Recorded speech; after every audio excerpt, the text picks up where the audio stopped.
Welcome to the Hook Battlefield.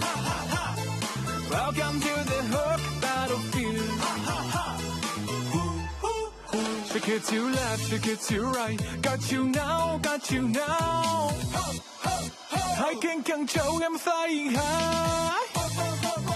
Shake it to right, shake it to left. Try to who, how's my skill?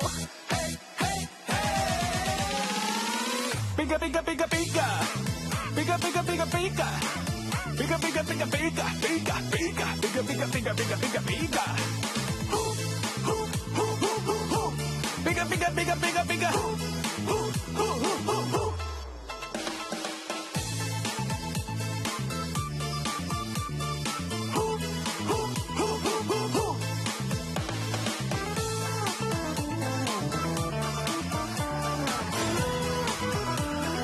Welcome to the Hook Battlefield.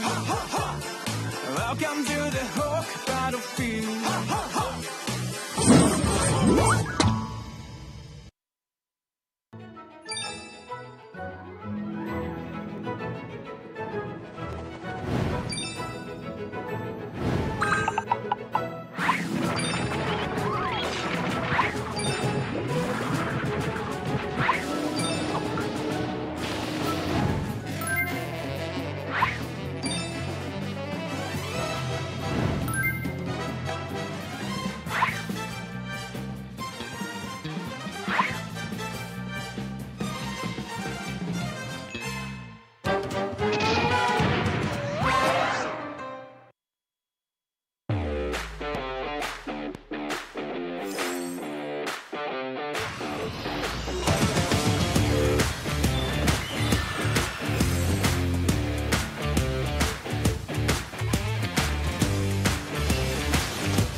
Welcome to the Hook battlefield.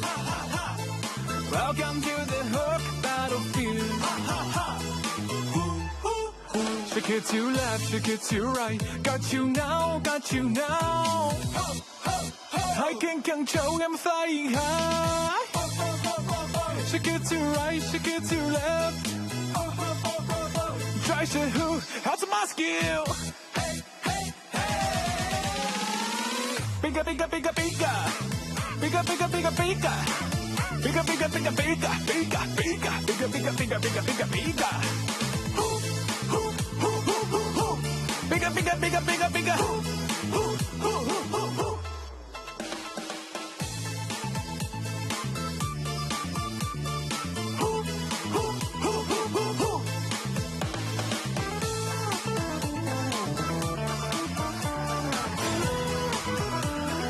Welcome to the Hook battlefield.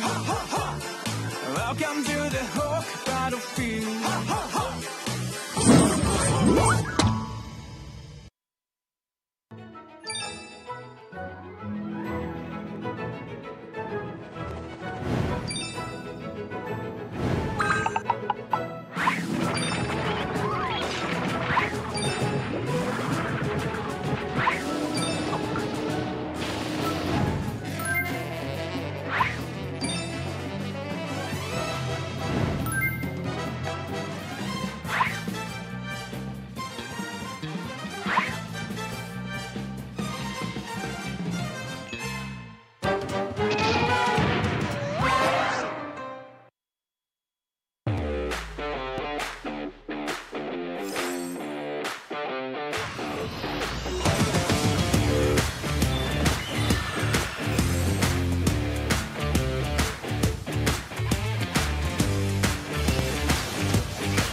Welcome to the Hook battlefield. Welcome to the Hook battlefield.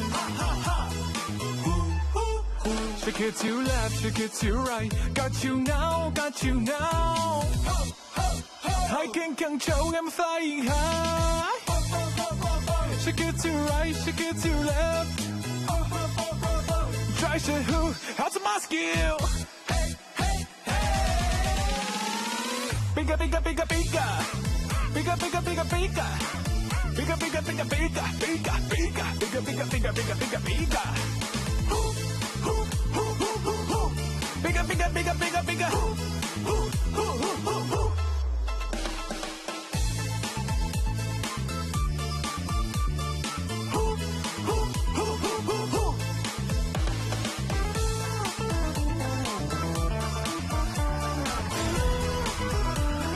Welcome to the Hook battlefield.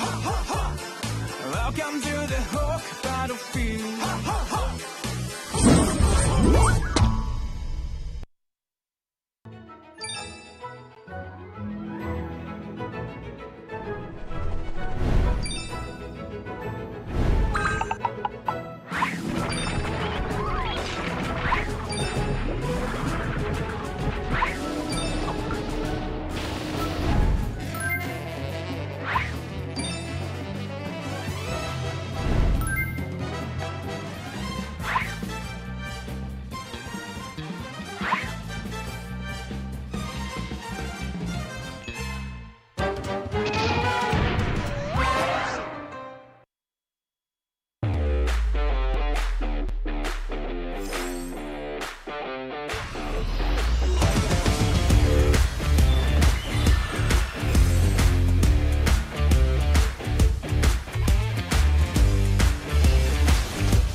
Hello, everyone, and welcome to MCT AMER South, where Argentina and Brazil are going to go head-to-head in a battle for the grand final. We've got Private Dancer here and Rico as well. Hey guys, what's going on? It has been a long journey of casting in North America, but finally I make my journey south to see what Mobile Legends of South America and all the excitement that you guys have to offer. Yeah, you're absolutely right. So today we are going to start the best side, the best region. Hello everyone, hello Private Dancer, hello Zina Lily. I'm so happy and glad to be a part of this. I'm so glad to be a part of history being made once again. It's a new era for the MLBB scenario that is about to start today, Private. Yeah, a huge journey that's going to be happening on as Canada, the US, North America, South America, Brazil, Peru, Argentina, all of these countries come together to duke it out, Mobile Legends style, to see who will be moving forward and crowned the top. Yes, we are super excited to have these teams go head-to-head, and today is going to be the start of South going against each other. We all have Octa Gaming going against Black Sentence, Dreammax against Infinity, Influence Rage against Entity 7, and Alpha 7 against 9Z Globant. Yeah, it's going to be very interesting, Private. So sorry. Yeah, no, it's exciting. Everybody wants to say something about it, but I know we want to get a little bit of an explanation about how the format and the Swiss format is going to go down. Welcome to AMER 2026, the official league for Mobile Legends Bang Bang in the Americas. In this video, we'll walk you through the format of the competition. The league is divided into two regions, North America and South America. Each region features 8 teams, for a total of 16 teams competing in the ecosystem. The regions compete separately during the season before meeting in the Americas finals. Each region begins with the Swiss stage. All 8 teams compete across multiple rounds. Teams are matched against opponents with the same win-loss record, ensuring balanced competition. Matches in this stage are played in a best-of-3 format. The playoffs are divided into 2 phases based on seeding.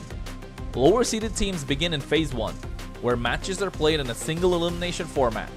Higher-seeded teams advance directly to Phase 2, which uses a double elimination bracket. Matches throughout the playoffs are played in a best-of-5 series. In Phase 2, teams that lose in the upper bracket move to the lower bracket for a final chance to continue.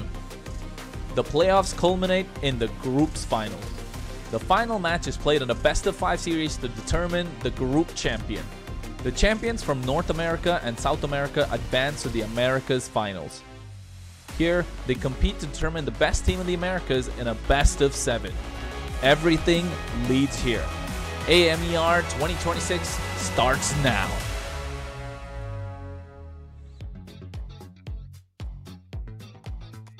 How exciting to see all of these teams come together and to actually go ahead with one another, right? Against all across North America.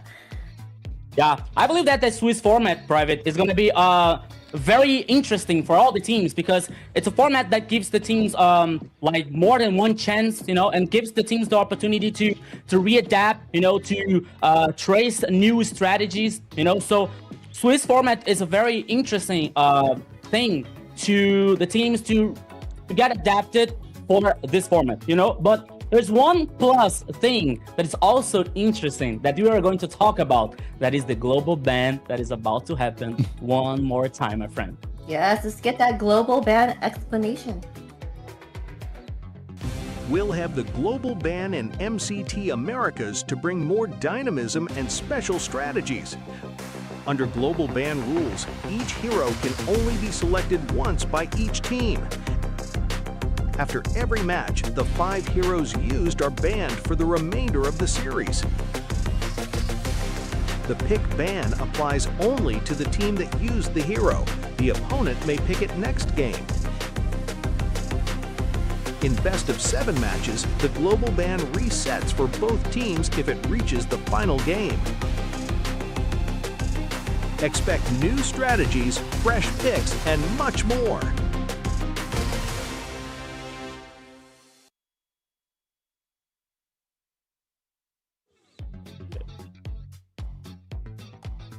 How exciting to have this new addition added to these competitions. I like the fact that they're able to ban out any used characters and heroes. What are your thoughts on it, Private? Gone are the days of sitting through an XP skirmish of another Esmeralda and another Uranus duking it out, slapping each other. Here, if you go with that meta pick first, you no longer have that option in the next round. And I'm so excited to see what kind of picks, what outside the box thinking that we might get from here in AMER South.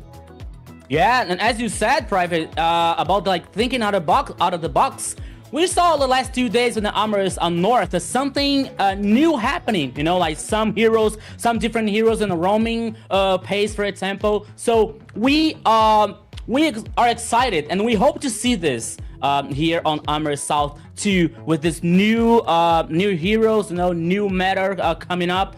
This is a very interesting for the global ban happening once again here in the AMER North and South, to see the teams like readapting and tracing new strategies, you know. And let's not forget about the map features. That is also very important too, you know, to make that composition, you know, to draft the teams, to draft the compositions. That is going to be very wild for this first day here, you know. Yes, I love that they have to strategize and change it up and make sure that they know a bunch of different heroes just to make do with this global ban added to this. So it would be amazing to see all of that happen. Like they have to figure out and learn these new heroes, right? To make sure that they can be good enough to proceed. Yeah, we've seen a lot of, if you guys have been watching, especially here on MLBB, on your favorite YouTube MLBB channels, and you caught the North version, we've seen a couple of changes, maybe people kind of reaching outside that box, tiptoeing. We've seen a Sun out there as a jungler. We've even seen the X-Borg roam as well. Are we gonna possibly see something more reaching out there? Maybe a Cyclops or a Bane, some of my favorite picks that I would love to see out there. But that's just what this brings to the table, is just question marks of where you can go and where the strategy can guide some of these teams. Wait. I have a question for you, Private. Is your favorite hero Cyclops? Oh, yes, absolutely. No way. Here, look it up here. Look it up here, dude. Our favorite heroes. That's my best hero ever. Yes, Cyclops. Cyclops rules here. But let's talk about another good thing here is you. Yes, you in the chat, you in the broadcast are the main star of the show. And don't forget to follow our social media, you know. So you are present in very platforms, so many platforms. You can follow us on Instagram, YouTube, Facebook and stuff, you know, with MLBB Esports, MLBB Esports. So make sure you follow us and our profile too, like Zena Lily, Private Dancer, and Rico and Nunes, okay, to know more about the scenario, know more about the patch notes, the updates, the competition, the AMER North and South happening, you know, on fire. So everything you're about to know if you follow our social networks, okay? So stay tuned, because everything good is about to happen, especially if you follow us on our social media. My friend Zena. Yes, be sure to follow us on all of those channels that Rico mentioned, as well as our social handles down here. XenaLily.exe, Private Casts, NA, and Rico and Nunes. Make sure you follow, please. I know you can keep up to date with all of the action that has been going on with North and South. You can even see some of our predictions. I know Rico had a little post on Instagram where he talks and goes through a lot of the teams that are going to be competing here. So keep yourself up to date, keep yourself knowledgeable about everything that's going on, especially with, like we said, this is a grand event. This is the first of the AMER tournament, the AMER South, and we're going to see just what kind of action is in store for us. Yeah, and actually is going to be very interesting. Yes. You know, so the production is talking to us. What about next? Yeah. We are going to, so if you want to make sure that you keep up with track your stats and improve your gameplay, be sure to check out Runestone. Yeah, you can use a runestone to stay ahead of the competition and start climbing smarter today. You can see that runestone.gg. Yeah, so that's Runestone here. Runestone rules everything. Thank you so much, Runestone, for making this possible. All the AMER North and South to be a partner of this great event. So thank you for our partners from North to South, everything. So AMER North and South is happening here. As we saw in the last 2 days, the AMER North happening on fire. So many wild things, as Private Dancer was saying about, like, we saw Soon in the gold lane. We saw also saw Axborg in roaming. In the meta that you're about to see so many fighters in the gold lane. And all of a sudden they came with the Sun that actually was one of the best options, the best player in the game. If I'm not wrong, I think that he was an MVP, the gold lane, playing with Sun. The KDA was really on fire, But everything is happening today because we're talking about the AMER South. So let's see what kind of draft they're about to see and start, Zina.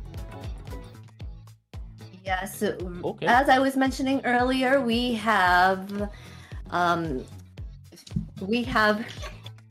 it's going to be Octa Gaming going against Black Sentence, and then we have Dreammax going against Infinity, Influence Rage versus Entity 7, and then we'll end it off with Alpha 7 going against 9Z Globant. What are your guys' predictions on these ones? Yeah, I mean, you could go ahead, as we talked about before, go to our socials. You could check out some of our predictions there.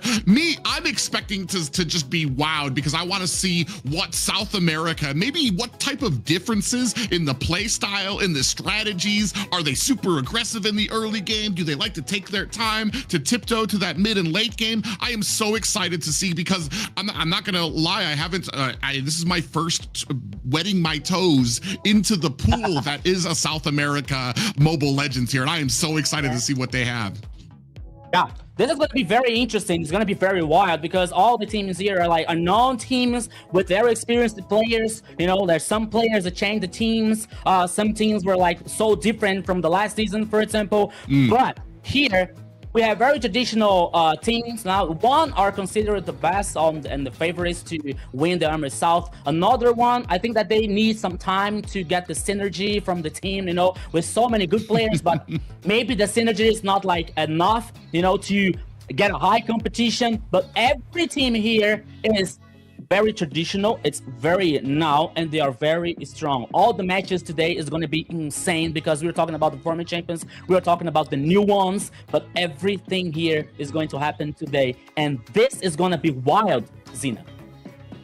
This is looking exciting. I'm excited to be here, and I cannot wait to see these matches go on. As Private was saying, I'm not really too in touch with the South America teams, which I'm really excited to see today, to see how everything will go.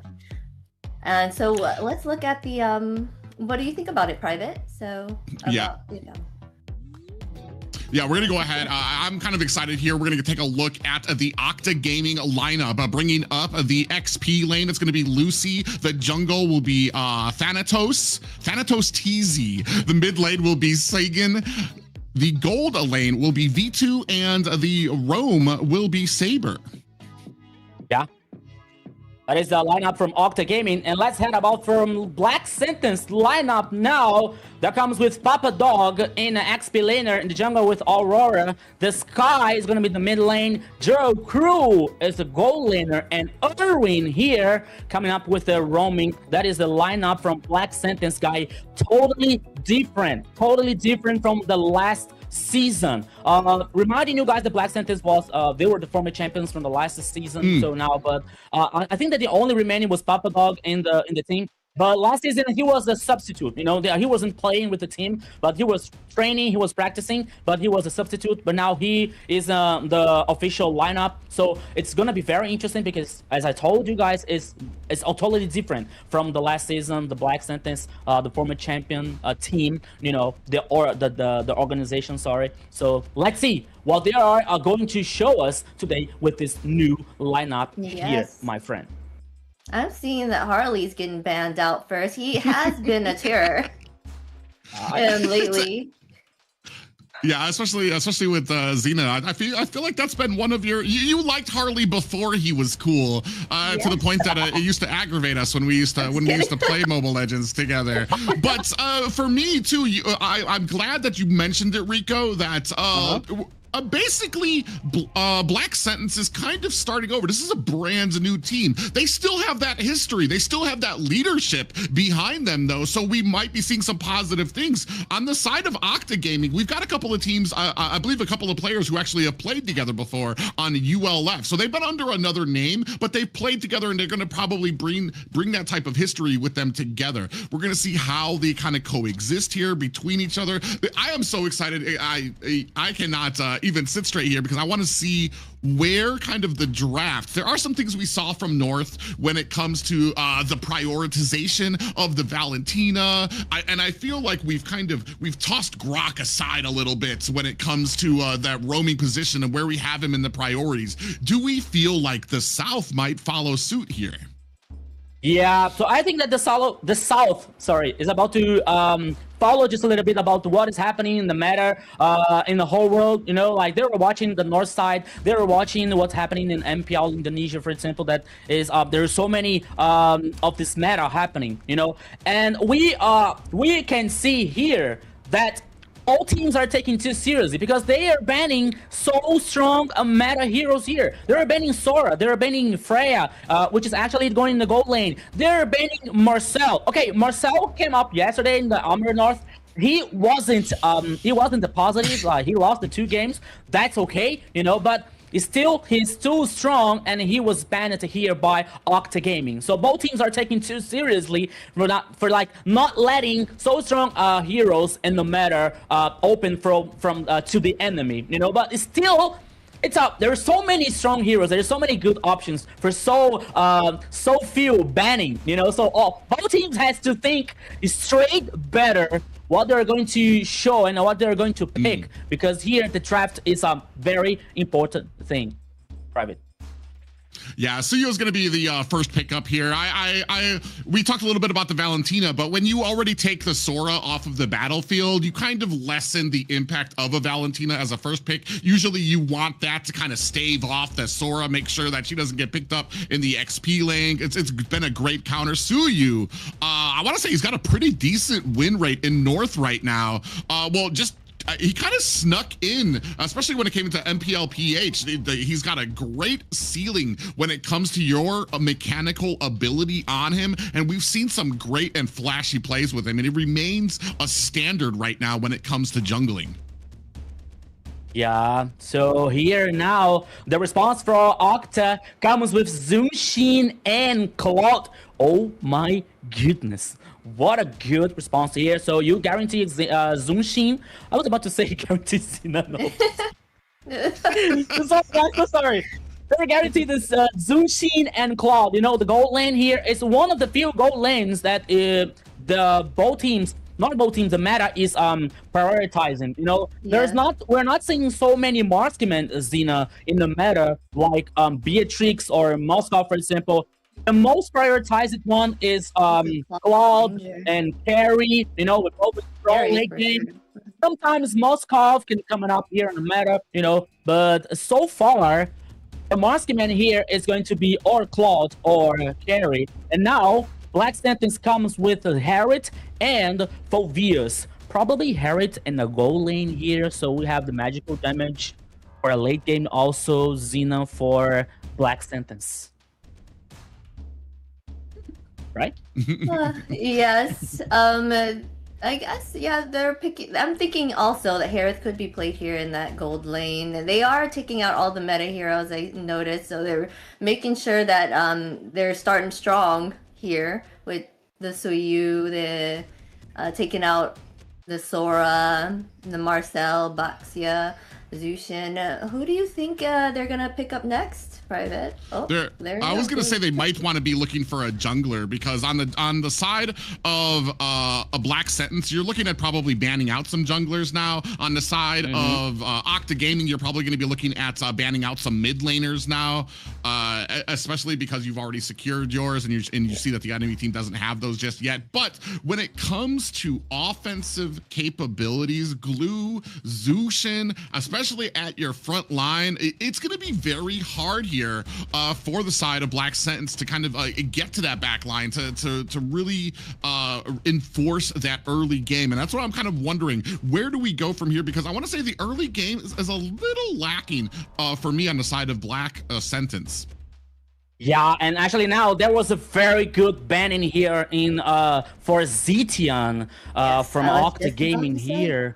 Yeah, Zetian is very she is very prioritized in the meta these days, actually, for any team in the world. So now Zetian doesn't come up for the first game. So the question for me is, what hero now the Black Sentence can pick up for the mid lane? You know, because we used to see a Forza or Ivy, for example, in the mid lane. No, but that could be very difficult for Black Sentence in choosing Ivy here, because she is a very static mage. You know, it's a very static mid lane. She doesn't have any kind of escape. Okay, she can zoom the players out, but still, we're talking about like Zunshin that is very mobile, that she has a very higher press control in the mid lane, especially in the river, you know. So the question is, what hero in the mid lane Black Sentence, is about to bring it up?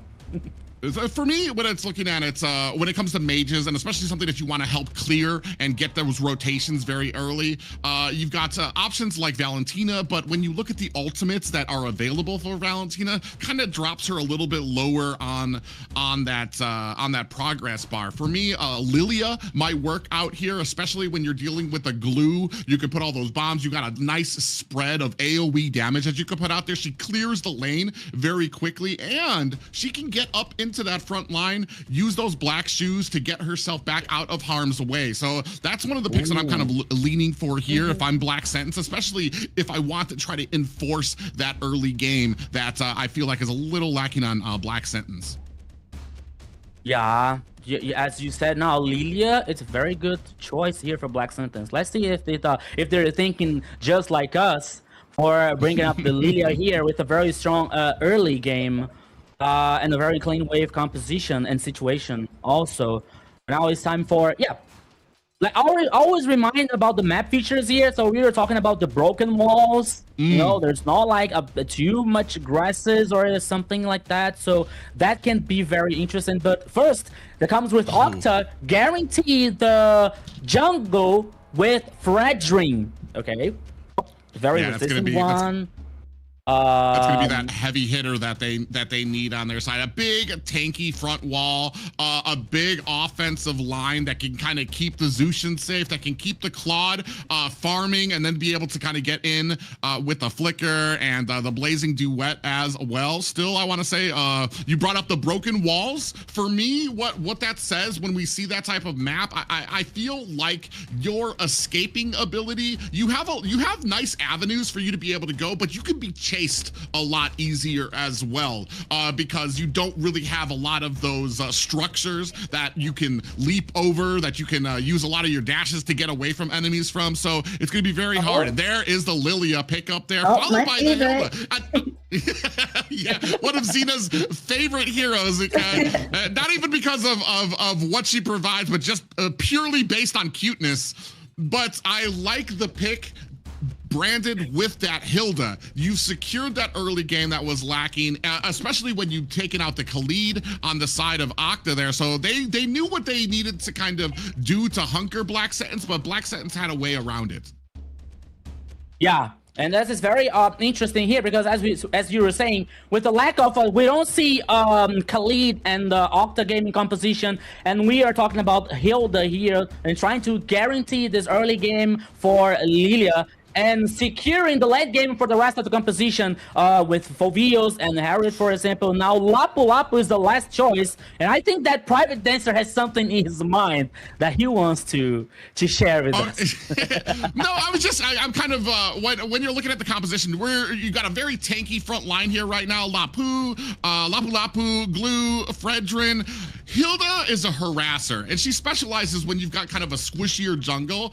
I want to say we can harass Fredrin, but Hilda's really not going to be making much of an impact. It's going to be a little bit of a struggle to make her useful. She's going to need to make her presence known on those side lanes, help clear out the mid, make sure you're rotating there. So there's a couple of yes boxes that need to be checked by the side of Black Sentence to make this successful. On the side of Octa, we might be lacking a little bit of damage. We're kind of waiting for a lot of those item spikes to come in, especially Claude. He's looking at a Trinity build. We're looking at like a 7-9 minute, 7 if you're doing really well. But mostly I want to say around a 9-minute mark for him to start coming online.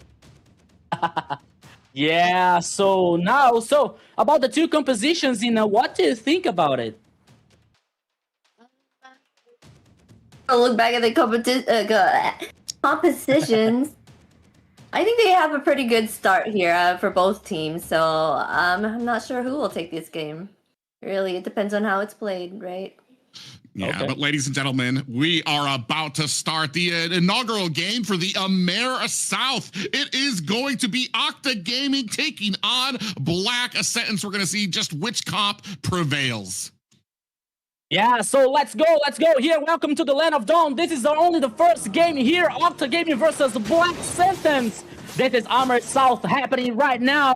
Welcome everybody. So let's go, because things are going to be awesome. Things are going to be wild. As we're seeing here in the shared screen, both junglers only focusing on getting the resources, guaranteeing the buffs, the red and the purple one. So let's see what is going to happen when these heroes reach the level 4. That is almost the most important thing so far in the first minutes here, Private Dancer.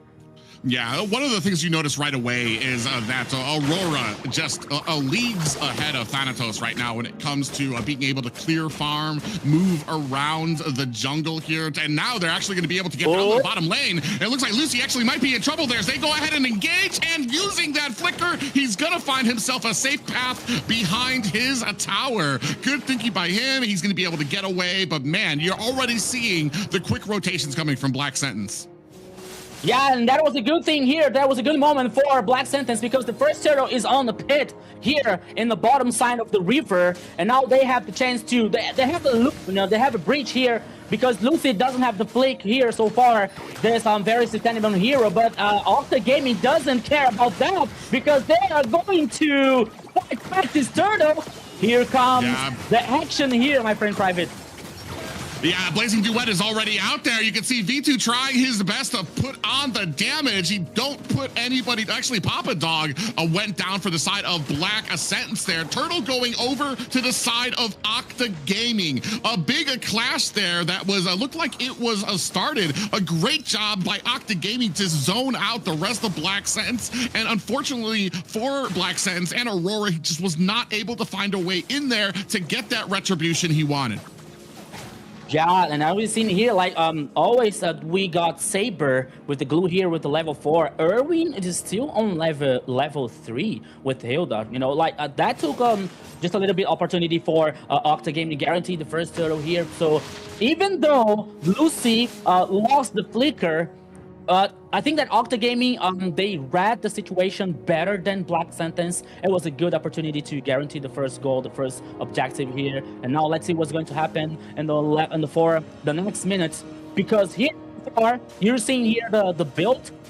It's not even like the first items, that's very, very interesting to see actually. We're just waiting for the core items for Claude, for example, with the Golden Staff and the Demon Hunter. That is going to be a very, very good situation for him, But Octa is still putting the cards on the table so far, my friend Private. They're waiting now for the next turtle that comes in the upside in the river.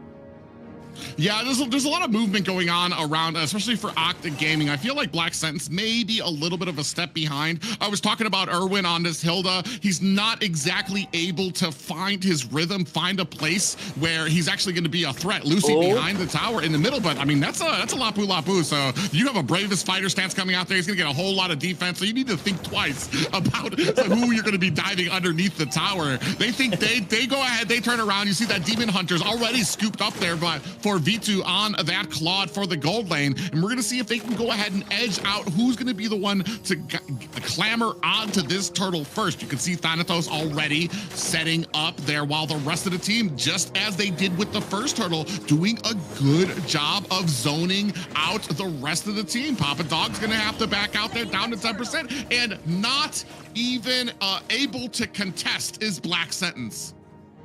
Yeah, the second turn here comes for Octa Gaming. Black Sentence with like, okay, they were no fighting back. And Octa now is, yeah, they were causing pressure. Oh, Papa Dog, what are you doing here? Okay. Oh. You do have the stick. The glue is now latched on. Papa Dog might be in a little bit of trouble. Does get the pop up there. So Saber not able to find himself a kill, but it does mean that Papa Dog's going to have to return back to base to kind of fill up there. On the mean side, I do want to say that Aurora doing a good job of kind of rotating around the map. He actually might have gotten caught here. And Lucy finds himself a kill, bringing Octa Gaming to 2-0. My goodness, they were deleted. He was deleted here. Studio Aurora with the jungle for a Black Sentence, but now the fight still continues, Private. Oh man, a big flicker there from Erwin is gonna have to be able to get away there on the Hilda. And this is the issue that happens sometimes, especially when you have a Hilda on your team. Once you start falling behind, the aggressiveness starts to stop. The speed starts to slow down. She's not able to make those fights. When you get out of the laning phase and you're looking at team groups here, you're gonna have a lot of issues when she's behind. As we take a look at some of the items there, I do see that Joel Crew is doing a good job. He's about 700 gold up on V2. So once we start hitting that mid game, once we start getting some of those spikes, he's already got the max cooldown that he needs to go ahead and get that Zaman Force and have max cooldowns on that. So we're gonna see how well that kind of plays into some of these team fights. Yes, well noticed here, Private, especially with the Joe crew here. It is not so. I think that it's not very behind for about like farming, about getting resources here versus V2, the Claw, the gold laner. But the fact is, the third turtle goes for Octa Gaming because Black Sentence. I don't want to say that, but I think that. I think that Black Sentence is kind of lost in the first minutes here. Like they are not getting to, respond. The Octa Gaming is here pressure. The Octa Gaming is here actions. The Octa Gaming here is dominating the pace, dominating the macro here. Now we're seeing V2 hitting so much the turret number 1 in the top side, and now we see Octa so confident with 3 players in the top side, always getting this info, always getting the information about the Black Sentence players. So now here comes Octa. Ooh. Yeah, Zaman Force has been laid down on the ground there as we're dashing back and forth. Joel's going to have to back away from the tower, and that's going to be a cleanup there by Octa Gaming. They scoop up a tower, but I want to say on the other side of the map, Aurora's already doing a good job. He knows that they're not able to get some of these fights, so he's still trying to keep up that farm, still trying to get to a point. He's already a level over Thanatos right now, but when it comes to like the whole of this game right now, 0-2 Octa Gaming, I mean, they're playing their game right now, and we've yet to see Black Sentence really kind of initiate something in their favor. It's always been Octa Gaming on the turtle, Octa Gaming starting it, Octa Gaming making sure that they're able to zone out Black Sentence. And unfortunately for Black Sentence, it seems that they just keep on replying. And when you're in a game like this, replying is just not how you win games. As we take a look here at the items. Yeah, now the focus can be the turret number 1 in the mid lane, but now Erwin here during the front line, he was forced to use the flicker to gain reposition, but Octa Gaming once again dominating, causing so much pressure versus Black Sentence. The Black Sentence now doesn't have a jungle. They are not allowed to farm in their own jungle here, my friend. Yeah, they've already gotten, it's pretty much owned by Octa Gaming right now, is a Black Sentence's a jungle. Sky has not been able to really get off the AoE damage that you want with the Lilia, and I feel like the Hilda pickup right now is just not paying its dividends. Now we got ourselves a little bit of a team fight about to happen here. Lord is down to about a 50%. Saber does use that ultimate, looking to try to go in there. He's getting caught up by the rest of the team. He does latch on to Erwin from the backside. You see Joe Crew lays down his Zaman Force. Still 10%. Thanatos able to pick up the first Lord. Is the rest of Black Sentence able to get away? At the bottom, Aurora looking for an escape. Just narrowly missed by Octa Gaming. Black Sentence able to get away, but they lose another objective. Yeah, I saw Aurora trying to flank here, so I thought that he was about to up to something, you know, but nothing happened. He only saw the Octa Gaming here dominating the Lord. Oh, trying to do it once again, my friend. Yeah, comes in, and V2's able to get away. Still trying to go in, but Papa Dog gets a slammed down. That's the value you're getting of a Seagun on that Zushin pick up there, especially in the front line. There's just not much that they can do. Joel Crew next on the list to go down. It's just Aurora and Erwin alone. 2 members alone trying to fend off this attack from Octa Gaming. 0-5 right now, and what a dominating performance here right now for Octa. That's it, my friend. No, I see. I'm not a psychic. I can't read the future, but here, I think about the game is done. Oops. Once again, Lucy trying to do something. He's searching for the angle. The focus now can be the third number 3 in the offside, the top lane here. There he come again.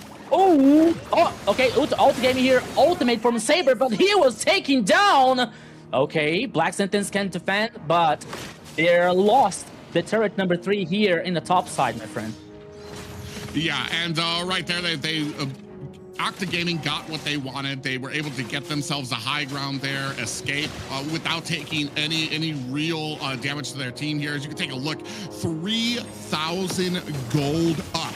Not 3,000 gold period, 3,000 gold up. Ooh. Is V2 on this Claude right now. And you can see right there, does find himself a kill onto Erwin. Now the rest of Octa Gaming in chase for Black Sentence, looking for an escape, cannot find their way. Papa Dog too deep on the back line to get himself an escape. V2 comes in, spraying the damage on with a blazing duet, finds himself another kill, teamed up by his Octa Gaming. They're 2-8 right now.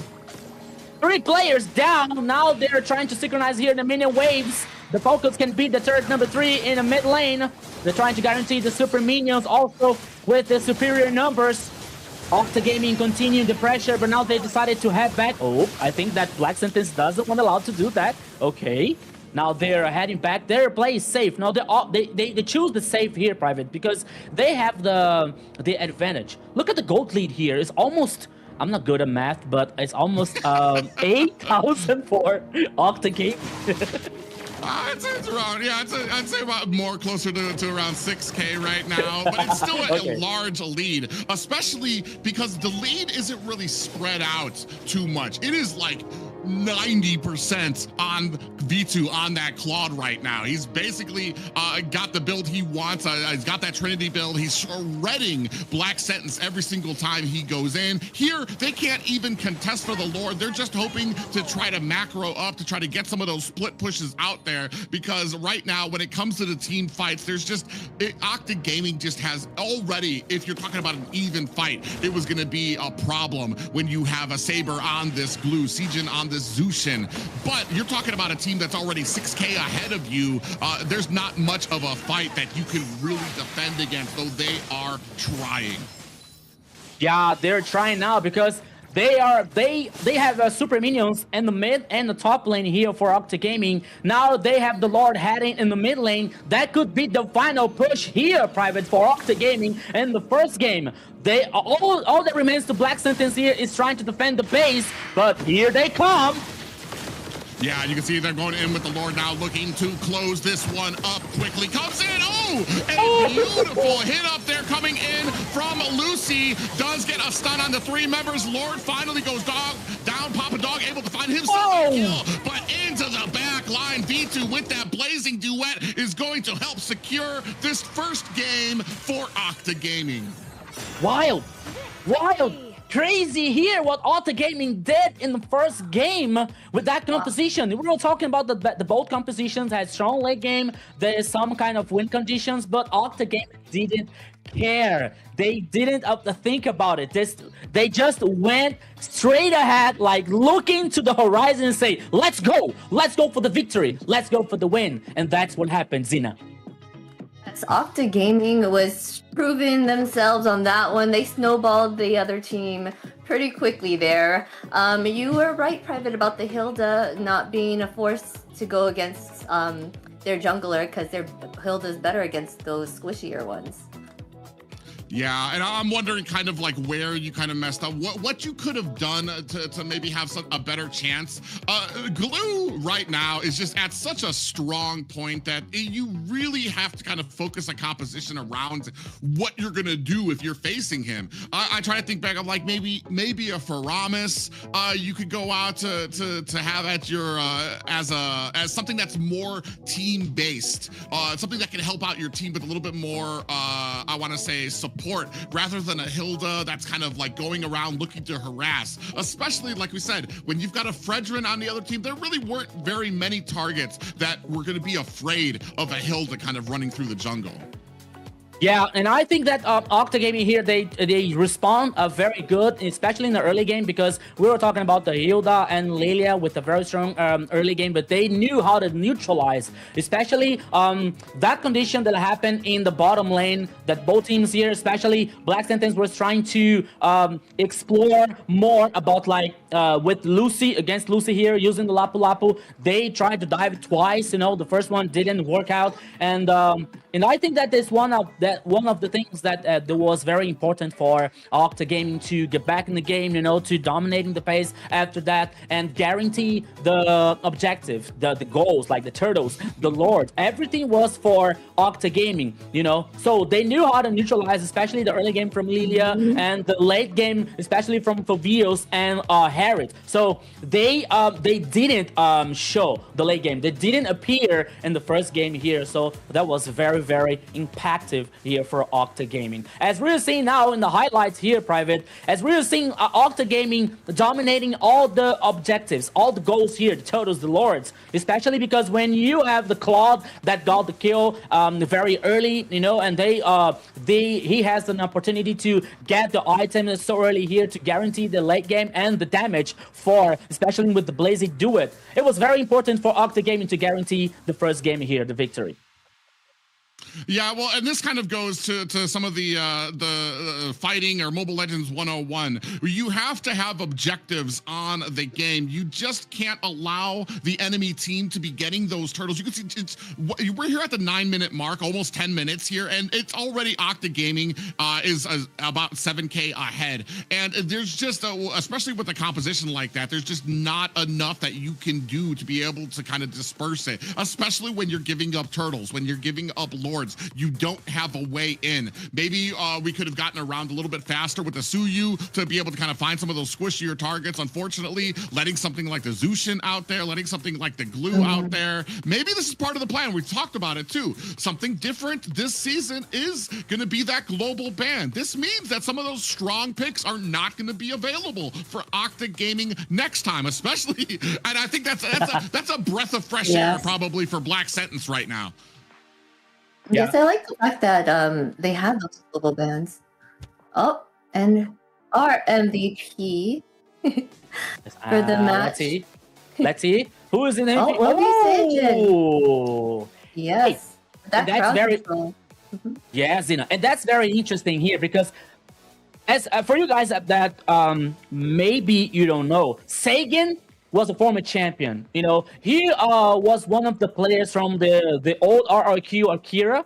You know, so RRQ Akira was a very strong team here that won the MPL, the old MPL 4 times in a row, and he was the mid lane. You know, so he is very good one. He is very experienced and very with a high level of performance here. And I was surprised because the lineup was as Death TZ in the mid lane, but suddenly they choose for Sagan. I think that they knew something about that we don't know, because they choose Sagan in the mid lane now for Octa Gaming to guarantee. And I didn't talk about the Zushin, and Zushin was very, very important, especially because of the pressure and the crowd control that she can do versus the Black Sentence, so he was very important for the first victory here for Octa Gaming Private. Yeah, and we were talking about it too. You mix that in with the glue, you've got a front line that is going to be very hard to break through. Even with the Phoveus trying to dive into the back, you just constantly had that lantern flare spraying damage, getting those stacks onto Phoveus. And the Lilia wasn't even able to get anywhere close to even try to offset that, to try to spray them down with damage. They were constantly, like I said, they were constantly responding. It was Octa, they were enforcing their will, they were moving forward, and you had Black Sense just constantly moving back. With a composition like that, you want to have at least a little bit of aggression, and that's kind of where I say where some of those picks start to fall off, especially a Hilda. Hilda does not do well on her back foot because she wants to get some of those surprises into the side lanes. She doesn't do great in the team fights where she's trying to pick off one singular target, and that's unfortunate. And hopefully Black Sense wipe off some of that dirt and get themselves back up here for this next draft. Yeah. Hilda usually needs to be able to have her team do well and at the start. So what she kind of falls off later if her team doesn't do well at all. So yeah, especially because the other team here, the composition was like with Lapu, was with Fredrin, and Glue. And I don't think that is the best idea for a Hilda to trying to do something versus against that kind of composition, because the resistance, the sustain that the heroes has for Hilda, maybe that is not a good idea, because the target over there was Zushin and Claude. Both heroes have some kind of mobility. The Daxer with the Claude, the Zushin that can she can move while the pressing the basic attack or the skills, for example. So was not good for Hilda to take that kind of responsibility for trying to start something, to engage something versus Octa Gaming. It was very like, okay, we have a plan, but it didn't work out. When you saw the composition for Octa Gaming here that knew how to do, they read so well the Black Sentence composition, especially once again neutralizing the strong ones, the late game ones, Harriet and Phoveus. They couldn't play, they couldn't show up first map here. So well played for Octa Gaming in the first game here, Private. Yeah, I'm kind of wondering what it used to be you kind of have to wonder what changes you need to make, but thankfully for a Black Sentence, you don't need to make any changes. This isn't going to be, you're not going to be competing. You're not going to see the Zushin again. You're not going to see the Fredrin again. You're not going to see the Lapu. There are still some very strong picks out there, but I want to say this is something that kind of has to be on your mind when you're kind of going through some of these drafts, especially when I want to say, for me, it's really important to kind of match up that mid and roam right now, because you need to kind of provide a lot of that security in the early game to make sure that you can either rotate very early or be able to protect your jungle and help your team kind of get to that mid game where they're going to have a power spike if you're not power spiking through that early game. And unfortunately, it just like we said, the Hilda was a good early start. There's a certain time when you want to be able to pick that. Fortunately, now that they know that the side of Black Sentence Gaming has already taken, they don't have the opportunity of that Hilda. All they really need to do is kind of, I want to say, ban out the Khalid, and you've kind of secured a little bit of breathing room for an assassin pick on your side. And I'm wondering if that might come into play here for the next game for them. Yeah, and in fact, here, Zina, Private said that Black Sentence doesn't have to worry about like the old composition, the first game here. In fact, they can repeat that composition, because we're talking about the global ban. The hero, in the other side, the same team are not allowed to repeat, but the other team, they can pick the hero, So they can think that, okay, so this composition works so well to the enemy, so maybe we can copy paste the composition. But of course, we're just kidding here. Do you think that they will do that? You think that they're Why gonna not? try to The copy? question is, why not? Well, that's true, but it's also depending if that team will know how to what is it? Go against that, like to draft against it. You know what I mean? Yeah. So they built that team, so they should know the way to draft against it, right? One of the really important things here right now, even though I want to say this point has kind of been null and void a little bit in North America, dare I say, but I almost feel like coaches drafting, understanding what has been picked, understanding what is left out there is so important now that you have a global ban where you can potentially waste certain pickups. Harith is no longer going to be available, and unfortunately you wasted it on I don't want to say wasted it, but you used it on an unfortunate game where you lost. You had some strong picks out there. You have the Lilia, one of Xena's favorite picks. Unfortunately, another L for a Lilia. That means you can't pick that again. So there's all these different mechanics, and this is why I am such a huge fan of Global Ban, because it introduces all of these different aspects to these formulas. It's no longer this one formula that works, and you need to figure out just how to break this one formula. It's all right. This formula works. Throw that out. What's the next thing that we can create with the ingredients that we have left out on the field? All these different characters, and I'm kind of hoping. I mean, I want to see some of those outside the box picks. I want to see us getting a little crazy. We saw Sun. I mean, I was like, all right. That's the beginning. We saw that in AMER North. Yeah, the X-Borg. I want to see what we got in South. Maybe there's a comfort pick for some of these teams that now that you've taken out some of this meta, now that you're no longer allowed to pick it, maybe some of that will be able to shine here. Yeah, I know what you want to see, bro, here in the draft. I know you want to see a Layla gold lane. I'm kidding. But watch it do something. Okay. But in fact, Private is totally right here about like that expectation for the draft phase here, because we saw Black Sentence. They have an idea with that composition to maybe have a strong early game with Lilia and Hilda here, causing pressure, especially in the jungler of the enemy here. But it's like the opposite happened, you know, because I think that Octa Gaming, they knew the idea, they knew what they were doing, and it worked so well for them. Now I think that Black Sentence can change just a little bit about like that idea from composition.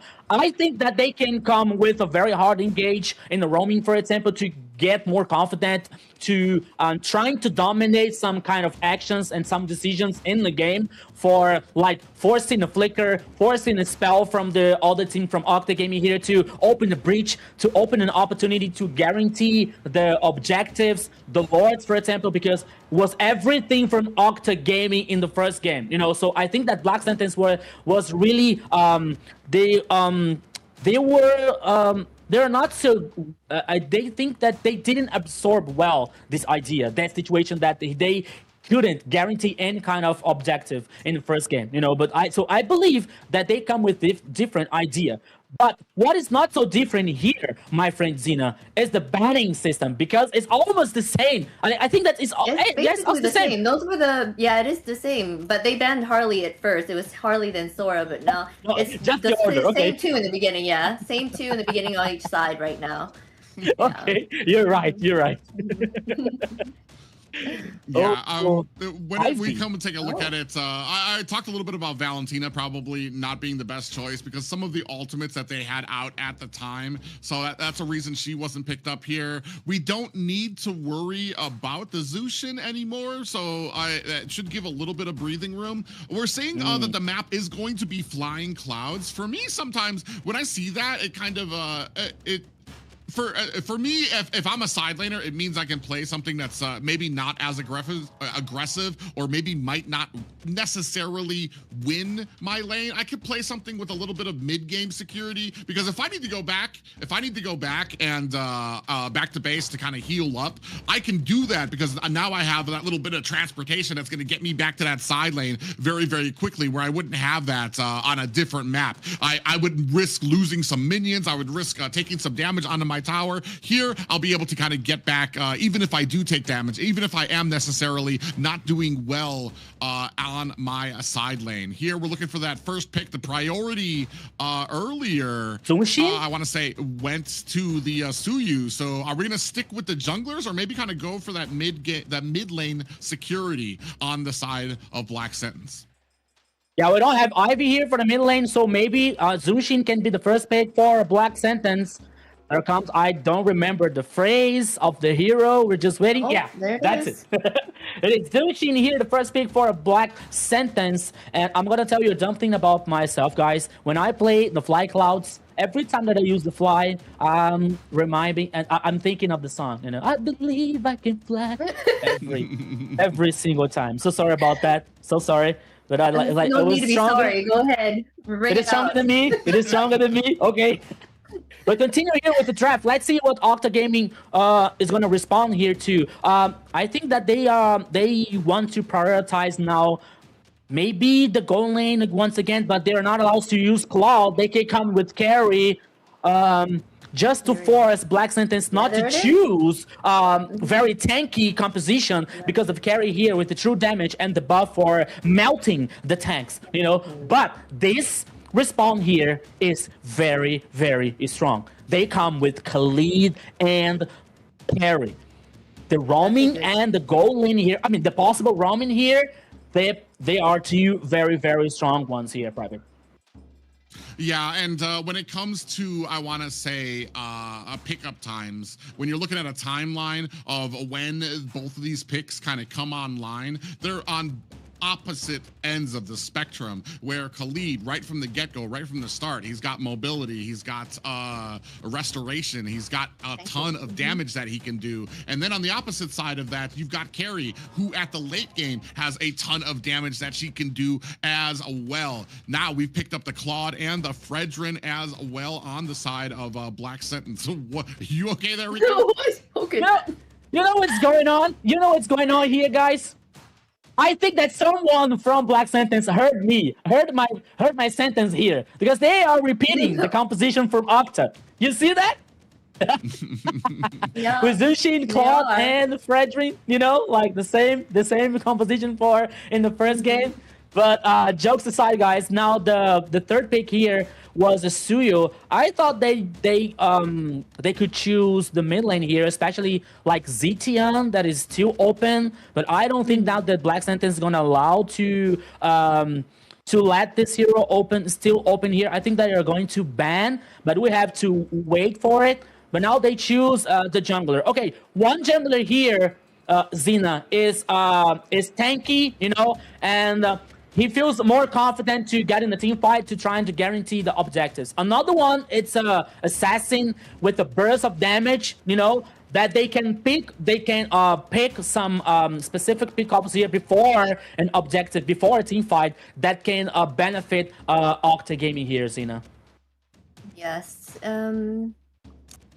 Yeah, they're looking like they're taking out Glue here. Yeah, from the team. Yeah, and Lilia. Just they're trying to, like you said, ban out the mages for Octa, so they have a slimmer, you know, pick for that.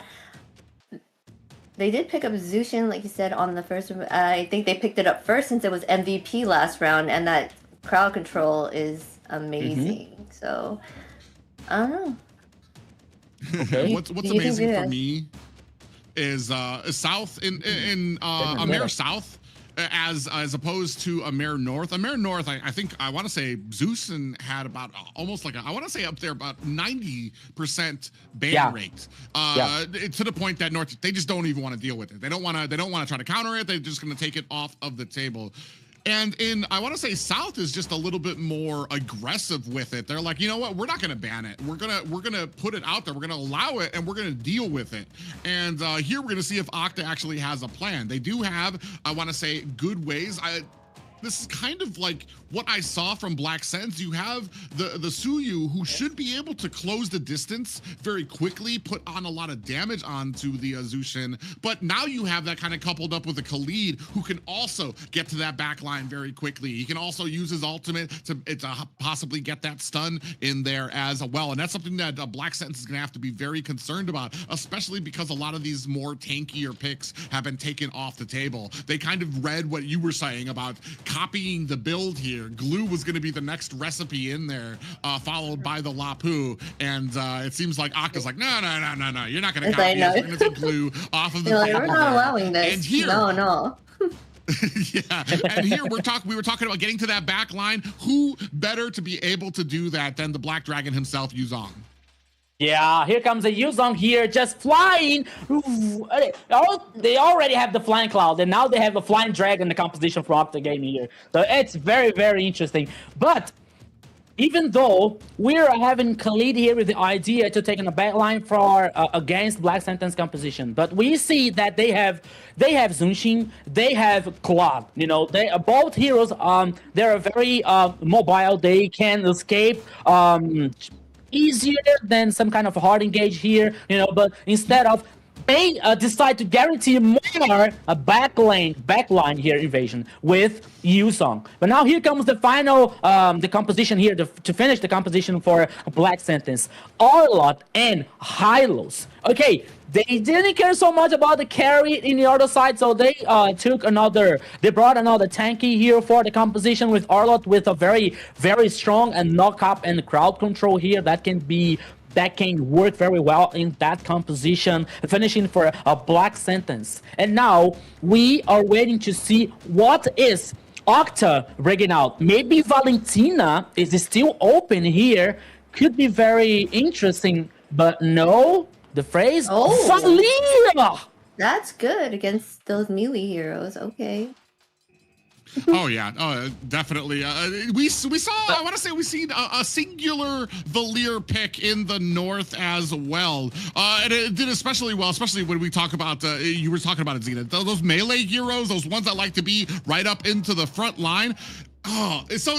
And this is when I'm looking at a clash happening here, and I'm trying to imagine it with my limited imagination that I have. When you try to get to the front line, you're just going to be pushed back by Valir. When you're pushed back by Valir, you're going to have a Black Dragon swimming for your back line. How are you going to be able to close the distance on the back line of Octa here? I want to say this is kind of I'm kind of in love with this composition coming out from Octa. Yeah. It's a good composition from them. The fact that they had that Valir to kind of push and slow down those melee heroes from ever reaching their backline, and Carrie is going to be the one to shred them. This one is a good pick for Octa. Their draft pick is really good.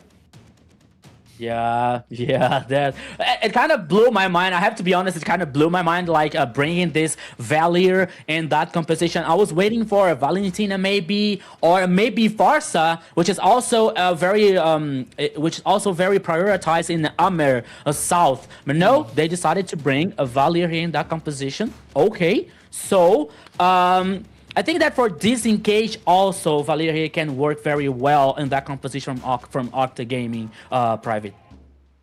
Yeah, I'm just when it comes to a Black Sentence right now, I'm trying to figure out in a perfect world for them, if they play perfectly, you have Claude who can kind of get to the back line with that blazing duet, but you're kind of waiting for that mid to late game for him to be able to pop off. We saw when it's played correctly, we actually saw from the last game, Claude was part of the first turtle fight. He came in with the he got his level 4 very quickly, came in with the blazing duet to even with like it wasn't doing a great amount of damage. I'm talking about for the first turtle, but he came online very early to be able to kind of support his team with a little bit of that suppressive fire. The problem is here when he gets to that back line, who's going to be back there to protect him? Are we waiting for like a counter engage from Octa? The Black Dragon comes in, maybe Hylos and Arlot, although Hylos is not, he's not like a I want to say a disengage option. He's not a good peeler. He's an engagement tool that you want to lay down that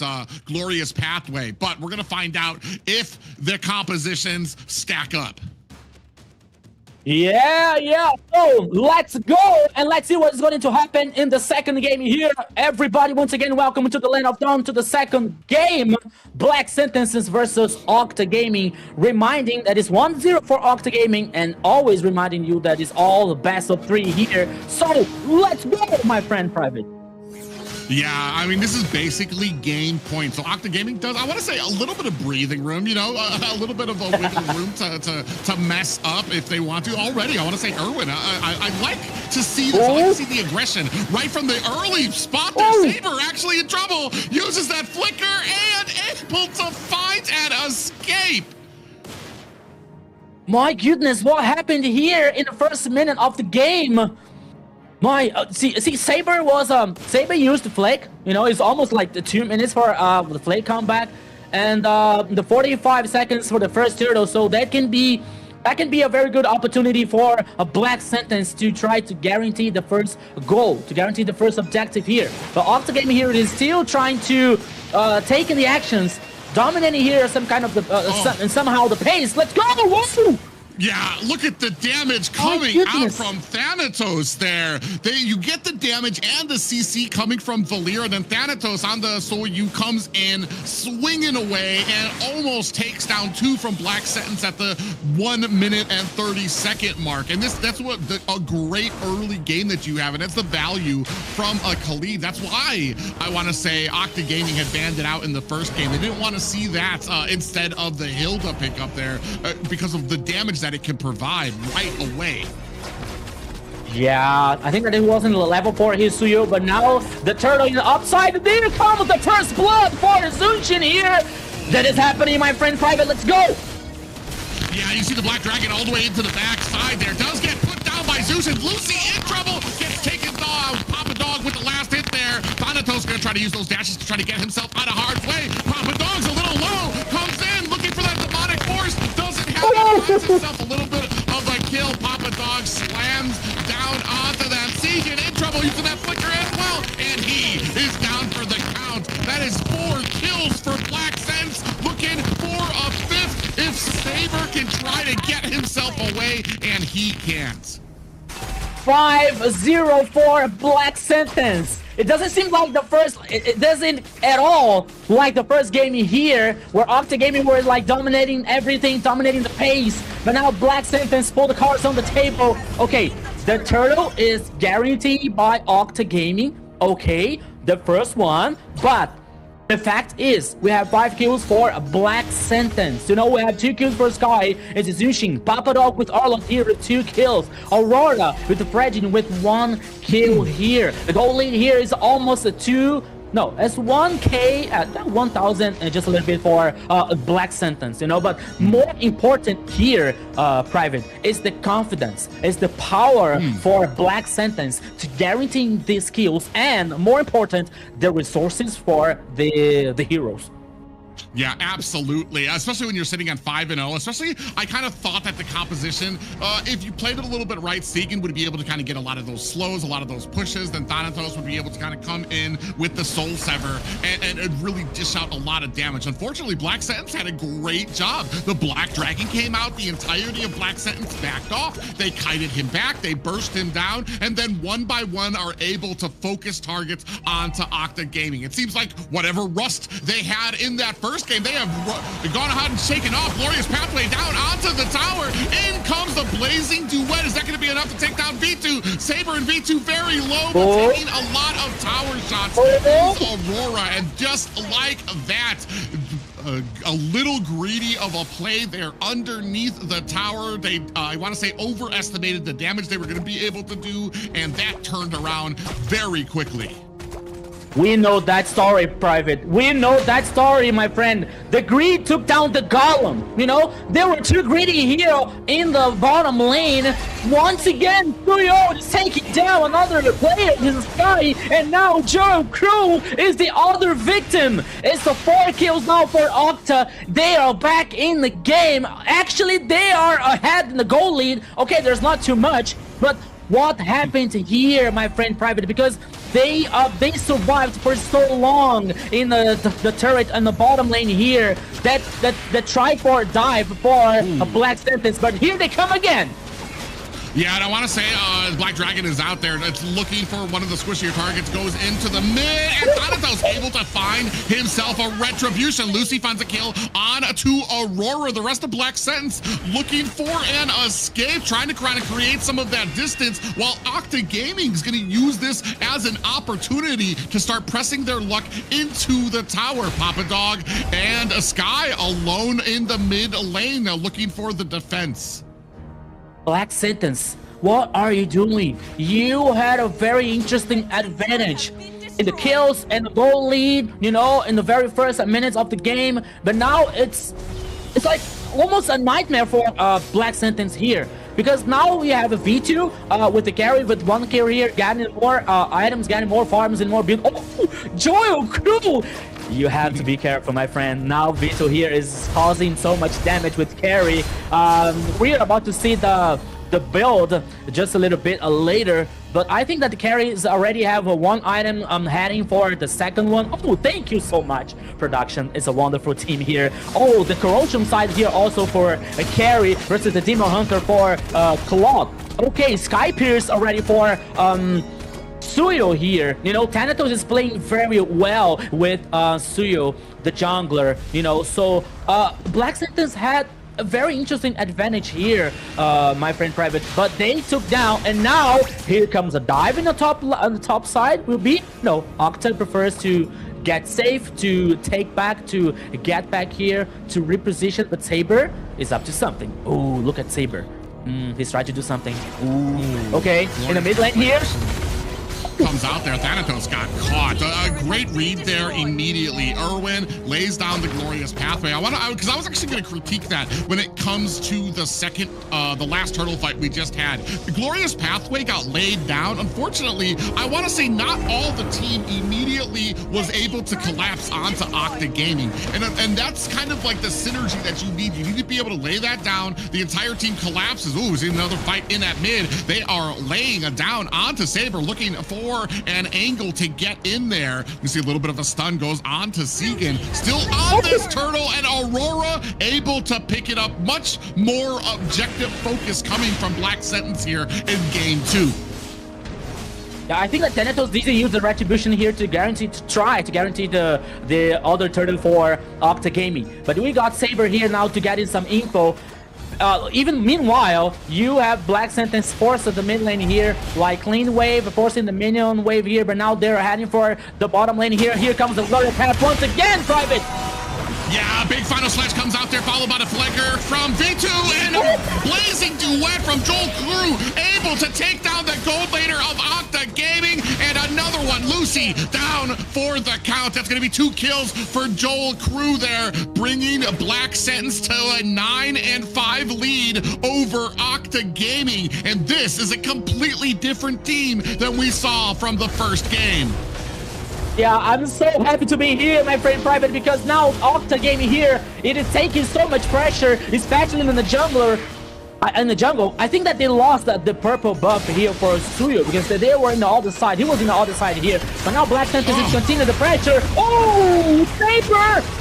Yeah, Saber is in trouble. That lantern coming out from Sky. I know everybody's counting their lucky stars that Zushin is not going to be available for game 3, the possible game 3 if Black Sentence can make it out of here, because it seems to be making all the difference when it comes to some of these engagements. That's why we've seen it just banned out when it comes to AMER North. They just ban it out because right now there's answers that people are trying to test out here, and my prognosis right now is that banning. That's the best way to go against the Zushin right now. Black Sentence and Sky just having a great game. Sky sitting at 4-1-5 right now.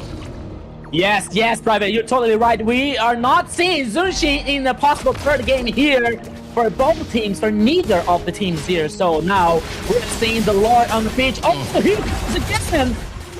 Yeah, Aurora actually got caught inside that bush there. Oh, he's looking for a wrap. Guy comes in, and Joel Crew finds himself another kill. 3 down for Octa Gaming, and Dynamos tease he's gonna have to find himself an escape. It's just him and the gold laner left for Octa Gaming. This is a bush that Aurora walked into. You had members in there waiting, and that's just the tankiness and the and that you get with the Fredrin and the support that you had from a Sky there as well. Yeah, that's it, my friend. I don't want to be early here, but I think that Black Sentence only loses this game if they want to. You know, because the Joel Crew here is very strong. We have Papa Dog here with Arlott also, with the Oracle, with the Boot. We are seeing Claude with the Demon Hunter, Go to Staff, the Corrosion side also. 3 full items for this Claude here. We're seeing with the Glowing Hand in Zunshin and also Sky Pierce. Also for the mid lane here, Sky is playing so well also with the 6 kills. But now, here comes Black Sentence once again, Private. Oh, yeah, Blazing Duet comes out there, down goes Thanatos Easy very quickly there. V2 activates the Speedy Light Wheel, trying to rain down damage there. Is able to find a kill onto Papa Dog. Both teams decide it's just better to live and fight another day. Both of them lose some members there. 2 go down from Octa Gaming. They're going to have to turn around there. Oh, actually, you see Saber kind of going in, testing his luck against the Aurora's Fredrin there, but not able to come away with anything there. See, this is what I kind of like.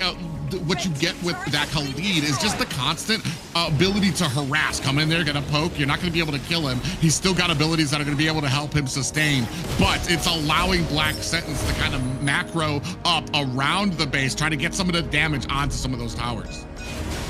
Yeah, and we once again here comes no breathing for us, Private. Oh, a little bit of the greedy play there comes out from Aurora. Goes in there for the purple buff, gets taken out there. Now that's going to cost him Irwin as well. 2 down for the side of a Black Sentence. And I want to say, when you go for those buffs on the enemy side, the rest of your team needs to be available, needs to be helping, needs to be kind of like stowing away the enemy for you. Right here, we saw maybe a little bit of a communication issue between Aurora and the rest of the team, but he had an entirety of Octa Gaming waiting there to put him down. Winds of Nature for carry. We also got that immune here for the gold laner of Octa Gaming. You know, it was just because I said they was down for Black Sentence. After I said that, Black Sentence make 2 mistakes here in the last couple of minutes later, you know, so they have to pay attention and they have to be aware, especially with the carry. But Saber, what are you doing there, my friend? Yeah, that's unfortunate. He's trying to find himself an escape, but Zushin Sky is right there to pull him back. A little bit of a fight up at the top. Thanatos TZ looking for an escape. Papa Dog disengages from that, but there's still 1 down now is Octa Gaming. About 5 seconds left on this Lord, and Black Sentence is in a great position to be able to kind of get positioning on it and be able to force away the enemy team. You can see Sky right there on the Zushin. Black Dragon is out. Looking for a target. He's going to be able to find Sky. Comes in. You do see the glorious pathway now onto the back line of Octa Gaming. Lucy in trouble. Comes in. Gets taken out by Sky. And the rest of Octa Gaming looking for a disengage. In comes Saber. The enemy's actually very low, but Aurora finds the retribution, able to get the Lord, and Sky takes down a Saber. The rest of the team coming in. Final slash. Able to take down V2. Dynamos looking to, actually goes in, trying to put some damage down, finds the Sky. Glorious pathway is down, but it looks like Black Sentence able to clean up there. It's just Segan alone with 4 down for Octa Gaming. I mean, what happened to Saber? I thought Saber was about to ultimate in the Lord, you know, just trying to do some kind of disturbance in the force for Octa Gaming, you know, but instead of that, he didn't ultimate.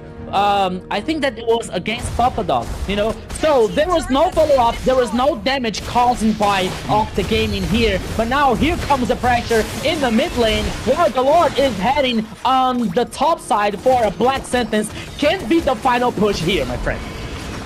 Oh, well, I mean, they don't have the mid lane kind of synced up with the rest. The Black Dragon's going to go out there, but he's not going to be able. He's just trying to defend. Oh, actually, Blazing Duet comes out there. It's going to be able to shred down the Black Dragon. Lucy goes down. Sky's right there to pick up another kill. 12 and 2 for 13 and 2 right now for Sky, who's a maniac. And B2 goes down as well. 3 down for Octa Gaming. And Black Sentence is at the gates looking to siege Octa Gaming in here. Can they close it up? Thanatos TZ looking to try to stave off this push, but smartly and wisely, Black Sentence, they run out of minions, and they're going to go ahead and clean up the jungle on their way out. No many for Zushin here, but now they continue the pressure. Guaranteed super minions in the mid lane. The only turret left here is in the bottom lane here, the turret number 3, but it is injured here with half of HP. The base is still basically open for Octa Gaming here. A Black Sentence leading the game, dominating the pace here. The goal lead heading almost to 6k of goal lead here for a Black Sentence. Another Lord comes up in 3 seconds, and they have the advantage. They have the map control here. You know, for Octa, I think that for Octa here, a win condition, it is to protect V2 here, to make him comfortable, to make him confident to cause damage in the team fight. But it's also very difficult for them because here Lucy can be the first victim. Oh yeah, you can see the Black Dragon coming out there, but that was used more defensively because of all of the damage that Lucy was taking. That means he's not going to have it for the next fight. And speaking of which, next fight is already here. Thanatos actually looking for an escape as he scraps with Papa Dog. 4 seconds left on this Lord, and you've got Papa Dog, who's kind of tuck-tailed right now. He's going to be looking to try to get some of that health back up. He is up, and you see Lucy actually got Papa Dog actually goes into the bush, and the rest of the team locks on to Saber, looking for an escape. Zushin's right there. Sky spraying on some of that damage, trying to get those stacks on there. All the while, Black Sentence doing a great job working on this Lord while still zoning out Octa Gaming, and there is another Lord collected for Black Sentence. It was a nice job here for Black Sentence to zone the games for Octa Gaming here, forcing them to use the ultimate. So losing the resources here for a possible team fight for the Lord. And now the Lord heading for the mid lane here. We can have the final push once again, but now it's for Black Sentence, Private. Yeah, and they're looking to close this game out. Black Dragon is out. Ooh, Saber tried to come in with some damage, but gets bursted down. Lucy in trouble here, getting a chunk of damage down. Minions now at all corners of this base. It does look like Octa Gaming was able to take down the Lord. They got a little bit of a defense there. Irwin takes a chunk of damage on the front end there. Does have the immortality from the back end. Lucy looking for an angle, but gets caught by Black Sentence. They read it out there right away. This is going to allow Thanatos TZ to come in. I don't believe that. Looking for some damage. V2 finds some damage onto Aurora. No way. Octa Gaming trying to turn this thing around, but it doesn't look like Sky. Oh my goodness. On some of that damage. Just Sky alone. 4 down for Black Sentence, who looks like they overstayed their welcome at the base. Sky able to answer back at Saber. Saber, what did you do? I think that Saber was he was so excited about something because he was chasing his Sky here. I mean, like, okay, it was Khalid versus Zushin, but we are talking about a Zushin with 15 kills, with a very perfect KD8 here for the mid lane, you know. So now Octa, they couldn't survive just a little bit, but now here comes the Glorious Path once again in front of it. Yeah, Glorious Pathway is out. They're still spraying down damage. Sky actually takes a heap of damage. He's going to be able to use that flicker to get back and away. D2 cleans up Irwin, and that's the power you get from the carry and a speedy light wheel and time. If you can give Carrie the space and time that she needs, she's going to be able to shred down even the tankiest member of the enemy team. The problem from a lot of these fights has been that they haven't been able to. Their front line, Lucy will go in on that Black Dragon, and the rest of the team will be, I want to say, maybe like a half a second too late to be able to follow up. Then you have a Black Dragon that's down, and you don't really have that tanky front line that's able to protect V2 on that carry. Here, I want to say Octa Gaming has been able to find the angles. They've been able to kind of, they've been able to find a way in these fights to let V2 kind of shine, sitting at 7 and 4 right now. But you're going to have to compete, especially on Black Sentence's side. Sky has been lit up here, 15, 2, and 9 on this Zushin pick. Yeah, come on, Private, help me out here. I don't want to believe that Black Sentence is going to lose this game. You know, after all that we saw in this game here, and now Octa feel more confident. They already started the Lord here. Of course, we will have a fight back here for Black Sentence, but now the Lord is already out of the pitch. That can be a possible future team fight. Let's go, Private. Yeah, Glorious Pathway is out. And those TZ able to pick up the Lord. This is big news for Octa Gaming. Papa Dog does get that immortality proc on the backside. The rest of the team's going to try to get onto Thanatos TZ, who gets a kill onto Erwin, but cleaned up by Aurora. We do have that Winter Crown activated there by Thanatos TZ. He's going to be able to find himself escape. One down for both of these teams, and a Lord looming down on the lanes of a Black Sentence. My, how the tables have turned. Holy cow, what is happening here in this game, Private? Because we're seeing now Octa with the Lord heading in the top side. Of course, they lost Lucy, but it's only 15 seconds for him to get back in the game once again. And I think now that Octa can take this advantage to take down the turret in the mid lane here, waiting for this buffet minions. That was happened because they Black Sentence trying to defend, and somehow, but Octa Gaming was trying to zone the players, right? Trying to cause this pressure versus a Black Sentence. And this is happening. This is working out. While the Lord is still heading for the top side here, and there's no way the Black Sentence can lose this. Is that it, Private? I don't want to believe that. Lord stopped for a snack up in top lane for a little bit. I think that's just due to the engorged minions you get when you have no lanes on there. We do have the Glorious Pathway has been laid out there by Erwin. Lord puts a heap of damage onto the top high ground tower. If Octa Gaming were looking for a way in, they have found it. Papa Dog comes in, dashing back and forth, does not find the angle he needs for that final slash just yet, but Black Sentence gonna go ahead, focus down on the Lord. But I want to say the way forward has been open. Black Dragon is out. They're looking to maybe put some damage onto this middle high ground tower, trying to lure out Black Sentence. Another Glorious Pathway out there. Look at the damage that Erwin is taking. He still has the immortality. Down at the bottom, they are able to find themselves a tower. Sky on the Zushin still finding that damage, and no follow-up from Black Sentence. They are going to have to go ahead and lick some of those wounds, but Octa Gaming came and saw and found two high ground towers for their money with that Lord. I thought that Erwin was like landing straight in the middle of the gaming lineup here, but he changed the mind. But now we have a Lord already open in the top side here in the river. Octa Gaming started immediately, but we are sure that Black Sentence is going to fight back this very important goal. With Erwin here doing the front line, getting this info, the Lord is almost with half HP here. We can have a possible ultimate here team fight for both teams, because at this point of the game, my friend, Private, every loss here, every kill can be lethal. Ooh.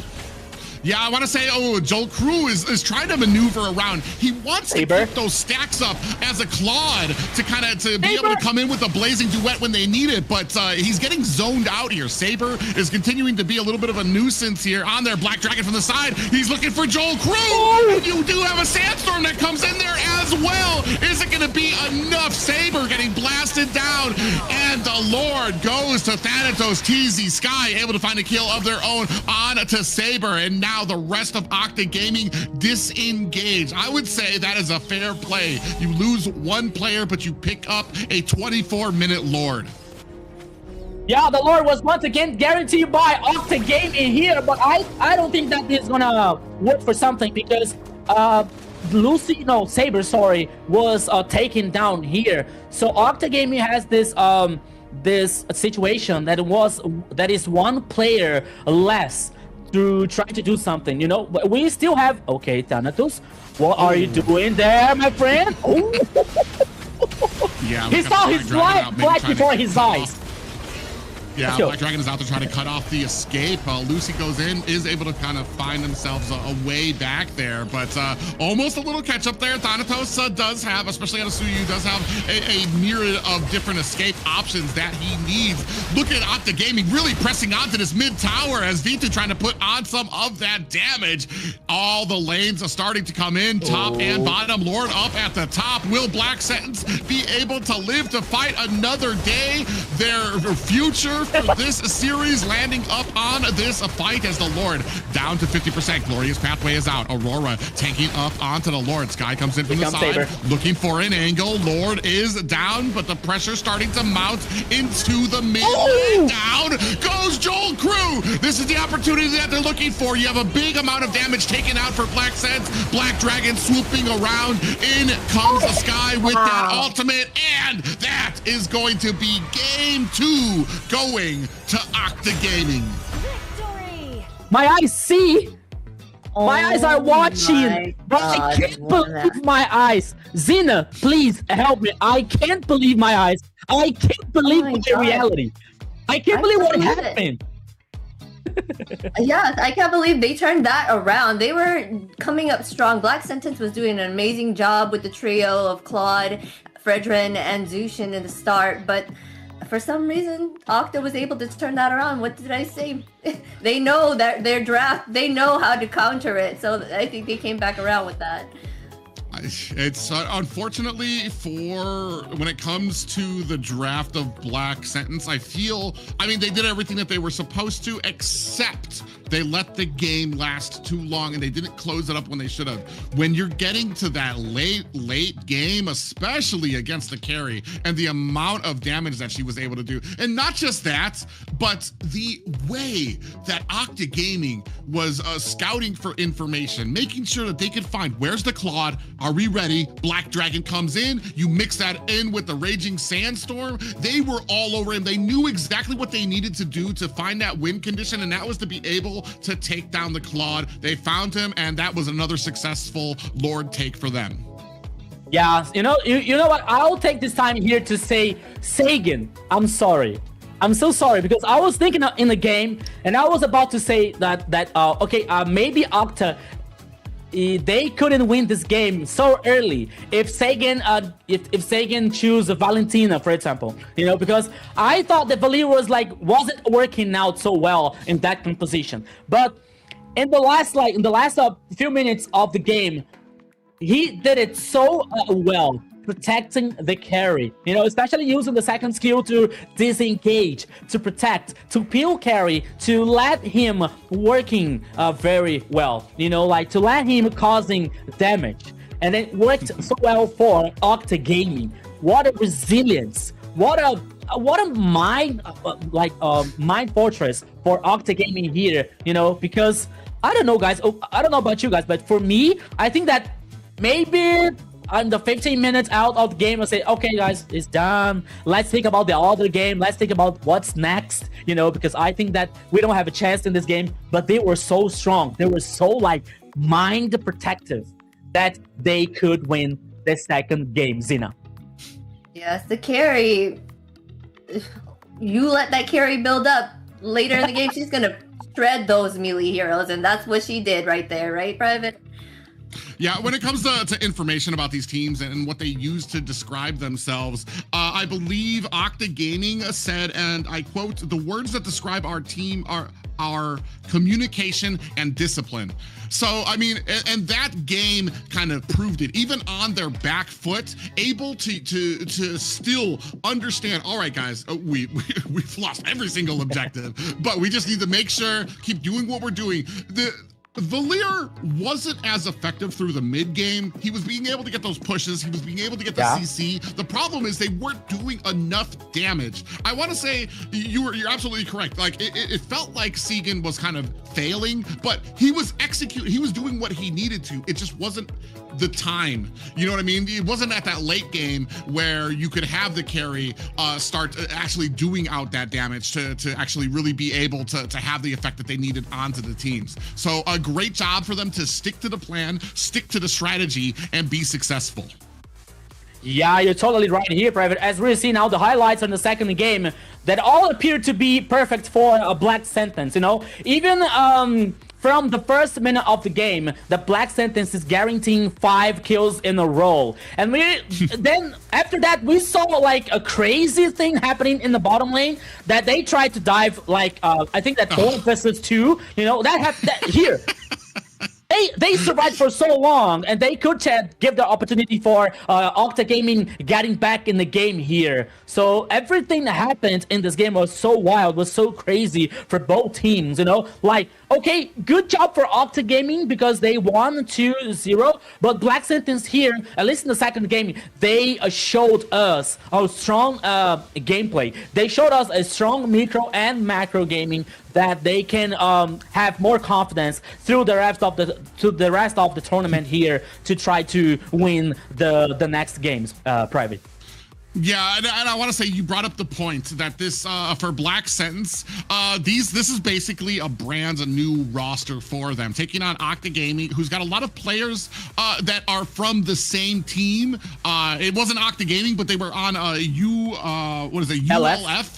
Yes. So they have that history together, and I want to say, especially when it comes to that diving underneath the turret, things like that, it takes experience to understand your team, to understand what can we do. Can we go in and can we win this, and can we win this quickly? Before you said it was a 2-on-4, but by the end of that, it was a 2-on-4 the other way because the Octa Gaming was able to kind of come back and clamor around to be able to close the distance on that turret because they saw what was happening and they were able to come in for the save. And that's what you get with a team that has experience, a team that has played together before. And here, MVP, I don't think it's a surprise to anybody. Yes, we have this carry as our MVP. V2 has brought it at the end. He was able to secure the win for the team of Octa and did an amazing job, right, everyone? Basically here, 150,000 K here of damage by this carry. We can say here that this carry carried the game, my friend Private, for the game.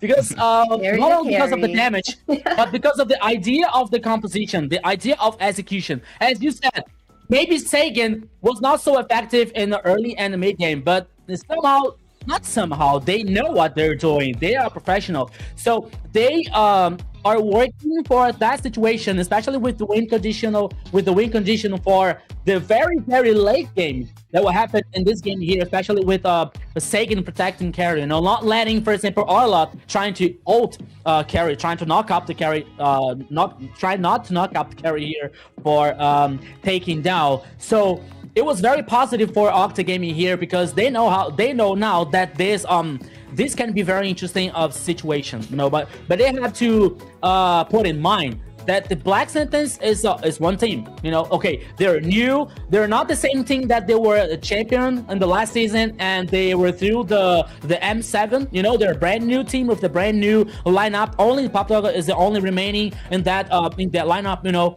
And we have all the teams that they are very, very strong also. We have to mention Alpha 7, Influence Rage, you know, so they have to think about like if this kind of situation will work out very well with the other teams, and the same way that happens with a Black Sentence, you know, so they have to be aware about that to get the resilience and to keep in mind that they can do always the same, but the other teams are different than Black Sentence.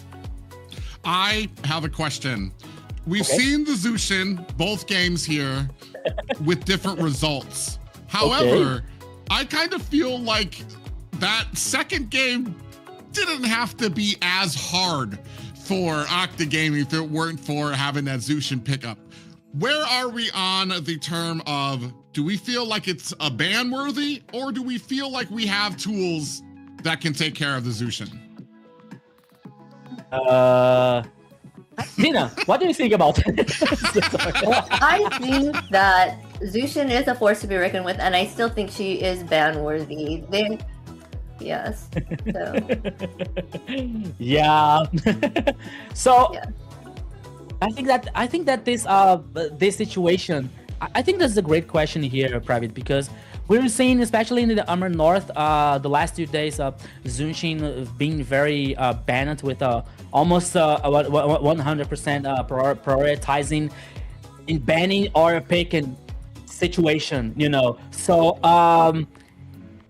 I think that if it wasn't for the Octa Gaming composition and idea, it was supposed to Zunshin win this second game. Because if I'm not wrong, I think that Zunshin was with 18 kills or something like that, you know. So she was very, very effective. She was she was very present in the composition and execution for Black Sentence, you know. I think that what happened in the second game here, it was like the idea for the composition, not only for the composition, but about the execution for a Black Sentence, you know.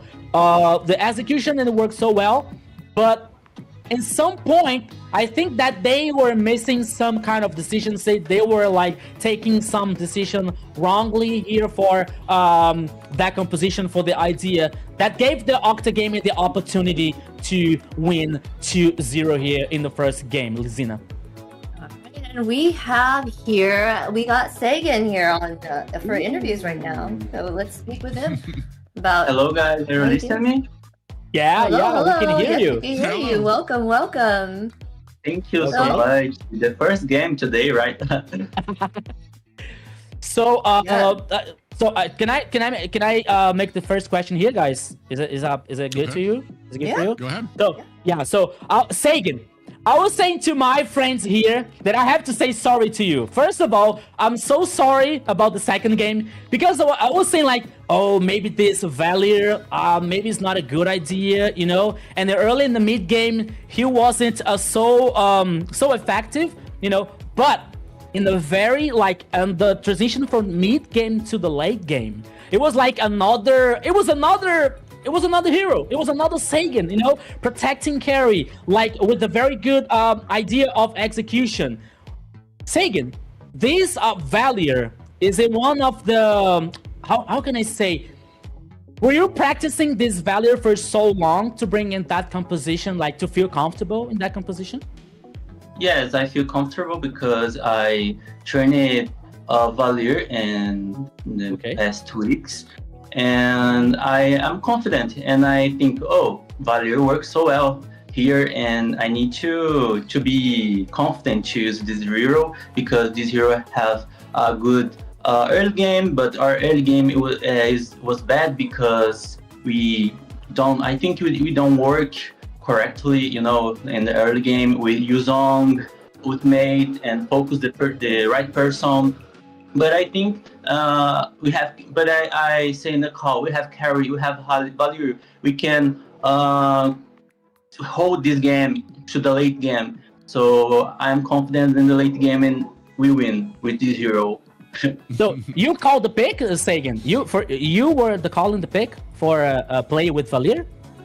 Was it from you? I can play with Valier or Guard, but I think Valier is good because. He has control. He has damage in late game. He is other hero, like so much damage, you know. Nice. So you come from RRQ, Akira. You got a lot of history in Latin America with titles, and when it comes to MPL, and when it comes to like the game style out there, I dare ask, when it comes to a Zushin, it's something different that we see in North America. They just ban it out. I almost want to see, I almost want to say, dare I say, it's like the effort that it would take for teams to kind of deal with it. I feel like North America just like, nah, it's just not even worth it.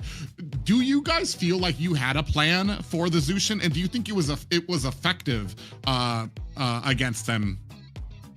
Yeah, we have a plan against Zushin because Zushin is good, but I think that they have more heroes that are so broken, like Baxia, Marcel, and Freya, and we don't have like 5 bans in the first 3 picks, you know. So it's a problem. But I think we executed the comp bad. But if you execute good, we can win in the early game. You know, it's like a miscommunication in the early game, but late game is okay. I say play with carry, protect your carry, and Valier, and you can play. Don't go greed, don't go so fast. You need back to protect your back lane. Okay, Zina, I have a question. Yeah, I do have to ask. What is your favorite mid lane hero? I think Valentina. Valentina is my signature hero, and I like play a lot. And she's a pick so strong in the meta game. Okay, but what makes her your favorite? Just because is it because she's meta, or is it something about her that you find more appealing? I played Valentina since the early, you know, like 3 or 4 years, I don't know, and I play a lot of Valentina, and I like this hero so much. It's my favorite character because he have adaptability. Yeah, this and so versatile. Yeah, you know what I think. I got you, no worries. Yeah, he's strong. Valentina is so strong. Oh my God! It's like say Massachusetts is Massachusetts. I don't know.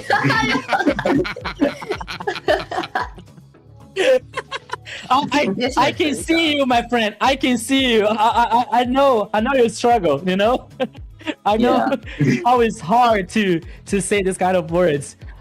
Sagan, it is so good to start this competition with a very good victory against Black Sentence, you know. So what's next for Octa Gaming? You know, because we were talking about a competition that also has Alpha 7, Influence Rage, Dreammax, 9Z Globant. So what's next for Octa Gaming? You know, so what are your thoughts? How is the preparation for other games that are coming too? I think we are prepared for the other games, and there are so many teams with potential players, and they are so strong. But I think we need confidence and play well against these teams. We cannot do so much mistakes. You need to do the right focus and mindset needs, you know. Great, perfect. I do have a question. Who do you think it's gonna be the most hardest for you? Who do you think out of all these teams will be your greatest difficulty to go against? The mid, right? Mid lane? Oh no, just in general, the teams. General. Okay. Yeah. I think Alpha 7. Alpha 7 strong. Okay. Oh wow. Nice. Okay. Alpha 7 was strong in North and in South as well. Then they have so players good and need to be prepared to play against them. Yeah. Sagan, a spoiler alert. Besides Valier, do you have another surprise for us? I cannot say this.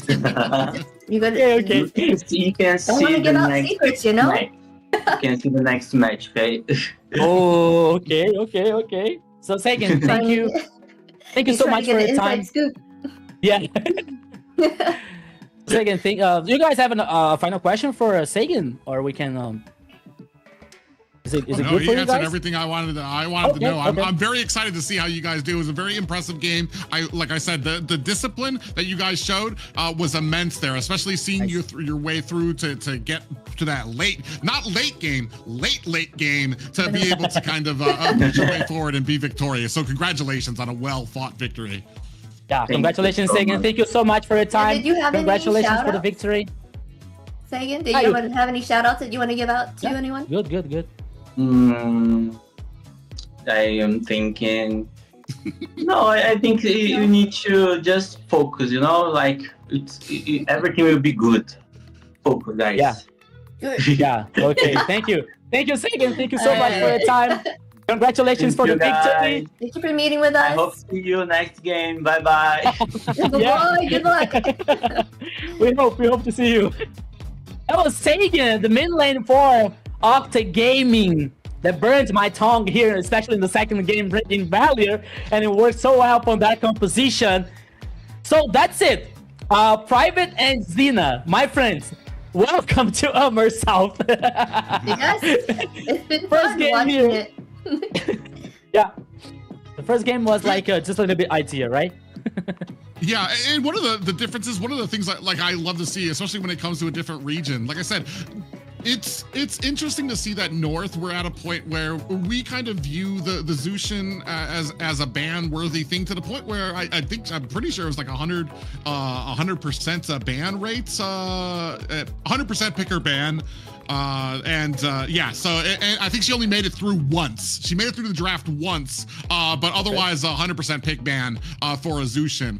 So it's nice to go to AMER South and see that they're not just banning it out. So she's just this big question mark of how she plays or how you deal with her. Here, they're not afraid of Zushin. They have a priority of other heroes that they feel are just a lot stronger, and they're like, no, we're gonna deal with this. We're gonna find a way through it. So that's something that I'm very excited about.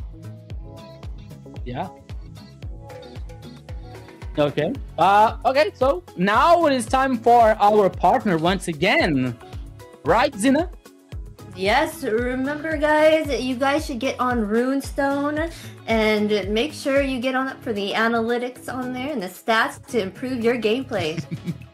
Yeah, guys, if you want to level up your gaming experience, check out runestone.gg. It's the perfect place to track stats, improve your gameplay, and stay ahead of the competition.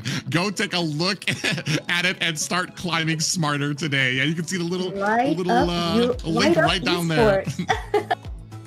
It's over there. It's over there here. So thank you so much, Runestone, for making it happen.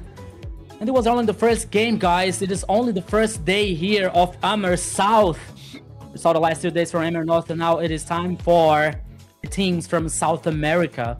And we are now excited to see the second game, the second match for today. It was 2-0 for Octa Gaming here. Always remind you guys that all matches are best of 3, so we have all the teams playing today. We already had the first match here. It was Black Sentence versus Octa Gaming. We saw it was supposed to be to have 3 games. But the fact is, was 2 games. But now we are about to see the schedule for today. Yes, Xena, the second game is Dreammax versus Infinity.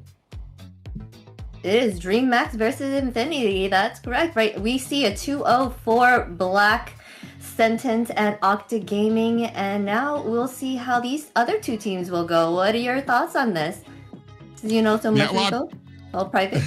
Go ahead. What are your? I was going to say Dreammax. I mean, you've got a lot of fans there from Brazil going to be taking on Infinity, who is the #1 team in Peru. So a lot of pride going to be going on here. And just like we've been seeing in AMER North, and just like we saw from the last game, there are teams, like I said, that have juggled kind of around rosters. There are teams that have kind of stuck together a little bit more and kind of grouped and come in with a little bit more cohesion. So you're going to have a little bit of that at play when it comes to a lot of these teams kind of facing each other. We're going to see if we see that in this next game, Dreammax taking on Infinity. Yeah, it's a very traditional team, Dreammax versus Infinity, that there was the champion from the ADT South a few weeks ago or months ago here. It was the access for the AMER South here. So they won versus they won versus Octa Game actually. You know, the final was Octa versus Infinity. Infinity was the champion, you know, and Octa, as Private well said here, Private Octa, it is the lineup from the old ULF Esports, so that's why they are here competing on the AMER South. So it's going to be very interesting here. It's going to be very interesting a match, Dreammax versus Infinity. It's a very traditional one because we have Dreammax with always a very good players, you know, with always very strong players versus Infinity that comes with very confidence, especially for the ADT South. So it's gonna be interesting, and we hope here, Private, at least 3 games. Oh yeah, I mean, you're always wanting to see it go the distance. But you brought up some great points, especially when it comes to Infinity, who were able to fight their way up here. So they've got a little bit of momentum. You've got certain teams that get, and I don't want to speak lesser of a team that got invited versus one that had to make it through qualifiers here. But there is something to be said about the momentum, the dealing with the meta, dealing at fighting games at the professional level. So that's something that might come into play when Infinity takes on all comers here, especially when it comes to Dreammax here. And we just watched that last game. I'm excited to see that Zushin kind of made it through. I'm wondering what else we might have in store. Valier starting to step his way up into the meta a bit here. We're seeing a whole different, and this is, like I said, I'm not against the meta. I hate to use words like repetitive or boring or things like that. But when you're talking about global bans, you're talking about something that is fresh every single round. A different composition, different things that you can start using in there. Valier, we've seen Benedetta, we've seen Xborg. What else do we have in store? And what might South America be surprising us with? Yeah, we hope to see more heroes outside of the box here, you know, but because I'm with you, Private. I'm not against the new meta, you know, especially with the fighters in the gold lane, because I like to see the old marksman here, you know. I like to see more Beatrix. I like to see more Brody, you know. These heroes, they lost their space because of this new meta, bringing fighters in a gold lane. You know, I think that the only marksman that we are about to see here is Claude, Carry, maybe Moskov, you know. So it's going to, okay, but we want to see, I want to see more. I wish I can see more marksmen here, my friend Zina. Yes, I love the fact that they do have these global bans, the fact that they're able to, we're able to see more different heroes being chosen, and we're not going to keep being able to see like the same ones, like Private was saying, right? The fact that we had added this little bit makes it so much more enjoyable to watch. And the last match that we just went through, they almost went to a third game. Going back and forth was pretty good, you know? Yeah? Yeah. Well, without further ado, ladies and gentlemen, let's get right into the lineups of our upcoming match. It's going to be Dreammax. King bringing up the XP lane, Jump Style in the jungle. It's going to be Chakite in the mid lane. Bear with me here. Quimera in the gold lane, and Blink in the roam. Yeah, we have so much to talk about this Dreammax lineup, but now we're about to see the lineup here for Infinity. That comes with Rusi in the XP lane, ZZ in the gold lane here, Lionel in the mid lane, Zablox is going to be the gold laner, and Fanboy, the roamer for Infinity. The former champion from ADT South coming up here on the AMER South for playing versus a Dreammax, and this is going to be wild. And right into the draft. Yeah, ladies and gentlemen. Okay, Private. First of all, Private, what do you want to share? Okay. I was gonna be. We talked a little bit about some of those outside the meta pickups, and I was gonna ask Zina, what's the outside the meta pickup that you want to see? We talked about the gold lane. Where do you think an outside the meta pick might go there, and why is it not Hanabi? Oh man, okay. It's gonna be Hanabi, you know? I mean, Odette would be an amazing choice here. Oh my god. I love Hanabi.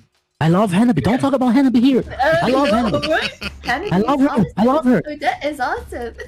Yeah. But totally can be shut down so quick, Odette. So I don't think she's gonna be chosen here. I thought it was I thought that it was about to say Mia, for example. You know, like, okay, Hanabi. Hey, I love Mia. Okay. Oh, now she loves Mia. Okay. I like Mia. But guys, talking about the draft here, we are seeing something different because Infinity here comes with Marcel and Guinevere from banning here in the first phase, while Dreammax are going to banning, or they banned already, sorry, Fredrin and Abaxia.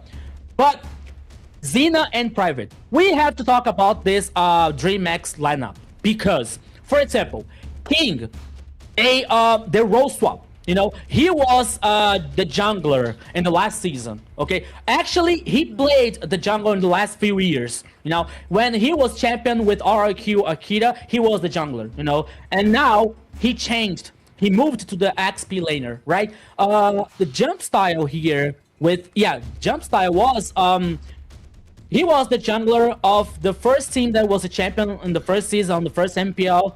I don't remember the team now. I think there was Red Canids, the first champion of the MPL. He was the jungler, and now he is in the Dreammax here as a jungler, Private Dancer.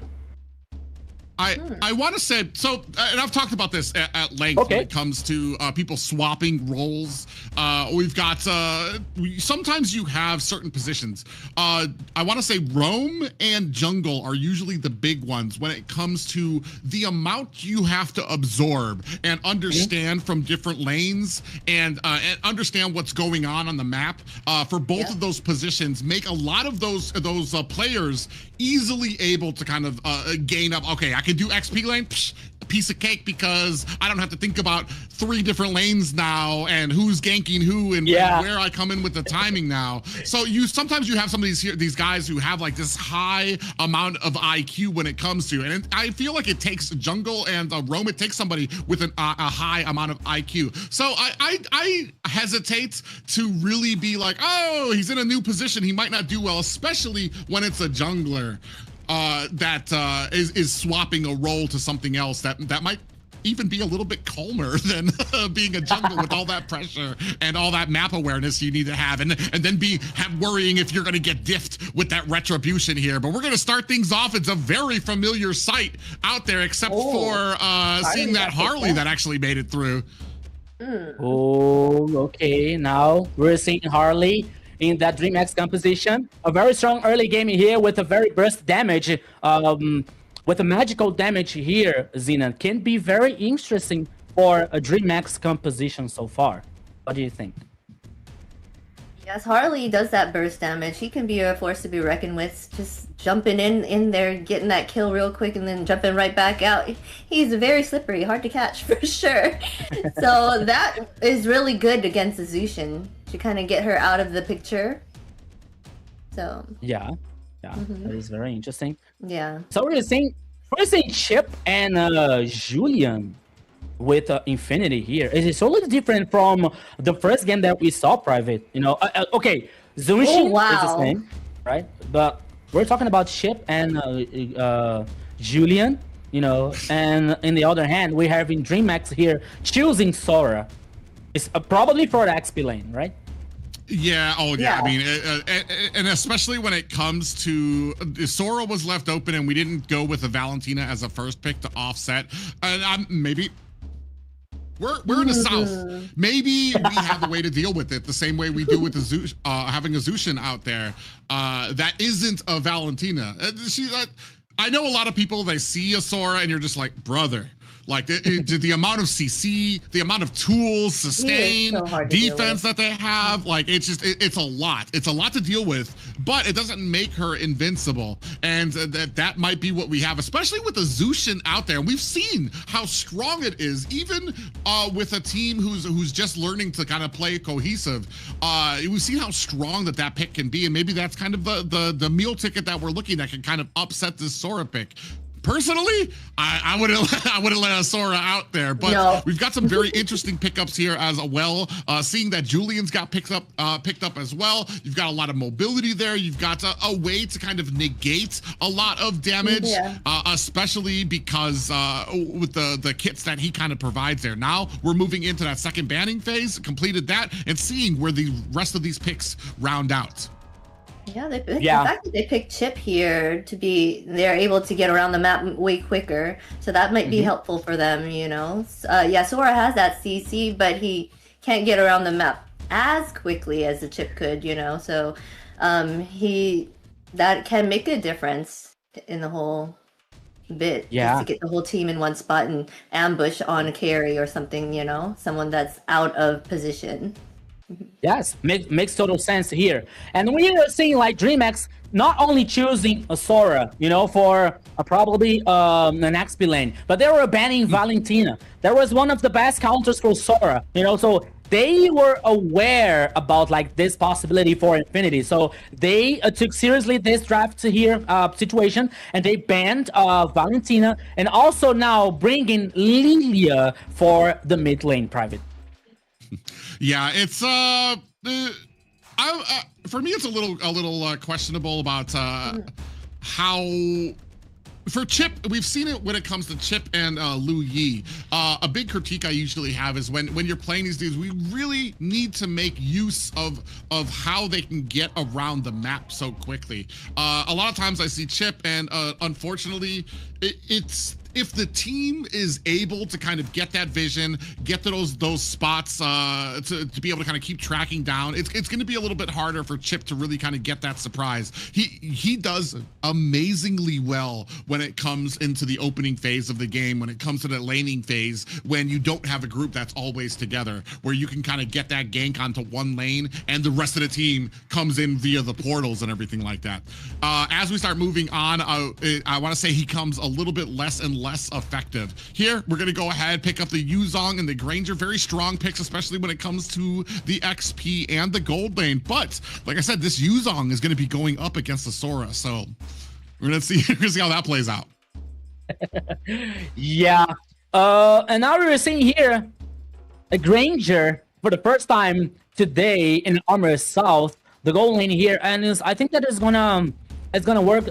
I think that it has to be with a very, especially with the skill shot ability, you know, because and working against carry, okay, he has a quite advantage of range, you know, but as we saw this carrying happening today, we saw carrying working today, so they have to be very aware. They have to pay attention about that in the first game here, because the late game can be very crucial for Dreammax, even though Infinity has a very interesting composition here, working with the Yuzong, especially Zunchin here with this high pressure, especially in the mid lane here, and working with Chip, that's a Private was saying about, especially with the macro here, that he can work very well, bringing these teammates, bringing the colleagues here to work and give a good composition and execution, especially when they are trying to cross map or somehow, or trying to respond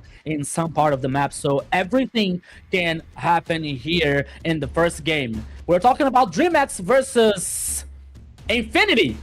Zina, what do you think about that two compositions? Oh, Dreammax versus Infinity, I think they each have a way that they can have a leg up here, so I don't know, it could be either one's game, but for me, I feel like Lilia will have a hard time catching those very mobile heroes. Okay. Yeah, ladies and gentlemen, we're going to go ahead and start things off here with the bang. You can see already Dreammax trying to get a lot of information for their team to kind of know where they are on these buffs. Already Blink doing a great job. That's the value you get out of a Khalid, being able to kind of traverse the map very quickly. That huge amount of threat that you have with the damage he can do, especially Julian. He does have a good kit for trying to escape, but he, after all, at the end of the day, is still a very squishy jungler. Yeah, you said it right now, because I think that we know that Julian has this potential, especially of the physical damage here. Now with a very fast clear path, especially in the jungle here for him. But he has this situation, you know, he is not allowed to be more aggressive, you know. He's not allowed to like face check something because he can be surprised and he can be knocked it up. He can be surprised somehow here and not impact in a positive way for Infinity. So he has to be careful. He has to take care about that. We're talking about now the first turtle in the bottom side here of the river that Dreammax already started. Fanboy had this info, but Julian is a little bit far. I don't think that would... okay, there were no fight back for Infinity here, Private. Yeah, and then that's kind of unfortunate too, especially not that he kind of wasn't in position, but we didn't get any value out of it. If you're going to allow the enemy to get the turtle, you kind of want to be able to put some pressure on a little of the lane, getting jungle from that. Oh, speaking of which, actually, Fanboy, the damage coming from those bombs from Kite there. Oh, and even more coming in from Blink. Lionel tries to put the pressure on with that lantern flare, but it's just not enough. Man, a lot of damage there in the mid lane. That combination of Khalid and the Lilia really paying its dividends. Yeah, we got like 3 minutes so far. It is even, especially when the kills here, no kills for any team. But Dreammax, it is taking domination. It is taking the action, especially in the goal lead here. Almost 1K for them. The first turtle was for a Dreammax, and now 60 seconds remaining for the next one appearing out on the upper side.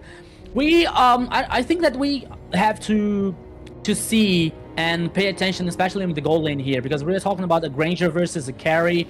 You know, we're talking about Chimera versus Zablax. You know, Chimera is a new acquisition in this team for Dreammax. Oh, no! Oh, almost. Man, very close there. You got a great point when it comes to that gold lane too. I feel though, Infinity might be kind of like a half step behind. You got a Granger there taking on a carry. I feel like Granger wins out that fight like 9 times out of 10. But he's really not pressuring on the lane. I know you still have to be afraid of maybe the gank coming from Dreammax, but there's a lot of opportunities while the minimap, you can see the entire team. You know where they are. You know that you can start putting a little bit of pressure on. And this kind of goes to my point when it comes to that last turtle. Infinity just wasn't in a position. Oh, Fanboy in trouble here and might get knocked down. That looking like a dangerous magic. Fanboy, or deadly magic. Fanboy actually able to get away and they turn it around. Infinity getting the first blood of the game, turning it around on Dreammax. And now it looks like this turtle actually might be contested here. Is that going to be enough? Jump style able to get the retribution. Yeah, but man, come on, Infinity. They had the advantage, especially because a Blink was taken down, but still they couldn't guarantee the turtle, you know. And now Lionel here is with low HP. He's forced to play back to heading back here. 2 turtles for a Dreammax. Okay, the first kill, the first blood was for Infinity. It is in ZZ's hand. Julian is very interesting, but now Fanboy. Okay, jump style here. Oh no, ZZ stole the purple buff. Okay.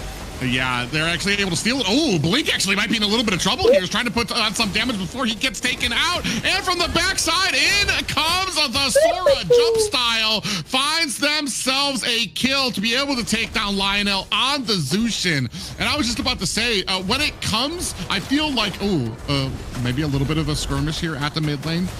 But Jump Style is going to be able to back off. The rest of Infinity comes here at the mid lane. But as I was going to say, like when it comes to kind of like cohesion here, it feels like you were right. They got the kill on the Dreammax, but I feel like the team was split off. Half of mid lane was still clearing minions while a turtle fight was going on. And then finally, Lionel comes in to try to put that lantern flare onto Jump Style, but by then it's already too late. They got the turtle. He got himself out of harm's way. When it comes to these objectives, you all need to be on the same page. We need to have the same focus in mind. And speaking of which, a Dreammax find a great opportunity to get behind the tower and finds the blot. Yeah, I believe that these things can't happen for Infinity. They lost the first turret here in the top side. They are taking pressure for both. almost every lane here. Now the focus can be in the mid lane here, but now we have another turtle that Dreammax is already in position here. They started immediately, and apparently, okay, here comes the Black Dragon. Yeah, they're gonna be able to find the target there, though. He's looking for an opportunity, but just does not find it. I feel like he maybe started that Black Dragon a little too far away. He gave Dreammax a heavy opportunity to prepare for it. They're able to kite away. They got the turtle, and they were already had a way more distance than they needed to be able to get away. Blink goes around to the other side there. We have a possible gank up at the top as they're gonna be able to take down this first Actually, no, it's gonna be the second tower, so they're just gonna match Dreammax here. Ooh, the little engagement comes on here. Kite on the backside, trying to rain on that damage. The Blotch actually able to take down Blink, and King comes in with that Sora, and this is the value you get there. Rusi is down. Jump Style able to find a kill onto ZZ, and able to find himself an escape as well. 2 down for Infinity, and 1 down for Dreammax. King is in the house, my friend. King, the Aspilin here for a Dreammax. Guarantee, what a beautiful knockout there. What a beautiful control. Giving the Dreammax opportunity here for winning this team fight. You know, so now Guarantee came out from 2 kills here with carry, as we've seen the build here. Guarantee now the Golden Staff and the Corrosion side for a carry. You know, almost the 3 core items for carry finished here to cause so much damage in Infinity's composition. So they have to pay attention. They have to be careful about that. As we see now, I think that King found his comfort zone, you know, not only playing in the XP lane, but playing with this kind of heroes, you know, that gives more sustain, that gives him more opportunities for create something for a Dreammax, you know. So the idea of execution here, and especially for a King, you know, to think about that kind of situation, to think about that opportunity, to think about that breaches that can happen and can appear for Dreammax here to take the victory in the first game. Now we have the first Lord here in the top side. Infinity is trying to get this info. He's trying to dominate the map here to get some kind of advantage. And more, they started immediately did this Lord. Yeah, Jumpstyle's actually been doing a very good job here. It's 3-0 right now, but looking for an opportunity. Black Dragon comes out there. Gonna try to zone out ZZ. ZZ able to go ahead, pick up the Lord, even with King coming in on that Sora on the Cloud Style. Jumpstyle gets taken out by Rusi. Zablot finds himself a kill as well. Dreammax on the back foot looking for an escape, and suddenly you have a very confident Infinity team here with a Lord at top and now pressing their will through the mid lane. Yeah, the last 2 minutes here was perfect for Infinity, guaranteeing the Lord with this composition, with a very with so many crowd control here. You know, like they are giving them the confidence for guaranteeing the Lord. Lord now heading for in the top side, destroying, taking down the second turret, and is still with full HP, almost full HP to give a tackle in the last turret here in the top side for Infinity. Now they have a very good advantage. The goal lead is not so far for Infinity, but is still in the map. They have the domination.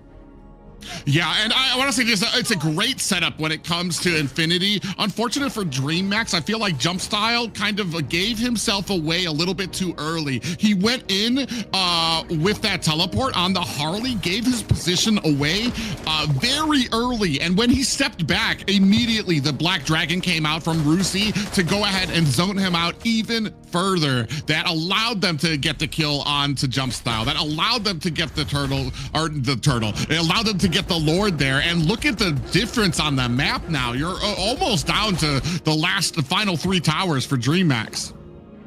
Yeah, we're seeing the items also here. Hunter strike for Granger.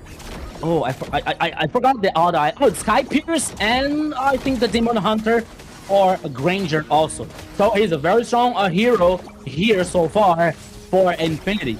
So the idea here now, I think for Dreammax, because their composition is not, they don't have a very hard engage here. They don't have a very crowd control idea for that composition, you know, so they have to think about and they have to be more aware about what are they are supposed to do in the map.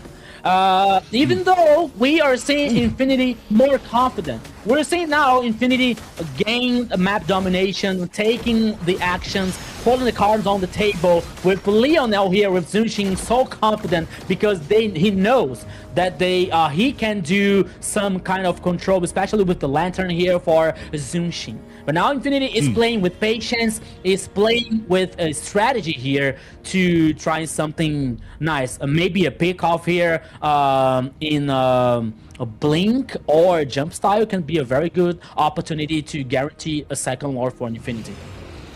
Yeah, and I feel like Dreammax, they just need to kind of take a step back and kind of play to their win conditions. Your initiating factor cannot be jump style on this Harley. You can use Blink. You've got a lot of answers. You've got King on the Sora. You've got Blink on the Khalid. Speaking of which, you have a Black Dragon coming out here now looking to try to put the damage on there. Putting it on to ZZ. Able to find a kill onto Blink. Looking for an escape. Down goes King. Zablat able to find himself a kill secured as well. That is going to be 2 down for Dreammax. Do they dare? Jumpmax hiding in the bush, looking for an opportunity. He's got great vision of Jump it. style. None of Infinity is checked. Jump style comes in, steals the Lord, and he pays for it. But he says to Valhalla because that is where warriors go when they die. Oh God, I'm so sorry about that because I don't know if he stole the Lord with the Retribution or the first ability, because I saw some cards over there, you know, so it was a very good situation for Dreammax. It was a very interesting stealing here, but they lost the jump style in the process. So it's still Infinity are the superior numbers, but they're not okay. They are being surprised by Dreammax. Oh my goodness. Okay. So now they play safe. Dreammax forces Infinity here to play back, to get back here, while they are losing the turret number 1 in the mid lane, and Dreammax won't stop. They want more, Private. Yeah, and unfortunate for Infinity.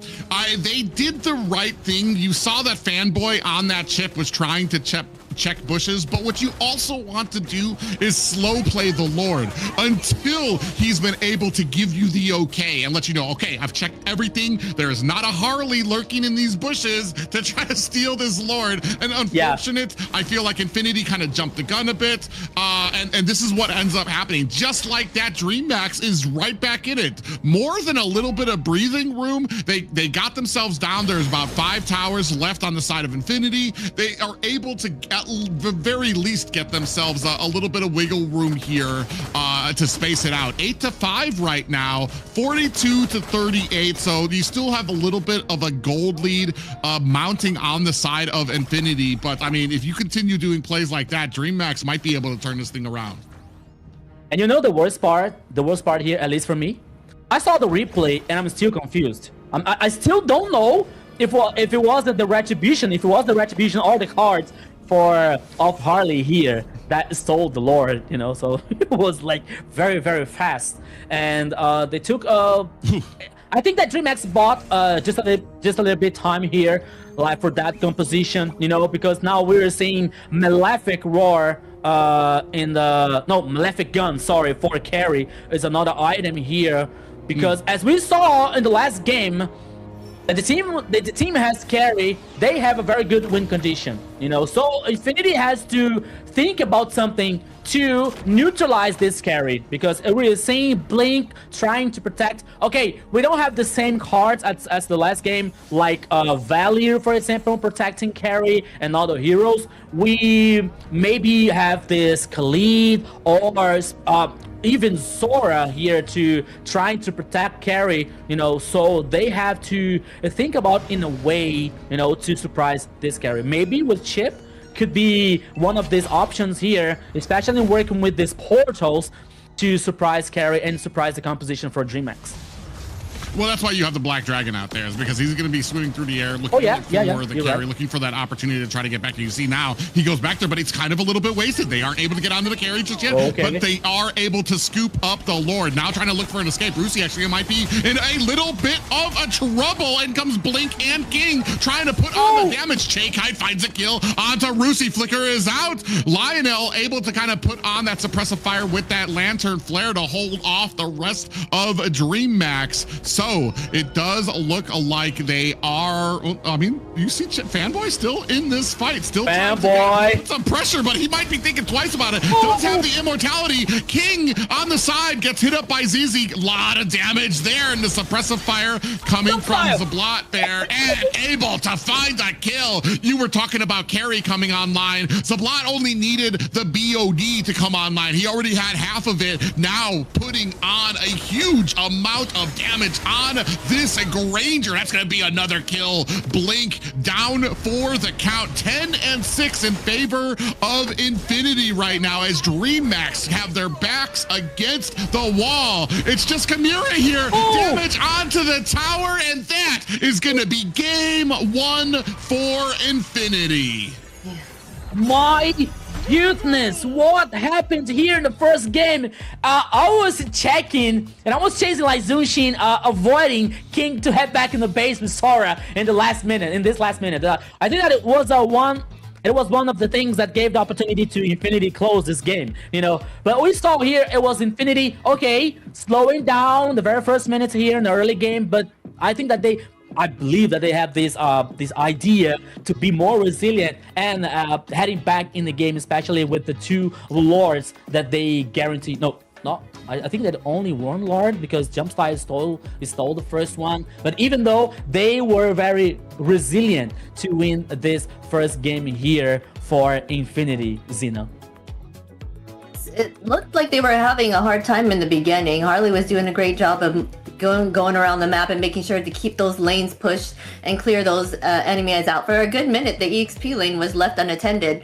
So Harley went and tried to take care of that and make sure that putting pressure on that lane. So it turned out in Infinity's match, even though the other team ended up like they were losing their towers quickly in the beginning. So like you said, it could be anybody's game. When it came to the effectiveness of the Harley, I mean, he was at like 3-0 to one of those turtle fights, and then it just kind of, I think there was just a little bit of a misstep. We saw it from both sides. Infinity at one point were able to get a kill, and then I feel like their priorities were split. Half of the team was going for the turtle, half of the team was going for the mid lane, and then you also had the factor of your XP lane joining the fights. But I want to say, like, so early, I feel like Yuzong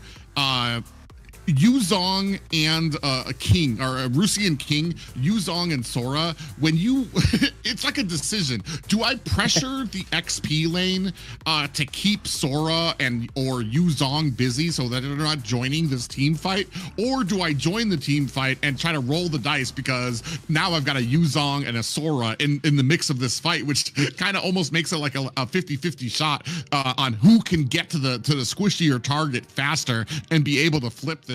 And as we started getting later and later, I feel like Rusi just was being a bit more effective of being able to get to that back line and find those targets. Yeah, it makes total sense here, Private. As we were talking about, Yuzong, especially with the ultimate here, the Black Dragon, trying to find this flank, trying to find the back line here, especially searching and lurking for a carry, you know, for Chimera here for neutralize this idea for Dreammax, you know. And you were talking about King.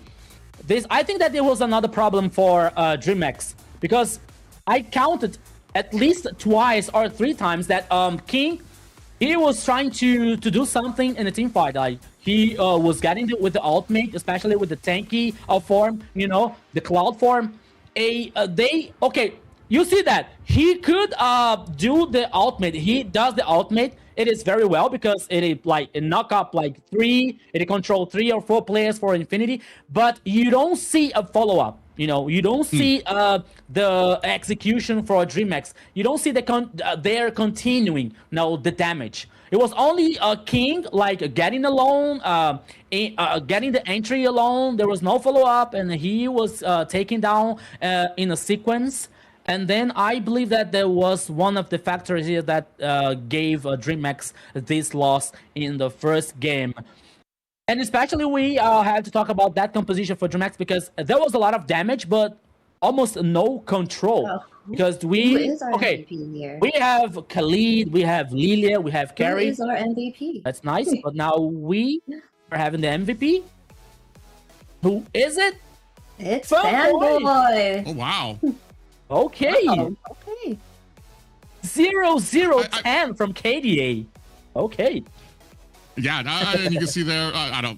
Total damage isn't really what we're looking for a roam, but I mean, 0-0-10 meant that he was involved in a lot of the fights, getting back there, getting a lot of the CC onto them as well. So great job there by Fanboy, MVP, well deserved. And one of kind of the unsung heroes, because when you get into these fights, a lot of people usually try to. A lot of focus usually goes on to some of these the damage that happens or getting into the back line. Here we can see, like, I mean, he comes in here from the side, continually getting on that CC, involved in almost every single fight. Yeah, almost calling the teammates for this probably team fight here to get advantage for Infinity, especially with the numbers of players. Always surprising Dreammax in some kind of execution and some kind of entry for Dreammax here. So Infinity was able, and they were prepared to counter attack these ideas for Dreammax. But the situation is a second game. Infinity is not allowed to repeat these heroes. Dreammax is allowed. It is allowed to take the Infinity's heroes in the first game, but everything is possible because we're talking about like so many heroes in the meta. The question is, will Dreammax be able to still let this Zunshin open Xena here in the second game? Who knows? They let Zushin open, they let Sora open. Sorry. A whole lot. Zushin is not allowed for Infinity. I think that the question is Infinity. Will Infinity leave Zushin open for Dreammax? That is the right question, sorry. That one, I'm not sure. They feel something else needs to be banned, and most likely hearing from, Seijin, he was saying that's not a priority for them. It's other heroes first. So if they find something more of a threat, I think that Zushin may not. Yeah, I'm trying to think of what we saw out there on the bans that is a bigger threat. I can understand the Freya. I can understand Gloom and things like that. I saw a Fredrin and Boxia, I believe, out there as well as on the ban phase. I'm not sure how high of a priority. I know they're meta. I know that they do have a place right now. I personally didn't think Fredrin or Boxia would be higher than like a Sora or Zushin in my books. For me personally, yeah, I know that they always. This is why I'm sitting here and not a good player out there on the esports scene, in the pros, doing well out there. So I mean, maybe they know something that I don't when it comes to being able to deal with some of these picks out there. Personally, I would just take Zushin off the board. I feel like, yes, there are options to be able to play against it. I just feel like there's a lot of effort. There's a time versus effort versus some type of math formula that will probably go into, is a hero worth banning? And for me, I feel like Zushin hits all the marks for that, to be able to kind of just put her away and deal with something else in that mid lane. She has proved it too, that she has been a force in these last few games. So I would ban her. That's yeah. I believe that's the situation for Zunshin here. I kind of can pass it on, especially with Boxia banning, because they say that one of the counters for Zunshin can't be Boxia, especially because of the mobility and this idea for crowd control situation, a control situation for a Boxia. But we are seeing here now the first ban is in carry for Dreammax. Okay, Zablax is not allowed to to take this hero. And now Infinity said, okay, here you are not allowed to use Zhongxin, Zina. Yeah, they're like, yeah, we're gonna take that out, thanks. I thought maybe, hey, maybe they had something that they could have gave it to them and they knew a way to stop her, but I guess not. They're like, no, she's out. Yeah, Marcel's another one that's kind of high on my list there as well. Despite the win rate, I feel like Marcel's still... I don't get it. You don't get why he's banned or his win rate right now? Yeah, I think both, you know? Why does... Okay.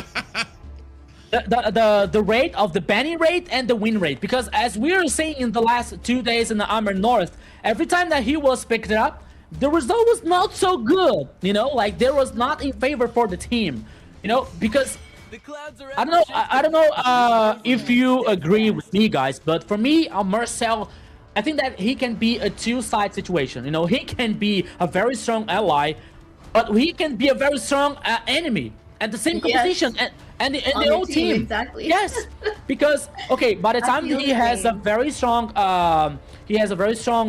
controlling and engage and disengage too, but it can work against the team if he using an ultimate outside of the time, outside of the tempo here for the allies. It can harm the friends, it can harm the allies here in a possible team fights, in a possible hard engage from the enemy, you know. So that's why I don't get it. I don't get it so much why Marcel has 100 priority here so far.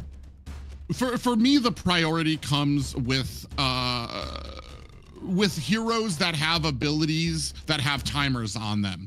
I'm talking like a Phantom Steed or something that if you freeze them, I've seen it, and that's a big use against the Phantom Steed, is where you go ahead, you put down that golden hour, suddenly the golden hour fades, you've got about 2 more seconds left of your ultimate that just completely got wasted. I agree with you that I feel like especially right now in AMER, we're kind of at a point where we can understand his strengths, that he's got a high ceiling. I just don't know if we're at the point where our compositions are really shining with him yet, especially I think he's at a 0% win rate when he has been picked right now. So, but he's still people acknowledge what he represents. We're going to be a first timer getting a Boxia picked up here. He's actually been a very high priority here in the South when it comes to a lot of the bans. So it's very interesting to see him get picked up now. And on the other side, Fredrin and Uranus picked up looking very for Infinity. Yeah, so I think that one of the reasons that the Boxer has this high priority here, not only because of for example, and the juggler has a very fast, clear wave here, like a very fast pathway from the jungle, but the possibility of the flexibility for Boxia, you know, because depending on the draft is going on, you know, so maybe this Boxer can go to the XP lane or the jungler or the roaming, you know, as we're seeing here, at least in the last seasons, many teams using this this opportunity, you know, so they choose Boxia and they see what happens in the rest of the composition, you know, and depending on the rest of the composition, and say, okay, Boxer is going jungler, okay, Boxer is going XP, you know. I don't think that this is happening here in this composition, because you are all seeing Kalia that has a high possibility and a high probability to go in the roaming, okay, only roaming. I don't see Kalia in other role here. Claude in a gold lane, while Infinity here responding with Moskov. Yeah, first time here so far in the first day, Fredrin and Uranus. And I'm going to tell you, Zina, I'm not surprised if this Uranus comes in jungle. Why? Uranus, we can see here so many times, Private, Uranus coming in the XP laner, you know, but sometimes it comes in the jungle. Okay, we have Fredrin. Okay, Hiko, what are you talking about? Are you crazy? We already have Fredrin in that composition, but who knows? Maybe Infinity can blow our minds with that idea to change role so far. Maybe it's a possibility. What's your thoughts, Private? Well, I feel like Uranus, the biggest appeal for Uranus in the jungle is when you have a Fredrin on the other side. I kind of question I don't think that that's why this was picked up, or what the plan was for Uranus. There's obviously something in mind, because they weren't afraid of Uranus going into the jungle position for Dreammax, because you already had the Boxia out there. So it's a very interesting Okay, I like this. My goodness. That's good. Yeah. That's when, because Kimmy was picked up, so they were like, oh no, we're gonna have to stop that. That's actually kind of amazing. There's not a lot. I think that has to be solely for the Kimmy, because I don't really know. Does her shield stop the blazing duet? I don't think so. Yeah, it stops some of the hits, I think. Yeah, so like it could, block the hits. I'm not that sure, but I'm sure that it reflects, the projectiles coming from Kimmy. Yeah. The blazing duet's a very good question. Well, that's like the only use I see of the shield right now, so it's gonna be very interesting. Maybe it's a comfort pick for Fanboy.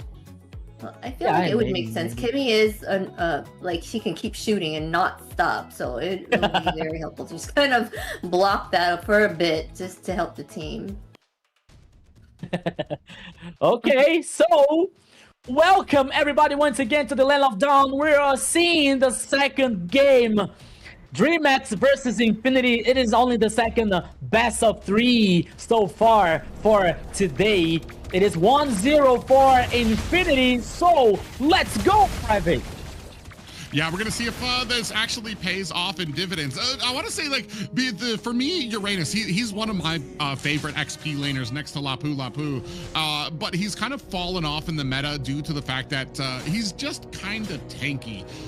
He has his place in a niche place against a Fredrin in a jungle position. But when it comes to I just feel like sometimes when it comes to like being in a roam, or not a roam, in an XP, there can be better options for setting potential. Ooh, we can see all that reflective damage actually coming, but it's actually might be enough to take down Fanboy, and a Chaekite actually not able to get the finishing touch, even with the shield out there bouncing and reflecting a lot of that damage back at Chaekite's Kimmy, still able to put on a worthy amount of damage. It was like nothing happened. I think that Lolita raised the shield and said, okay, where's the damage? I think the damage was totally for Lolita, at least in the first minute here. But now both teams are heading up for the bottom lane and just waiting for the first turtle. And Dreammax here is up to something. Oh, what a nice reflex here, Private.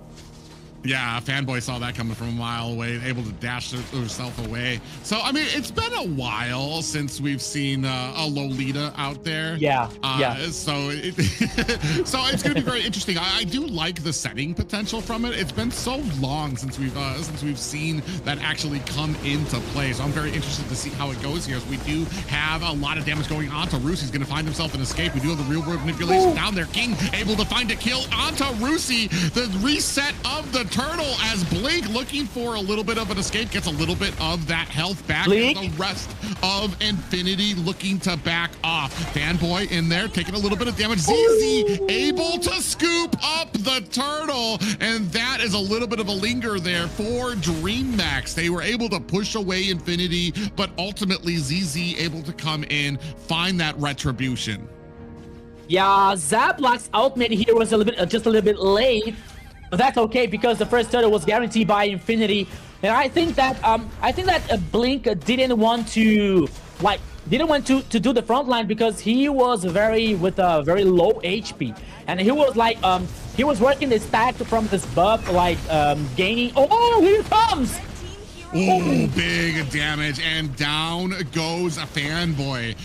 That's kind of been one of the problems and why you don't see Lolita very high up on the tanky echelon there, is because despite that shield, despite the fact that her passive gives the rest of her team and her a little bit of shield, she is pretty squishy for what is supposed to amount to a frontline tank for your team right now. And Dreammax there taking full advantage of that. Yeah, 2-0 here for Dreammax. So far, almost 4 minutes in the second game. Now we're seeing Infinity heading up in the bottom lane once again with 4 players. Maybe trying to, only 38 seconds remaining for the next turtle. Now we have Rusi here versus 2 players. We have Jumpstyle making the path with Boxia. And now ZZ can be surprised, and Blink always in the grass here trying to get this info. But now he has the information. He knows that the most part of the team of Infinity is in the river, in the bottom lane here, just waiting for the next turtle, while Jumpstyle is still doing the path, is still guaranteeing the buffs and the resources for this possible team fight for the next turtle, which is very important for Dreammax, because the first one was for Infinity. Yeah, I mean, they did all that work. They were even able to get a kill. Ooh, actually, speaking of kill here, they actually might be able to get down ZZ right before the turtle, and that is just not what you want if you are Infinity. Rusi still trying to look for an opportunity, but look at all the damage going on there from Kite. Getting that passive stacked up there. Rusi comes in, putting on a lot of damage. Kiting in comes the Moskov. Nope, Jumpstyle able to get the retribution there. That was actually a little bit scary there, probably for Dreammax. I was wondering if he was going to kind of come in from that SOD, but decided to stay safe. It wasn't worth it. Live to fight another day. 3-0 in favor of Dreammax. Yeah, and my head was like, hey, I got the ultimate, guys. Don't come. Please don't come. It was a bad idea. It is a bad idea for you to come. But now Dreammax is trying to do something in the top lane here. Oh, here comes once again Private. Ooh. Yeah, big stomp there onto the backside. Fanboy with the shield, the Guardian shield. Ooh, and able to take down with a Praiser's Wrath is ZZ coming in from the back there. We do have a blazing duet from Chimera, and Fanboy taking a heap of damage, and Kite very wisely stopping the damage as soon as that Guardian's reflection goes up. Yeah, I was like, I was about to ask why the focus on Blink here, especially versus Fredrin, but the idea was, and I believe that because Jumpstyle got the flank and neutralized Ivy, but once again here in the purple buff. Ooh, yeah, you can see them come in there now. Zablat actually in a little bit of trouble. We do have the real world manipulation down. King in a little bit of trouble, cannot escape, barely gets out of the limitations of that RWM. No worse for wear. Both guys, ooh, Jumpstyle is just not done with this fight. He might think twice about that. He's got 4 members. Numenon Blast able to find the stun. Is it going to be enough? We do have that reflection coming out. No way. Might be down for the count, but they are able to return it in favor onto Fanboy. Rusi next on the dock looking for a zigzag. Can he get away? He's not able to. Blink with the finishing touches. Next is ZZ, and now a flicker onto Lionel under the tower. Is he going to be able to find themselves another kill there? Kite is on fire right now, still 1-0-5, but having a great time at the front of that fight. Yeah, Jumpstyle didn't survive the last team fight, but he gained so much time for Dreammax to respond back here, guarantee 3 more kills for the Dragon Boys. You know, but now we have another turtle. Wait, what was that for ultimate from Zap Blacks here? Who was trying to find someone? Okay. I guess he's just trying to let them know he's still there. A little bit of a let them know I'm still down here. Blazing Duet comes in here. Oh, a little bit of it does get reflected. Lionel going ahead and put a little bit of a slow. Real world manipulation is down. We do have the bravest fighter stance coming in. King finds a kill onto Lionel. Oh, he does miss that stun there on the backside. Kite might be in a little bit of problem. Gets hit with a spear against the wall, but Dreammax doing a great job steady on that turtle. Jumpstyle scoops up an uncontested turtle. Yeah, the gold lady here almost heading for the 5k in favor for Dreammax. Another turtle, and always the plays from Dreammax here, like doing some kind of cosplay of Highlander, always surviving, almost immortals here for Dreammax. as we see now the items here, the corrosion for Moskov, but instead of, we are seeing Golden Staff and Demon Hunter for Clog, especially with the Blazing Duet. But here comes once again the ultimate from Blink, focused in his eye, and the execution was perfect, Private Dancer. Yeah, what a great tsunami slam to take them away from the tower, and then that allows King to come in with the bravest fighter stance and then find the ult and the stun to be able to take down Lionel. I was almost kind of questioning, I'm like, it didn't look like any of the team was in position after that tsunami slam, but King closed the distance very quickly. So it's just great understanding from the team. And now Dreammax putting the boots down onto the tower, getting a tier 2 bottom lane. Now looking for a little bit of engagement here. Blazing Duet onto the back line, takes down Zablot from underneath the tower. A tsunami slam, but Fanboy looking for the escape, but Kite right there with a double kill to clean it up. 12-2 for Dreammax. Kite, take my money, take my energy. What are you doing in this game so far for Dreammax here? And we are talking about, like, we're talking about Blink. This roamer, which is a former player, which is a former champion also in RRQ Akita, the old RRQ Akita, that won the MPL 4 times in a row. But now we're seeing Dreammax always causing picture profit. Yeah, another tsunami slam comes, catches ZZ, and down he goes. Fanboy's gonna look for an escape as Blink comes in, followed by King with another ultimate on that Lapu Lapu. They are just being surgical when it comes to being able to get these tsunami slams, get the damage on, and blow up the opposition. Now you don't have a retribution for this Lord fight. You can't even contest. Yes, 8 games here in the goal lead for Dreammax. No contest, no fight back in this Lord for Dreammax. It is totally different from the first game. I think that Infinity here is having some issues to find a flank or find a back line here, especially to trying to neutralize the Claude or maybe Kimi, you know, but it still is very difficult because even though they both have some kind of ability, so it's not so easy. It's not so... Oh, here they come again!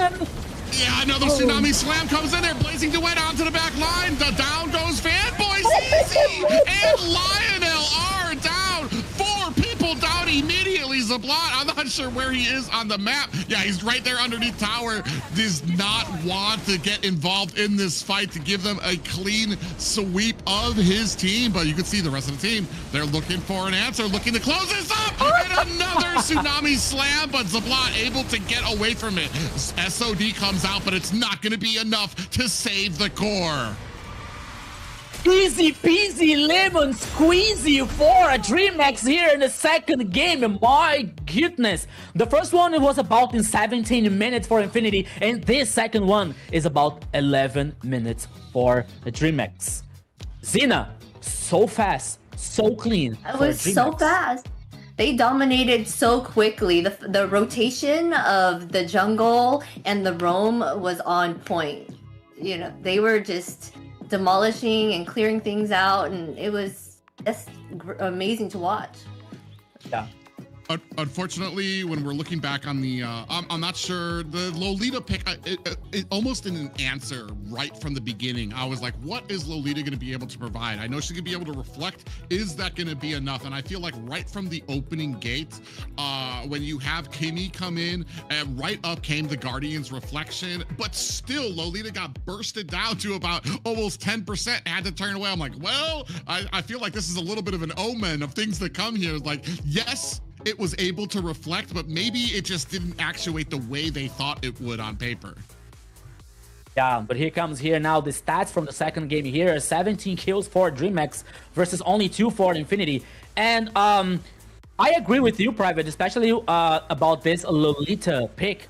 And I go further because I think that if Lolita comes with the Flicker instead of the Purify here, I think that will give that would give more opportunity for Fanboy here to try to do something, especially with the ultimate combo with Flicker, you know.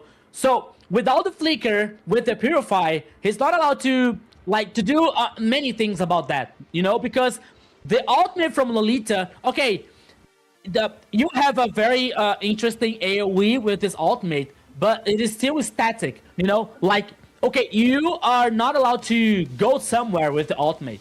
You know, so if you bring the ultimate with the flicker here, you have like more breaches, more opportunities to work so well with this Lolita.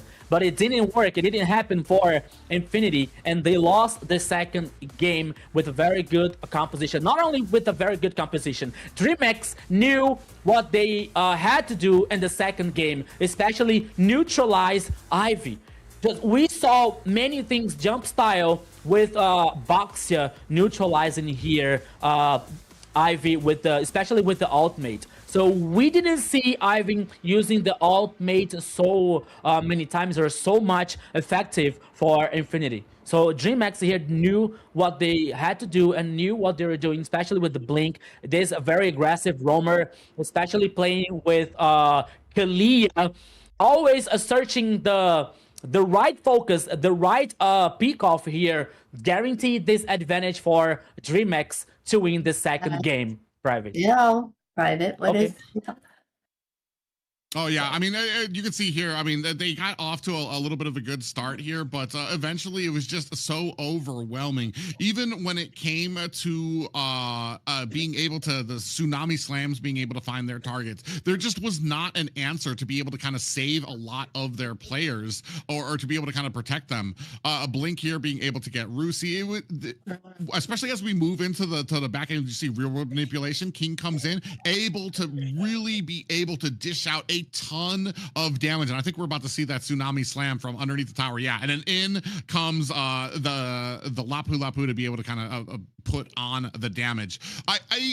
I feel like the combination at the beginning of it, where we had a Uranus pick up and the Fredrin, I don't know if that paid dividends either. Uranus does take a few items that he's going to need to be able to kind of get to that tankiness, but then there's a reason that Uranus isn't I want to say top tier S tier meta pick in the XP lane, because he doesn't really provide a lot of CC. There just was no answer. Once somebody grabs that, and that's a big thing when you have a Kalea on the enemy team, once she grabs somebody and has a tsunami slam, what is your answer? And I don't think that was answered here as we take a look at the MVPs. Oh, our MVP is Shy Kai. Oh, female MVP in the mid lane. I just gotta say, she did an amazing job and did the damage. She did a lot of continuous damage for the team and made sure she was in there for those team fights as well, staying far behind. Her positioning was amazing and impeccable. She was a key factor for sure. Yeah, she was very positive here. She was very effective with Kimi in the mid lane here, working with this Marksman, which has a very good mobility also. But now we are heading for the highlights in the second game here. Once again, talking about how fast and how clean was for Dreammax, especially working this with this composition idea with Blink with the ultimate here with the Tsunami, or King also neutralizing Ive also here with a lot of damage with the against the mid lane for Infinity, guaranteeing the second game here for Dreammax. And the fact is, it's even so far here, Zina. 1-1, and we're heading for the last and decisive game. Yes. We are headed for the last and decisive game. What are your thoughts on this, Private? How are you feeling about that last match? It definitely showcased some interesting picks that make me wonder where we were going for, or if possibly we were kind of saving something. I talked a little bit about that Uranus Fredrin kind of pick up at the beginning. I don't really feel like it kind of paid some of its dividends there. We saw the MVP there, and especially when this is one of the things for me is like mid lane and roam are so important. I feel like right now when it comes to current meta, even when it comes to global bans, it's just being able to clear up the mid lane and support your side lanes so that your Moskov, your Claude, your Granger can get fed is so important for a lot of these metas and a lot of these games. And I feel like sometimes teams they set up that mid lane, but they don't secure it with a roam pickup that's really going to be able to enable that pickup. The Lolita not really known as an early game support, and then when what we saw from there, them having to go back to base really kind of set them behind and allowed Dreammax to really kind of push forward with a lot of momentum. Here we're gonna go on to game 3. Game point here. It's gonna be the end of the series for one. Yeah, all these teams. Yeah, I was gonna say, like, they aren't taking a chance there. That's not gonna be we know how to counter. We're gonna try to find a way. They don't want Zushin out on the field. They said nope. Yeah. You're like, come on, guys, we just won on the first match here, the first day. So let's make it right. So let's ban this Zushin here to not have some kind of a problem, some kind of issues against this mid lane. And now we're seeing a banning on Suyo for Infinity, or Suyu. Many people used to say that, used to call that. So here comes Carry in the first phase here of the banning for Dreammax. First pick here for Infinity. Damn, I could be. They're leaving Sora wide open, right? Do you think he'll be okay? Yeah, that's a good choice. That's a good choice. You're leaving Sora wide open, but you also have a Valentina open as well. Yeah, I was thinking about that. Yes, I was thinking about that. I think the good thing to do here is pick up the Valentina, because the Valentina ensures that the Sora, if they do pick up the Sora, they're going to have a bad time with it, and you can play along with it. And Valentina, I'm surprised, honestly, that we haven't seen more of her. Maybe just the ultimates haven't lined up when it comes to a lot of these teams and what Valentina provides. If you got a lot of weak ultimates, she doesn't really do you're not really taking full advantage of her kit, and especially taking full advantage of a hero has to be on your mind when you're talking about global bans and things like that. You don't want to waste a pick like that and then not to be able to use it in the future. Even though this is the last game already, they do seem to be taking their time for this pick. So maybe that's the consideration. Do you go with the Sora pickup or do you go with the Valentina? Yeah, just like the meme from Toretto, you remember, like, this is Brazil. I can say, this is our South. Because Private is respecting more Valentina here, but they are doing completely the opposite here. Like, thinking about other heroes, thinking about other ideas for a composition. So you're waiting for what's going on in this draft here. But as we were talking about, like, they can choose Valentina or Sora, for example, that is still open, or guarantee. We haven't seen yet Insunchin so far. You know, it's another strong hero here that they're used many times in the jungler or in the gold lane. You know, it's appearing in many times in the gold lane here, but so far in the first day he didn't come for AMER South. I'm not sure if he appeared the last 2 days for AMER North, but still is a very strong pick, is a very strong option here for both teams. But we are waiting for what is going on here in this They're making draft. sure to take their time on this because it is 1-1, right? So the next person will take the game. So they're taking their time for sure. Deciding on what they want here. It appears we might be in an actual golden hour right now, as all time has frozen on these. Marcel was here, guys. So, but I want to say too, like, I feel like, especially right now with the current meta, Insunchin has to be kind of a surprise pickup, especially because I feel like he does have his faults, and especially now that we're at such a delicate spot when it comes to gold laners, who I feel are in kind of a rough position right now in the current meta, because depending on who you pick up, there's there's a decent amount of fighters that can counter you in that gold lane, and it's something that you have to be thinking of. It's rough times. Not only are gold laners, most of their pool at the beginning of this meta pretty much neutralized into like 3 or 4 picks, but now you have to worry about fighters in your lane too as well, and being able to understand what can be countered out. Yusun Shin, I feel like he's one of those that doesn't favor well against a lot of fighters, heroes like Leomord and things like that. So that's why I say, like, I feel like he's kind of one of those later pickups. Okay, so now what's next? The production is talking to us. Okay.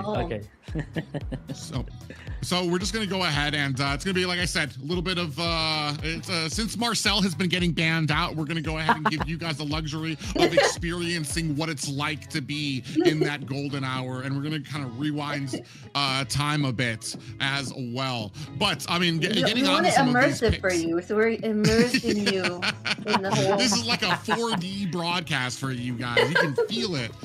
But yeah, when we come into these pickups, both teams have been very dominant in their victories so far, and I feel like that's really kind of come down to draft.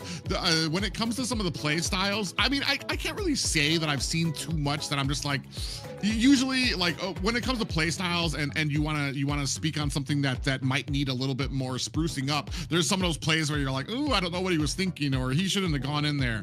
Yeah, they picked the Lolita and they had Uranus, and I feel like they did what they were supposed to on those picks. It was just the draft itself kind of from the beginning was a problem for them. And I feel like for both of these teams, I feel like that's where their success lies in. They know how to play these heroes. They know how to execute, even with something that might not be successful. It just, they need to find that draft and they need to get that priority right when they're kind of coming forward.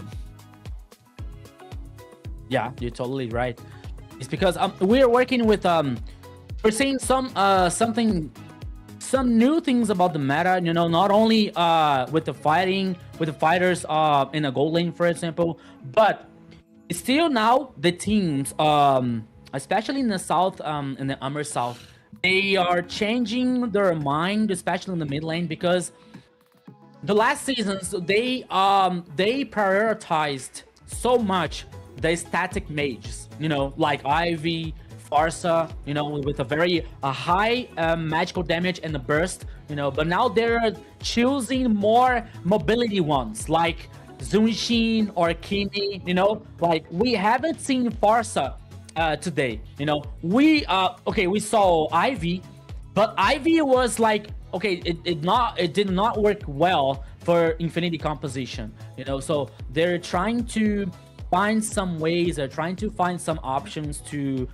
change in the mid lane here, not to take this risk of being neutralized every time, you know, with some mobility, mobile heroes trying to search the flanks or the back lines here. So that's why they are choosing more mobile mid lanes here, such as Kimi, Zunshin, Lilia also are coming up here in the first day. So many times in the mid lane here for the teams. So it's another situation that is happening here in the AMER South, Zena. Oh, well, I wanted to ask you, is it Ivy or Yves? I've been saying it wrong the whole time. It depends on the place, you know. Here we okay, here in Brazil we say Evie, some people say Ivy, you know, so that's okay.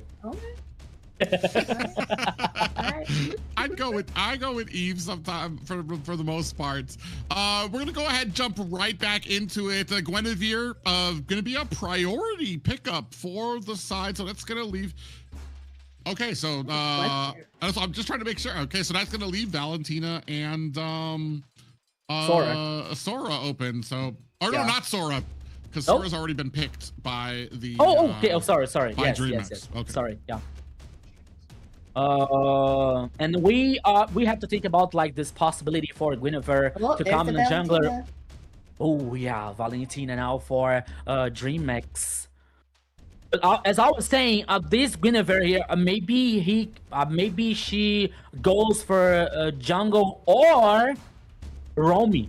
You know, like we saw, like In the last season, we saw many times like this whenever working in the roaming here, or like adjusting for the rest of the composition. So let's see what Infinity is up to in this third and decisive game. Dreammax chooses Valentina here and Suyo. Probably Valentina here has this flexibility for mid or XP lane. So let's see. Let's wait for it. Now Infinity comes with Obsidia and Fovios. Oh, it's a very late game focus here, Zina, with these two heroes. Has Obsidia been chosen a lot lately for you guys in the esports game? I believe she's only been chosen once in the North. She's very successful though, especially when it comes to being able to, she shines when it's very mobile heroes that you want to be able to use her ultimate to kind of stick on to so that they can't get away. If they try to run away, she's going to be able to keep closing that distance on them while creating that pressure. Here, it's very interesting to me because I feel like Guinevere kind of shines with heroes that aren't as mobile because you're looking to kind of get that jump and then you go into a Violet Requiem. Here, you've got a lot of heroes that can kind of, I want to say, maneuver. There's a lot of maneuverability on the side of Dreammax here that I feel like can bait out a lot of those jumps. But one of the things that's really kind of let Guinevere shine nowadays is the fact that she can just stack with auto attacks and stuff like that. So she can just, as long as she gets enough stacks onto you, she can hit you with the Violet Requiem and it immediately stuns you, starts sending you into a little bouncy house of doom, and it's a wrap for you. Here, looking into that second banning phase here, and you brought up Yu Sun Shin. Looks like on the side of Infinity, they're going to go ahead and take that off the board. Yeah. And now let's wait for the fourth. Okay, the fourth choose here for Dreammax is Alice. Okay, as I was saying, from Valentina flexibility here. Now I believe that she comes for a mid lane while Alice goes for the XP lane here with more sustain. To trying to, yes, the 1v1 versus the 1v1 in the XP lane here gives more comfort for a King. And now finish the composition for Infinity comes with Leomord and Lilia once again in the mid lane. Leomord in the jungle. Oh, and as I was saying, Guinevere here comes in a roaming, my friend, Private. I don't mind Guinevere in the roaming position. I feel like, especially because she's got setting potential. The only thing that kind of takes it a step back when it comes to like actual roams, tanks, or supports is she's very squishy without a lot of regen if you're not hitting that Violet Requiem. But I mean, when you're playing her, you're basically just trying to hide, wait for the opportune moment, and find that jump, especially when it comes to a lot of these objectives. So I'm not opposed to this. What I see here right now. We've got a lot of opportunity too for Dreammax, especially when it comes with the Valentina, the burst damage, and King on this Alice, so who's going to be able to soak up a ton of damage regardless if you're getting hit with the Violet Requiem or you're taking damage from Lionel. So it's going to be very interesting to see how these comps go into each other. Yeah, so Zina, what do you think about this third and last game between the two teams? I think that they would. It's a pretty good lineup on Dreammax's side for me, but who knows? Okay, it could be anyone's game, but like you said, you wanted it to be 3. Here it is. Yeah, so here we go again, my friend Private Dancer, to the Land of Dawn, to the last game here on the second match of the day. Dreammax versus Infinity. It's a now or never for both teams. Let's go. Yeah, it's going to be game point for both of these teams. Neither one, I mean, you want to set the tone when it's the first day of AMER South. You don't want to go in with L. Here, both teams have already experienced what it feels like to lose a game, and very evenly matched. Like we've talked about before, it kind of comes down to the compositions and how well they are going to be able to execute that for either of these teams. Yeah, so the situation that is both teams here, they want to start with the victory in the first day because it's very important to continue in the tournament. As and it's always good to remind you guys that it is Swiss format, you know, like, so the teams with the victory are going to face each other in the next day. The teams with the defeat are going to face each other, you know, so the more victories you get, the more chances you guarantee the spot for the playoffs here in the AMER North and South. So it is very important for both teams here to guarantee the victories, especially in the early stage of the tournament. So I'll take the time here to, oops, okay, it's a king versus a 1v2 situation, but okay, he uses the Foggy here to reposition. That is a clever move for a king. Now taking the time here to say hello from the people in the chat. Hello to GM Kilua, Alexandre Pereira also welcome and thank you very much. But now here comes the jump for a Guinevere. Only to jump scare, Private. Yeah, and unfortunately not able to find the setup that they want, but it does look like Dreammax getting in a good position to kind of ward away people from this turtle. Lionel in a little bit of trouble there, gets caught by King there, but Jumpstyle's going to be able to secure this turtle without, and this is something we've seen a lot before. I mean, and I kind of, I'm a big critique of it when a turtle kind of goes out without like much of anything coming from your side. You're not ganking another lane. We're not impressing ourselves upon the enemy's jungle. If you give a turtle away for free, eventually, as this game keeps on going on, if you keep on giving away objectives, you're going to end up getting steamrolled there because the lead that you get from the enemy team is going to be insurmountable. Now, a little bit of a Zaman Force kind of laid down there. I feel like Zablat's having a lot of trouble dealing with this Harith. Yes.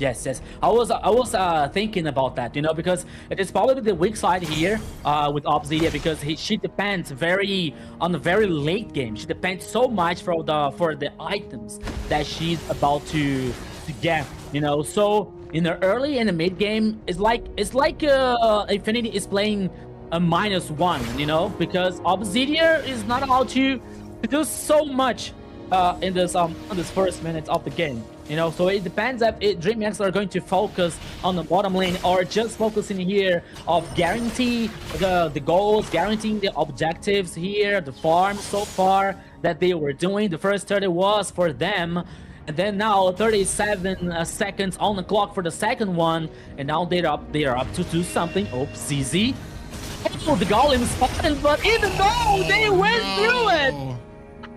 ZZ got caught. A great read there by Dreammax, kind of poking out, sending out those fish hooks, looking to see if they got a little bit of a bite. ZZ was right there, and the rest of Dreammax in a great position to be able to clamber on top of him. And now they're going to go ahead inside the jungle. Ooh, I believe, yep. King was still not, Jumpstyle was still able to get that orange buff. So great job by Dreammax. Immediately find the kill and immediately beginning to refuse jungle to Infinity. Yeah, but now the second turtle, he was on the pit, but now Dreammax is just up to do something in the mid lane. Oh, he was doing the front line here. The Glorious Path comes away with the kill for a Hybrid, and now Lionel could be the next victim, but now King is chasing in the back line, but now he gets a reposition. Okay, second kill for Dreammax and the second turtle too. Oh man, Rusi kind of got caught in between that Elbush, trying to make his way to mid. Got caught there, took a ton of damage, and then I feel like there just wasn't enough left in the tank for him. Right now, 0-2. Dreammax having a great game here, able to execute what they want. We were talking about this gold lane. This is a very Dreammax heavy gold lane here right now, without a lot that's going to be able to be done. You can see they've already kind of switched up lanes here to give Zablat some breathing room. Yeah, they have to do something for Zablat so far, because as we were talking and as we know that Obsidia needs more time. She needs it to get in that transition from mid lane to late game here, to do something because of the items and because of the damage. But Dreammax is aware about that, and they forces. Here comes the Glorious Path once again, Private. Oh, yeah, they're going to go ahead and lay in to Infinity looking for... Oh, we did have the Throne of Room come in there. Blink does find the kill. Lido and Fanboy are down a break of Gray's invasion by Dreammax to come in on the back end. It does look like Jumpstyle able to find themselves a kill. Rusi in trouble, gets taken down. Infinity. It's just ZZ left. 0-6 for Dreammax. They are finding these great opportunities, whether it's at the bottom and being able to find, I believe it was ZZ at first under the jungle, or being able to kind of enforce their will in the early game into enemy jungle as well. Yeah, and now Infinity trying to defend the mid lane here, but now here comes the glorious path once again. Here will come the next team fight, but now the Dreammax is zoning the players because they already took the first turtle in the top side. Oh, here comes the Violet Requiem! And immediately bursted down. That's the amount of damage that Dreammax have right now, and that's where the value of King on that Alice pick comes out. Even if you get popped up, the amount of damage that an Alice is doing there is just huge. Even if you get them with the Violet Requiem, you're taking a heap of damage. And for that, an engagement by Infinity gets turned around and they lose 2. Yeah, it is 2 for 2 here, but now another turtle. But once again, oh, it was Jake right here, guaranteed by Infinity. Yeah, there was the third turtle. 2 turtles for Dreammax, 1 turtle for Infinity. Now the next objective is gonna be the Lord. We are heading for almost 8 minutes. You know that by the time that we had the Dreammax dominating the pace, dominating the actions here, but now Infinity with the 2 kills. They show Dreammax that they are not dead yet. They can survive and they have the chance to get back in the game. But the goal lead here is, okay, it goes for Dreammax. It is almost 4K ahead for Dreammax. But Infinity is not done yet. They have Obsidia, a very strong late game. Yeah, and it's not just the gold, it's not just the, it's also these side lanes are down. It's going to give Infinity a little less room to be able to run away from as well. Glorious Pathway comes out there, and yeah, another secure there for Dreammax to go ahead and invade. And unfortunately, Infinity right now, there's, comes in, Fanboy, thought about the Violet Requiem there. I think actually executed did the Violet Requiem, but as the rest of the team turned around, I think thought better of sitting in there and had to use that passive to get away. Yeah, and you are right about talking about the side situation here for Infinity, because once again now the turret in the bottom lane here, the second one, it is taken down by Dreammax. The sides here for Dreammax is very strong. Okay, Infinity still have the turret number 1 in the mid lane, but I think and I believe it's just a matter of time to Dreammax taking down. So Infinity here has to find somehow to gain more time for Obsidia to get more items. You know, like, okay, the turn number 1 here is going to be taken down. I don't think so. Harriet come down for defend Chimera with the 3 kills so far. And here it is, the first Lord, the Lord Cam in the pit in the Land of Dawn Private. Yeah, they're still at a point right now. It's 2-8. They're not going to really be able to contest this. And unfortunately, there's a lot of, I mean, you got a little bit of damage when it comes to ZZ, but there's a lot of melee, especially having a Leomord here. You're not going to want to contest this. You're about 4K behind, 5K now with that Lord, and Dreammax are really having a good game here. Haven't been able to kind of crack into that mid lane, but I mean, you don't need mid lane when you're able to refuse. Ooh, Fanboy is down. When you're able to refuse this purple buff, and that's exactly what they're doing. They have this on a timer right now. Infinity says they changed for a purple buff. They really want that, are not going to be able to get it. Another kill goes down. Dreammax still looking to kind of clean the slate here. ZZ on the back end trying to protect this tower, but 2 in 10 in favor of Dreammax.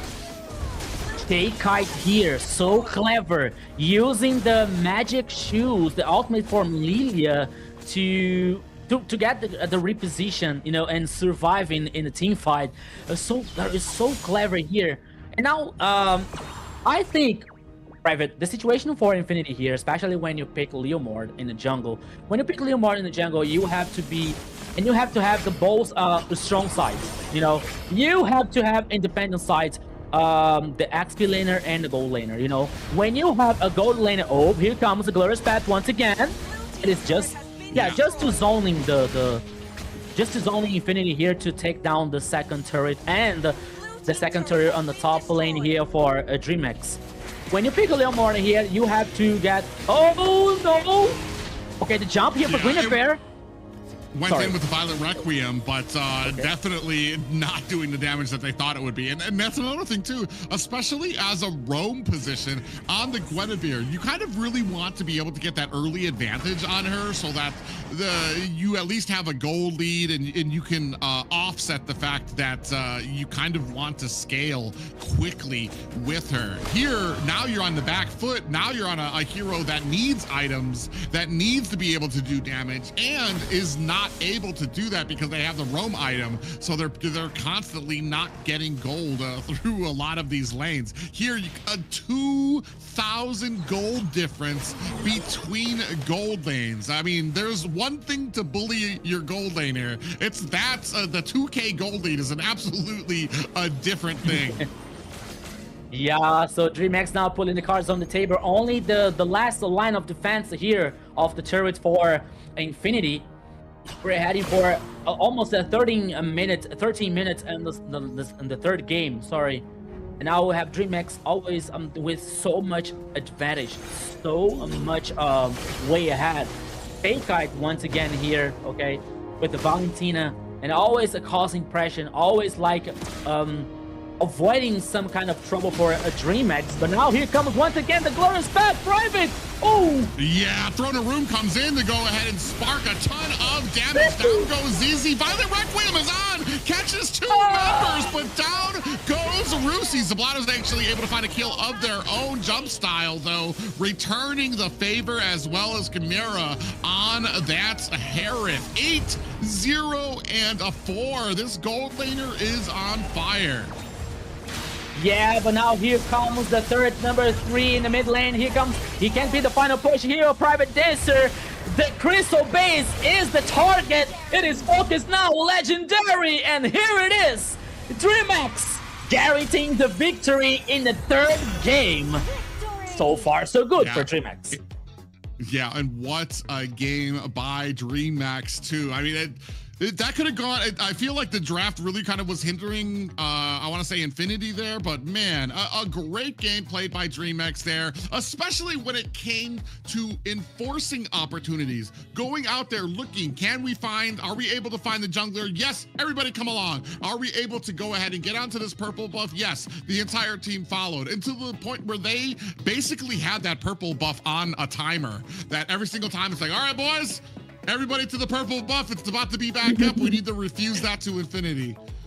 Yes, they did an amazing job getting all the objectives there and having 3 mages on all the lanes. So they had a mage in each lane, mid lane, EP lane, and the gold lane. And it worked out in their favor. Yeah, that was very good for Dreammax here. There was one thing that I'm thinking about, like Guinevere situation here, because we see and we know that Guinevere has this advantage, especially for knocking up the players with the jump, you know. But I think that the sequence with the Violet Requiem, it is a very good combo. But I believe that sometimes it takes just a little bit time for like taking down the player, now taking down the hero. And it gives the opportunity to the enemy to counter-attack, you know, especially in the mid and late game. We're seeing the stats here for the third game, 15 kills for a Dreammax. And we see the emblems here, especially for you've seen Blink and King working with the tank and the vampirism. I forgot the name, so sorry about that. And now we're seeing here the team participation with a 35% for a Chaykai here with Valentina, you know, 0-0-15, the KDA, 15 assistance so far from the mid lane here to a Dreammax. But the situation, as I was talking about, Private, is about like, okay, Guinevere has this combo that can work very well. But I think that sometimes, especially from the mid and late game, it is like it is not like a burst of damage, you know, like it takes some time to take down the enemy. And sometimes I think that this time gives the enemy the opportunity to counterattack, you know? Yeah, so they're just really, I feel like the attack position was absolutely thrown off by the Alice pick. You want to go in, you want to get the Violet Requiem. I feel like maybe the Guinevere was destined for the XP lane until Alice came out. She's a huge counter for Guinevere because it doesn't matter if you can get that jump because Alice is still going to be able to out sustain, out damage you. And then we tried to salvage this possibly by like, okay, we're going to think outside the box, and put Guinevere as the roam position, where I feel like it did even worse.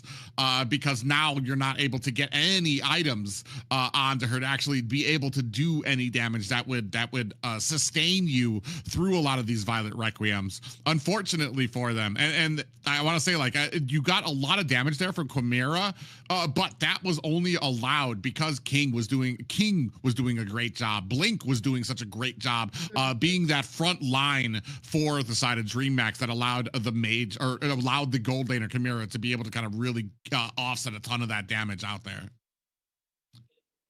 Yeah, they really have great team synergy for sure. And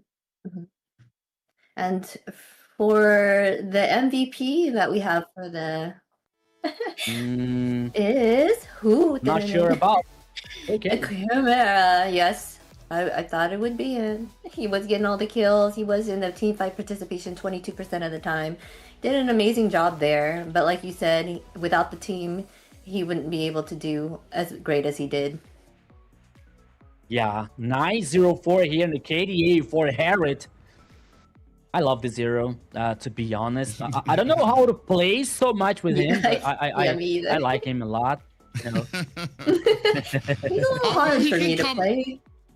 He's got a sweet little spot that not a lot of people know about. You can get certain items to give him his max cooldown really early by level 4, which allows him to throw down that Zaman Force to be able to kind of dash away. The only problem is in the current meta, there's a lot of CC out there that can really kind of shut him down. Here, I feel like they did an absolutely perfect job of being able to lay down a great front line, glorious pathway.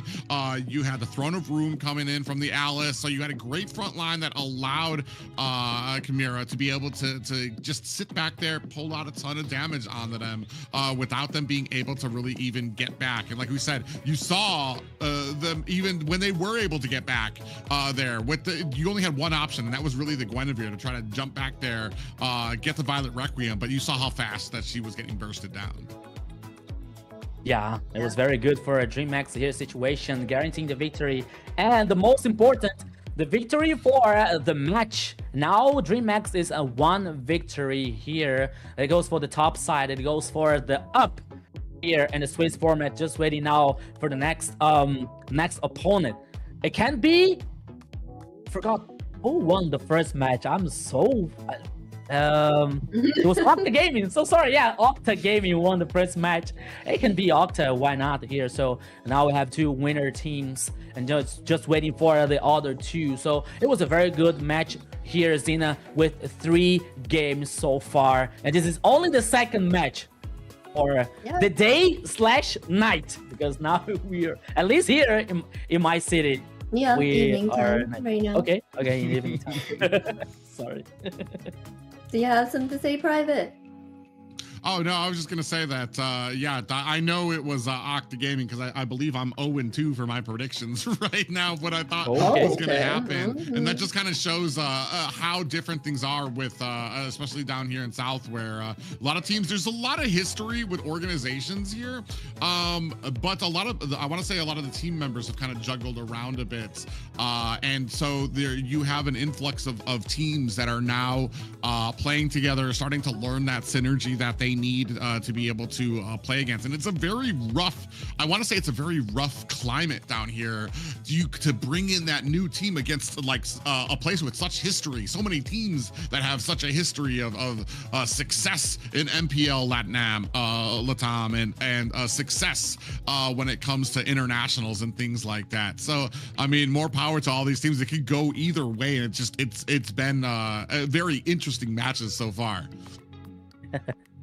Yeah, we're seeing here like most of the teams sometimes following the meta, but sometimes trying something different, as we already saw today with the Valier on the first match, for example. So we can hope and we can expect more surprises like that in the rest of the tournament and the rest of the days here on the AMER North and South, especially.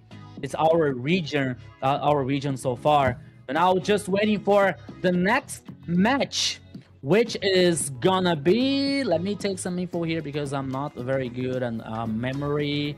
It probably will be, okay, where's the schedule? I'm so lost right now. Rage and NC7. I'm still lost. Oh, I found it. Okay. I'm kind of sad at the fact that I think every game that Lilia was in, they lost. Right. But the reason I feel is a lot of the heroes are very mobile lately, like the meta ones and all that. So she doesn't really do a great job in that sense of catching anybody because her bombs take a little while, has a delay before they pop, so... My way of saying absolutely not stand for this downtrodden Lilia picks right now. Yes, please, come on, do better. Do better with these Lilias. But I already know. It was against her, like, in the draft, and I was like, kind of, Alice, she's not gonna catch no Alice. That's rough. Yeah, but right now, I mean, a lot of these teams, especially, it's been very interesting. We finally see the Valentina pickup kind of coming out there as well. I want to say a great job when it comes to playing the Valentina. I felt like what we saw in the game before when it came from the mid lane for Dreammax, is that the mid lane in the second game just really went ham. I think they had over like 10 kills on, it was the Kimmy. Yeah, that's right. But in the second game, they really kind of took a step back on the Valentina, who does have a decent amount of damage that they can dish out, but took that step back to allow their gold lane to shine, and really kind of playing almost in like a support type of role, getting some damage, getting some maneuverability around there, baiting out abilities too. So it's a great job by the team in the synergy that they had. Yeah, and you're right, especially because I think that this third game here was kind of a test, especially for the gold laner, especially for Chimera, because Chimera, he wasn't the gold laner last season. It was Gremio. They changed the gold lane here, and Chimera is a very good gold lane. He has a lot of experience, but he hasn't reached the top players in the gold lane here. So he's very good. But sometimes he has to prove to himself and to the other people that he can do that. He is confident for that, So I believe that now Dreammax, they did the kind of a task with him. So okay, Che, as a private said, Che, be it is time to be a good sidekick. For example, playing with Valentina and let Chimera shine with Harriet, and it worked so well. 9 kills with Harriet here, so. It is good for Chimera to gain this confidence to the rest of the tournament, So it is very good for Chimera. It's very good for Dreammax. But there is another thing that is also very good, guys. Yes. So you in the broadcast, Xena is making the face like, oh, what is gonna be? But we are going to talk about the diamond drops. Xena is on the screen here. The diamond drops. Can you tell us? Yes. Be sure to notice these diamond drops down here, okay? Bonux is doing diamond drops, and you can quickly secure that by going to Bonux. It's a reliable platform that you can refill your diamond and for good prices.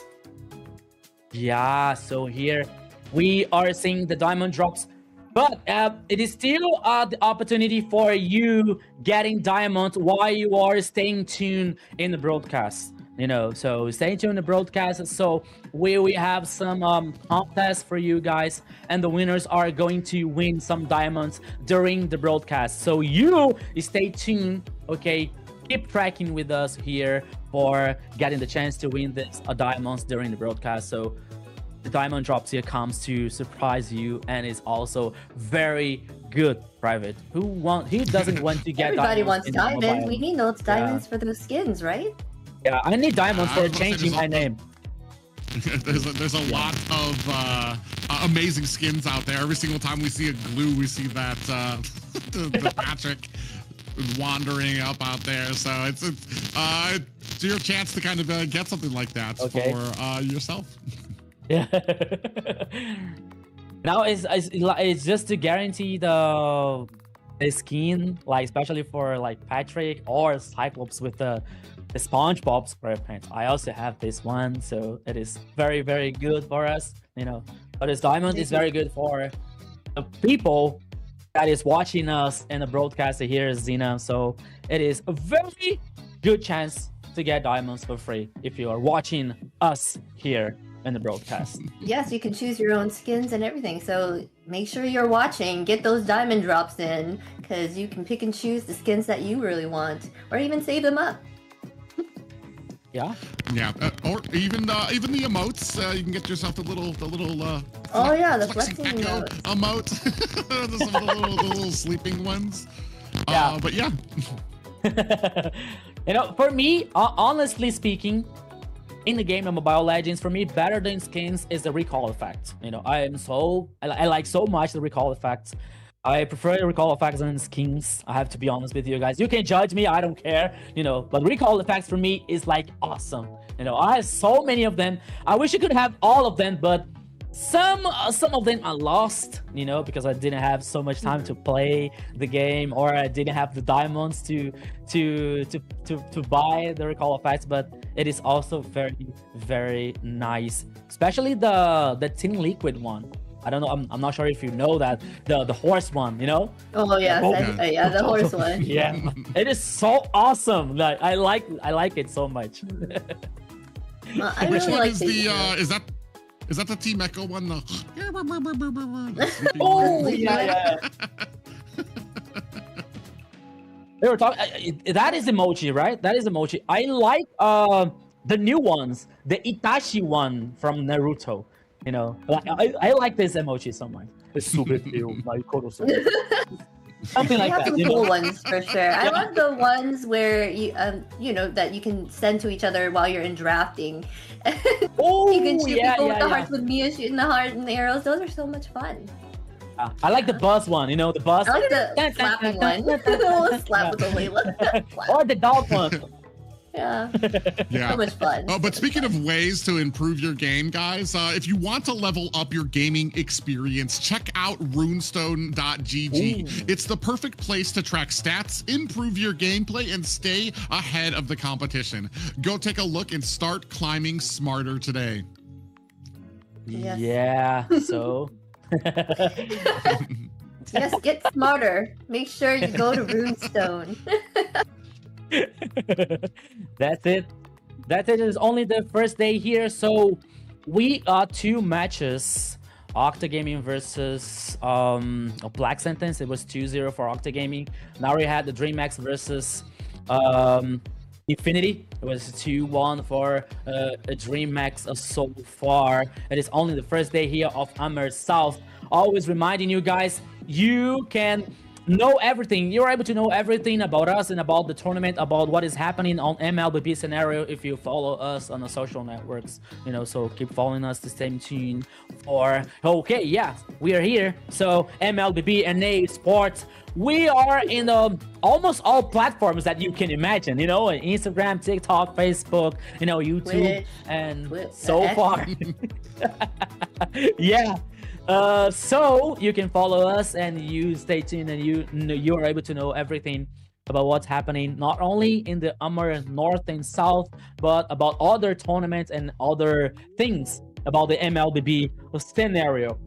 Okay, we are here just waiting what's next that the production is talking to us. We have the schedule. So far we have Octa Gaming against Black Sentence, and we had 2-0, and then we had Dreammax 2-1 against Infinity. So far we have our winners for the Switch stage.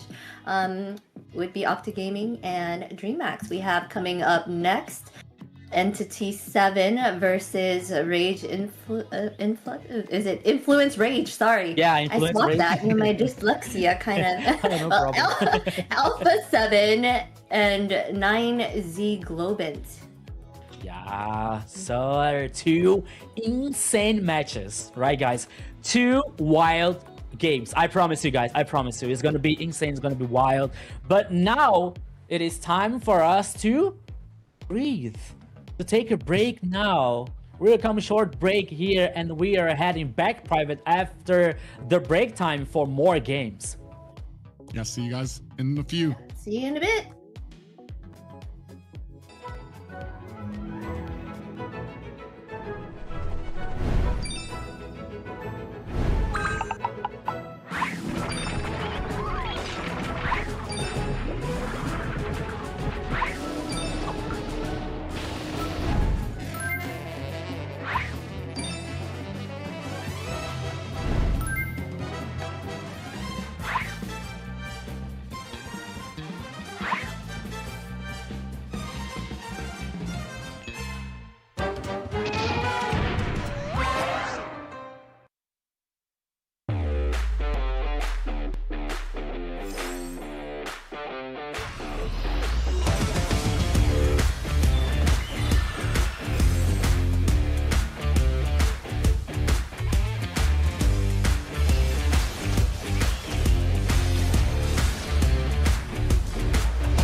Hello, everyone, and welcome back from that little break that we had here. We are back on the casting desk.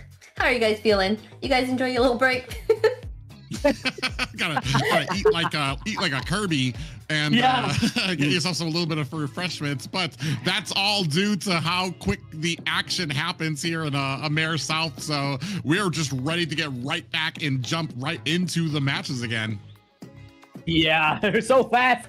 They're so quickly, bro. Here we are again, guys. Okay, for the next two matches for today. That is gonna be wild once again. So get ready because the action it is still continuing here in AMER South.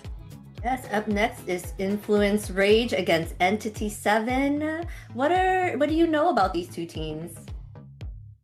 Okay. Do you guys know any little bit about them? Are they new to South? I hit my foot on the desk here. It was like it trembled everything. Okay, so sorry. Oh man, he's so excited, guys. He's too excited. He couldn't help himself. Everything was trembling here. I was like, okay, sorry about that. Earthquake. Okay, so we are heading out for the lineups here, guys, for both teams. I believe that the first one here is going to be the Influence Rage with Arctic in the XP lane, Hotun in jungle.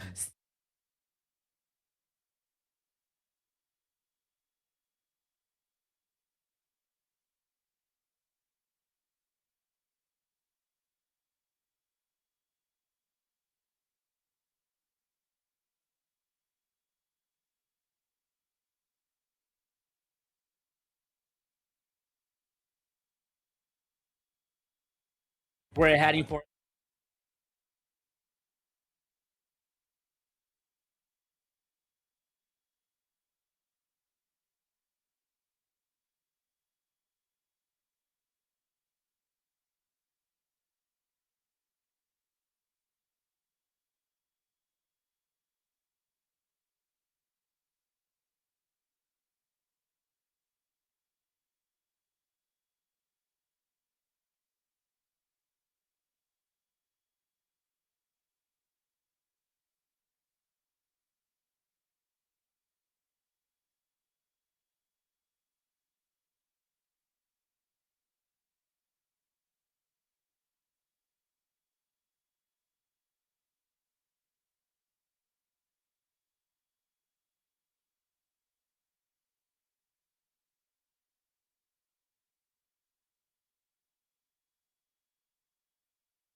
that is that we are having an interesting situation here for this composition of Entity 7, especially because when we talk about Marcel here, he can work very well, especially with heroes with range and projectiles, you know, like Granger or Kimi, you know. We're seeing Suyo here that can, okay, he has the arrow in the ultimate form that he can burst damage for this jungler, so he can be very interesting here. It can be very interesting situation for Entity 7.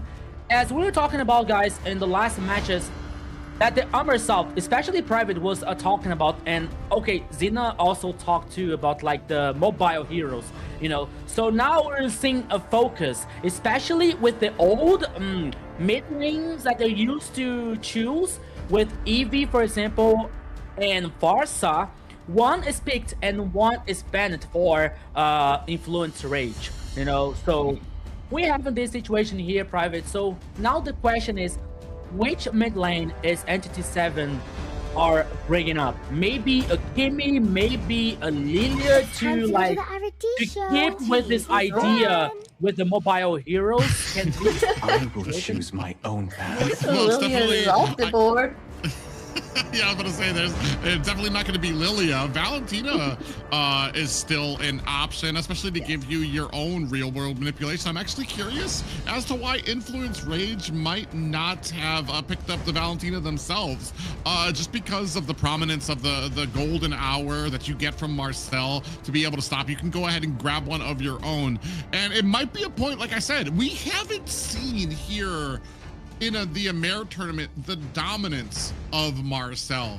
And I think, Rico, you were talking a little bit about it. It's not even proven to you that he deserves that spot just yet, because we've only seen him flounder. Maybe, and that's the way Influence Rage sees it. They're like, oh, he's not up here as far as what we want to deal with. We don't need the Valentina to counter out. They went with the E pick up there, and they are focusing down some of those mid lanes. The Valentina's still an option out there as well. I believe Kimi as well, but I'm not sure how much you would like a Kimi out there when you have a Hilda kind of running around, and that's something that needs to be on your mind, especially when it comes to this early game. Hilda can be a real menace to a lot of those squishier heroes here, and not just the Suyu, who, like we said, has a decent amount of damage, can put up a bit of a fight, but I mean, it's pretty squishy when you're kind of putting him at the table with a lot of the other junglers that you can have out there. Yeah, that is, for me, it is something like, yo, shake hand. No, you gotta earn it. You gotta earn it. This is fact, you know, for Marcel.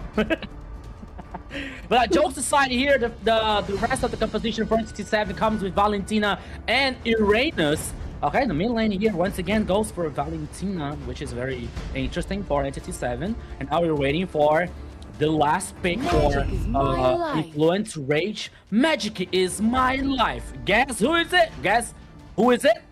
Yeah, it's him. Harry.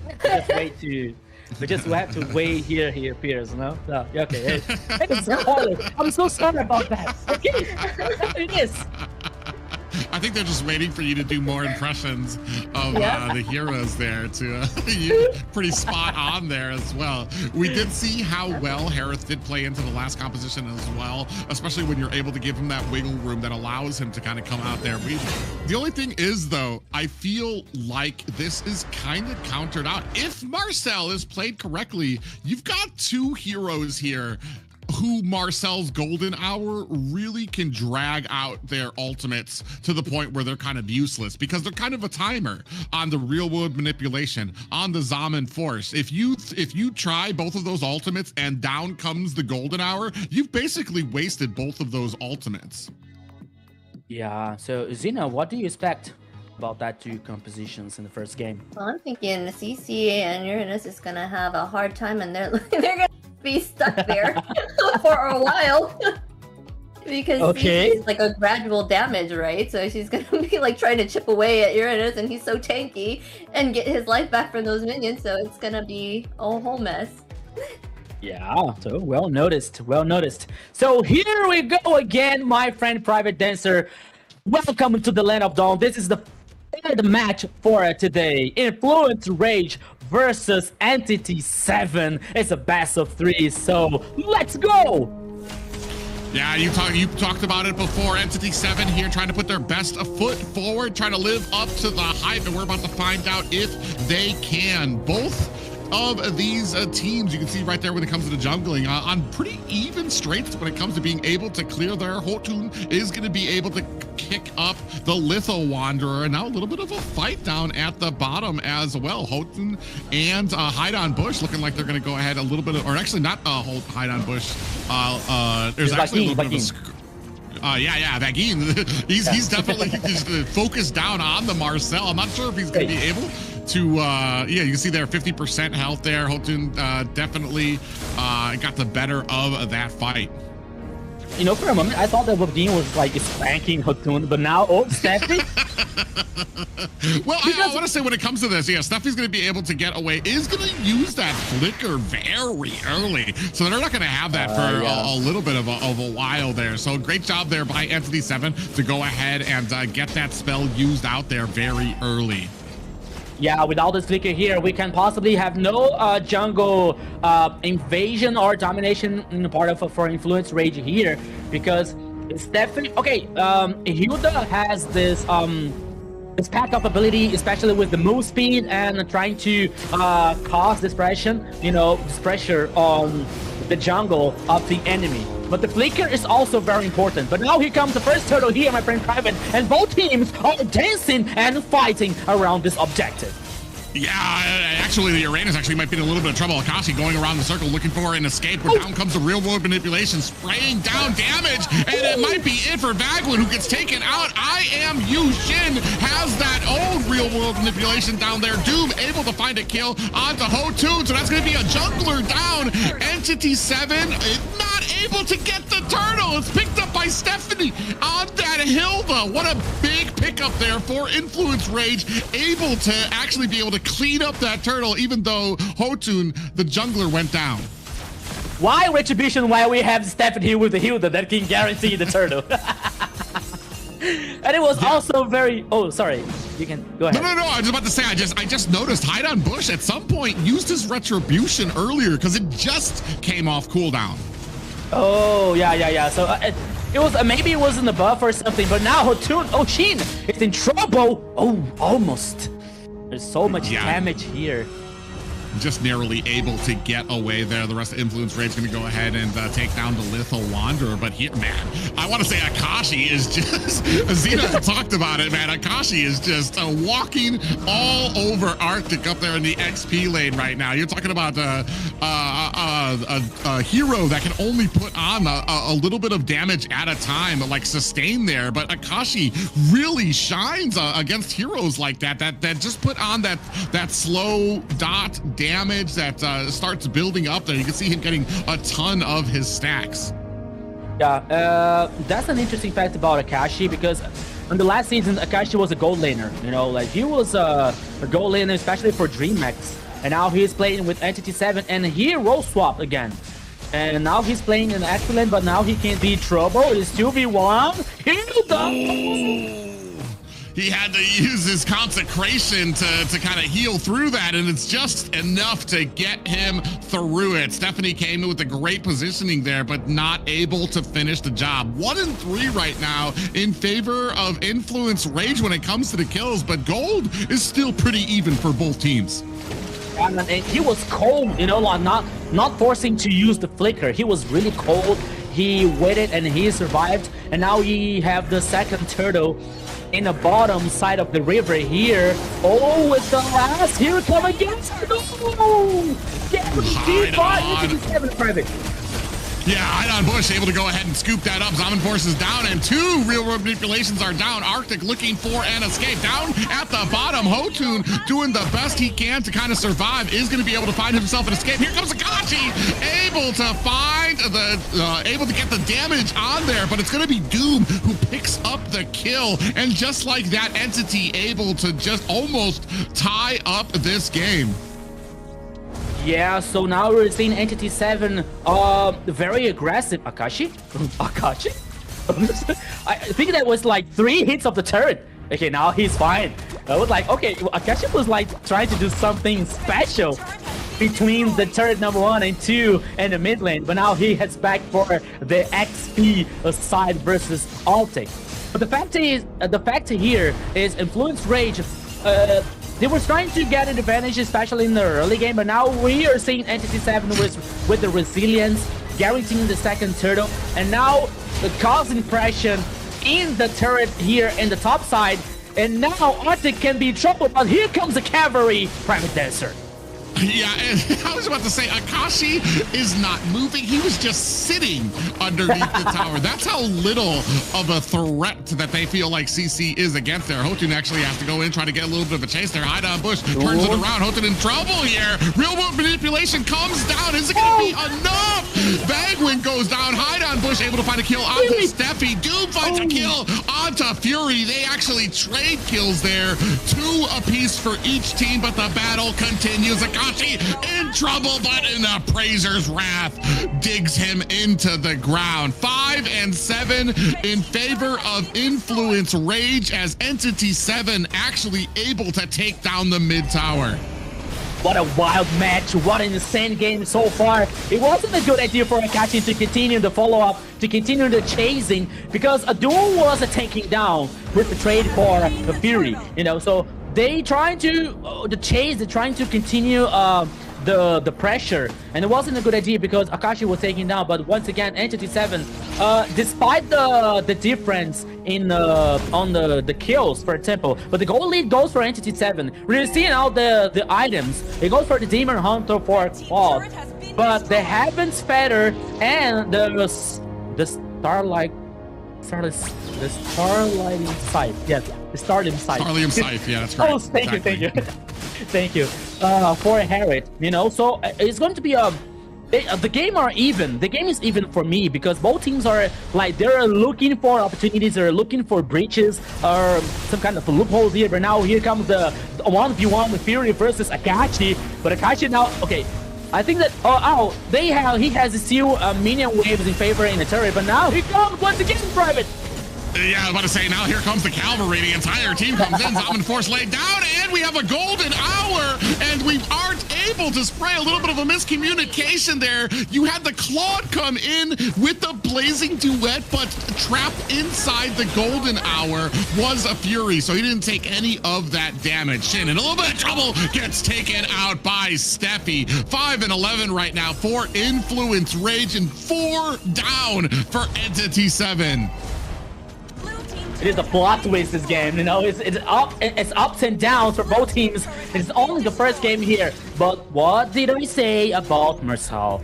You know, because, okay, the idea can be good, Private, but the execution, I think that someone missed the class.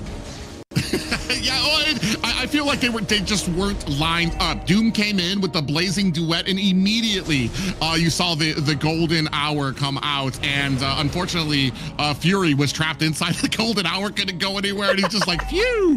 And unfortunately that really turned around. You have 2 ultimates down for Entity 7, and that just allowed Influence Raze to really turn that bit around. Yeah, but now once again the Lord is on the pitch, and Steffi, it is playing aggressive. Now Lording is getting reset once again. Both teams know, and both teams are aware this how important is this objective. But Akashi has to take care of Hotun also. But now here comes again another team fight is about to happen, Private. Yeah, big tankiness up in front. Akashi is still trying to keep up some of those stacks right now. They do reset the Lord. It doesn't really look like Entity 7 really in a great position to really kind of get into this fight. Influence Rage right now, even though, oh God, I was going to say that they weren't in the lead, but it's actually pretty tied up. Entity 7 doesn't really look like they're in favor of a fight right now. Influence Rage looks like they're more than comfortable resetting the Lord to look for a fight. On the back end, Akashi and Fury kind of going at it, looking for an opportunity to kind of get in there if they can, down to about 50% real world manipulations. Both are out right now. We do have a golden hour on the back end. Shin goes down. Hide on Bush is taken out. That's 2 down for the side of Entity 7 right now. Akashi trying to do the best damage he can. Steffi flickers out of the way. How did he get away? Him and Hotun so close to death and such great control of their characters, able to sidestep some of that damage with just a hair of health left. Wait a minute. Did I see once again the Golden Hour saving the Influence Rage composition? I'm not crazy, right? Because by the time that the Golden Hour, I think that Syndra was gaining time, was taking time with the ultimate, you know, for waiting to follow up for the rest of the composition for Influence Rage to cause damage, you know, and take advantage in the kills and guaranteeing the Lord. You see? That's what I'm telling you, my friend. Marcel? Okay, Marcel is very strong, but the idea, the execution can be almost perfect. Well, that's the thing too, is I feel like we're kind of at a position. Ooh, Syndra got a little bit of a problem. He's gonna use that flicker to get away. Golden Hour right there. Okay. When waiting, is able to find the kill. So finally, but it does get returned. Fury able to kind of backtrack and do Zaman Force laid down. Shin goes down on the back end. Hide on Bush is down as well. 3 down for the side of Entity 7. Influence Rage. And you can see here, Houghton, Akashi, is he gonna fall for the trap again? Last time he tried to get in there and he wasn't able to finish the job. Unfortunately for him, it does look like he's hungry, he's bloodthirsty, he sees nothing but red, he wants to get that kill, but is not going to be able to close the distance. Saw the purple buff, right? Akashi. Okay, yeah, I'm almost sure that he is told, and he's still now like getting the info for Entity 7.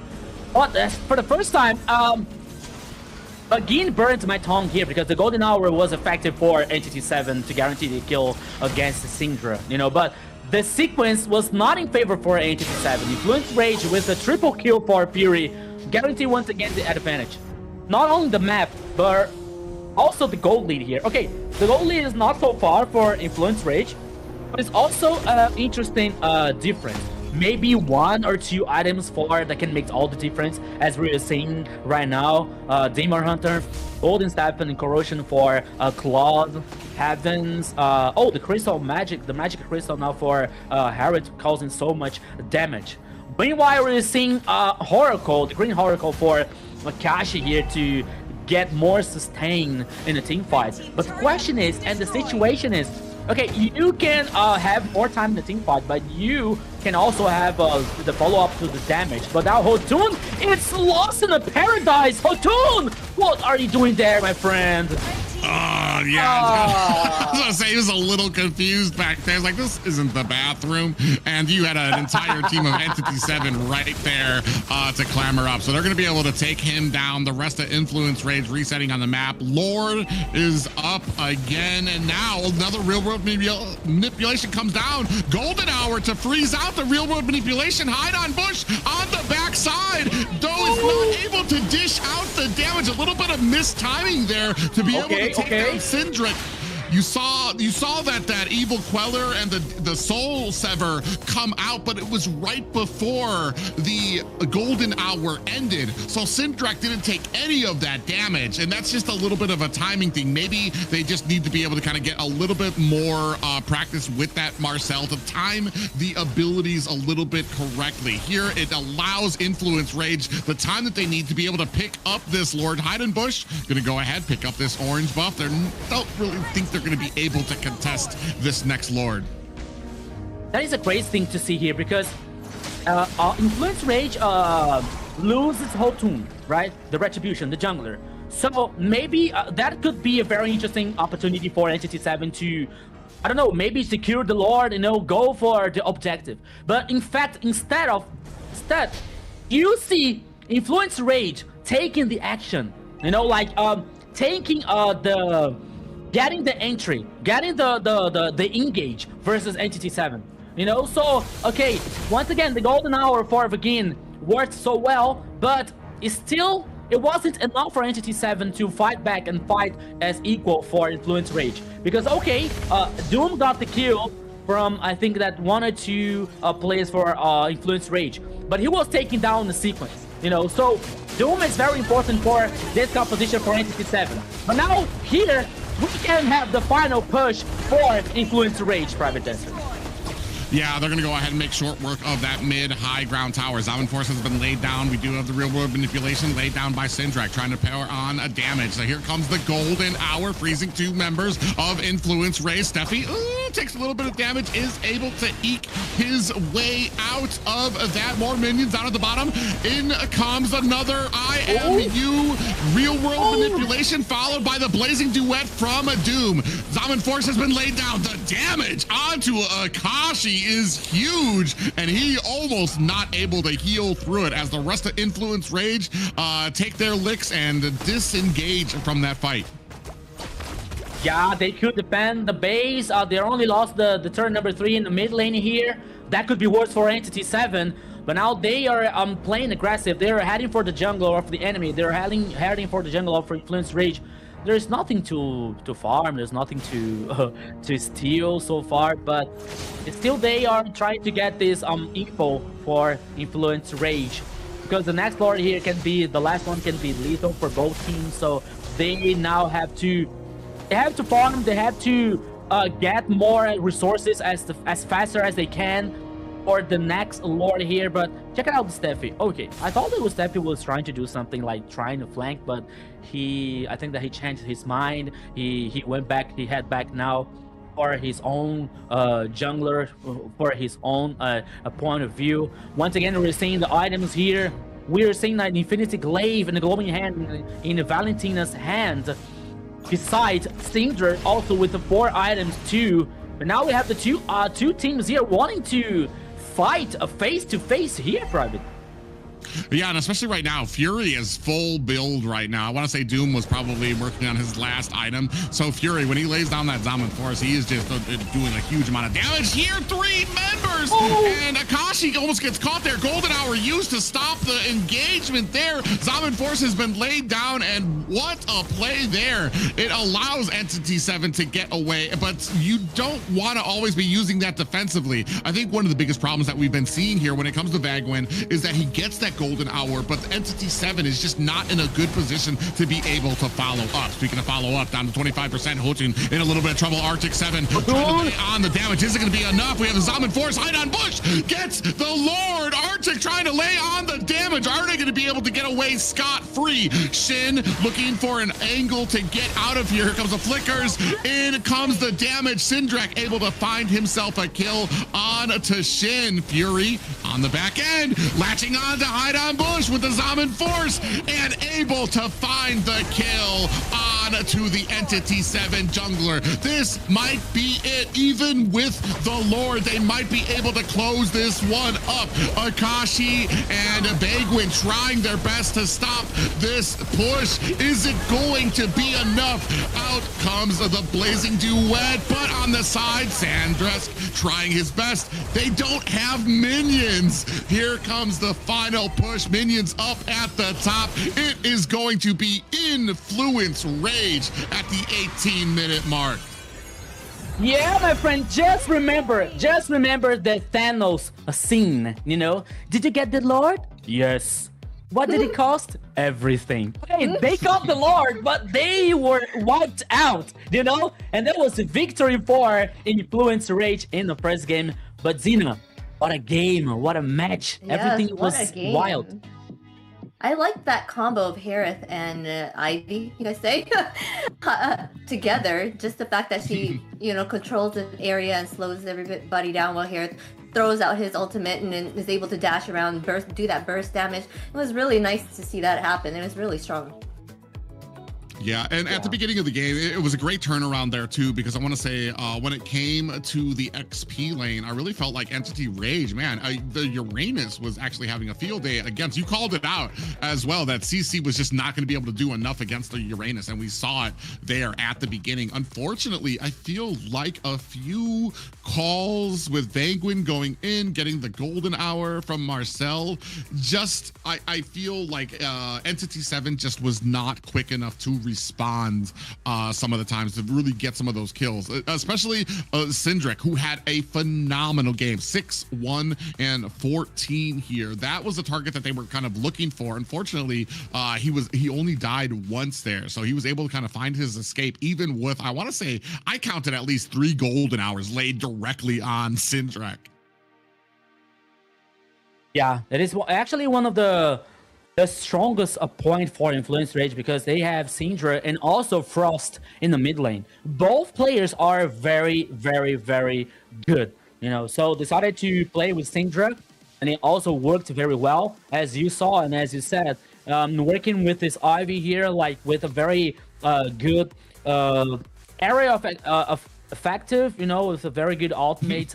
I think that Entity 7 didn't know how to handle against that situation, and it was good for Influence Rage to secure the first victory, to secure especially this kind of the idea for the composition and execution, especially working with this high range with Syndra.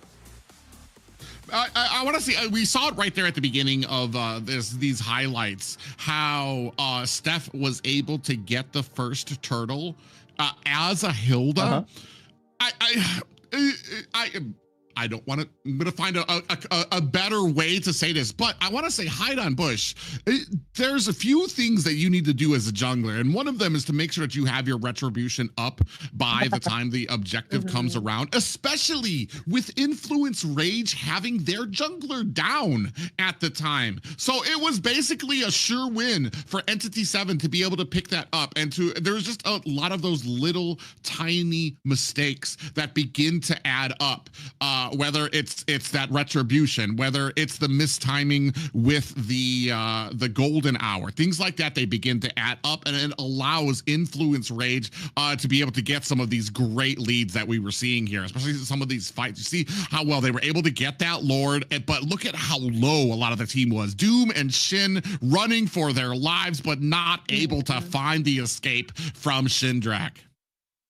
Yeah. I was noticing, like, in the early game, Entity 7 was mostly doing objective play, so they were playing more towards objectives, while Influence Rage was trying to go for more of the kills and stuff. So how do you think that worked out in their, like, favor? Do you think that does anything to help the team in any way?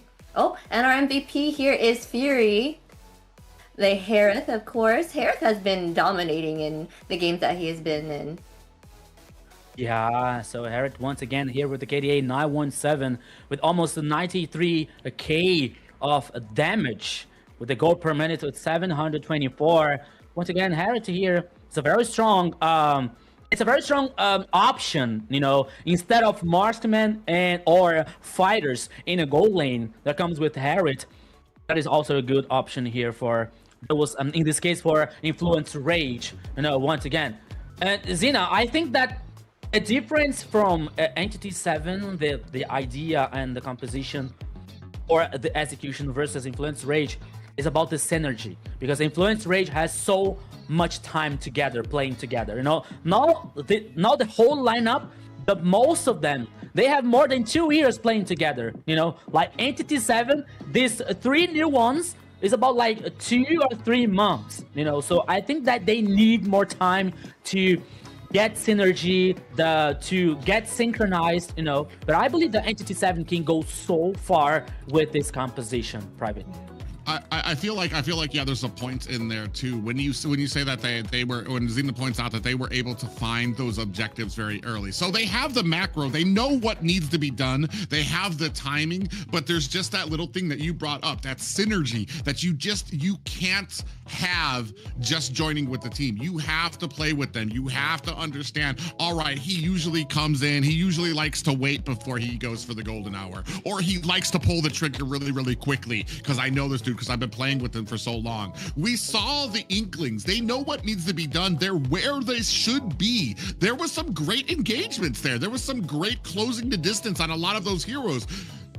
That Marcel, though, I'm not trying to blame Marcel. I'm just saying that the combination, adding him to that formula, it's a boiling pot that can go either way, because like I said, they were where they needed to be, and I feel like if it was almost any other roam, they would have gotten the gank. They would have gotten what they needed to do. It's just, like you said, it's just those little things that need to spruce up, but the skill is obviously there. Yeah, he's kind of a newer hero too. I feel like he still needs to be played more in this sense, and no one really knows how to utilize him correctly, so.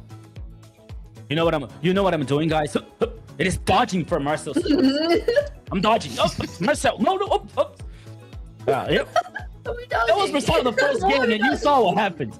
It was Marcel in the first game, and you saw what happened. Okay, he's very strong. I'm not.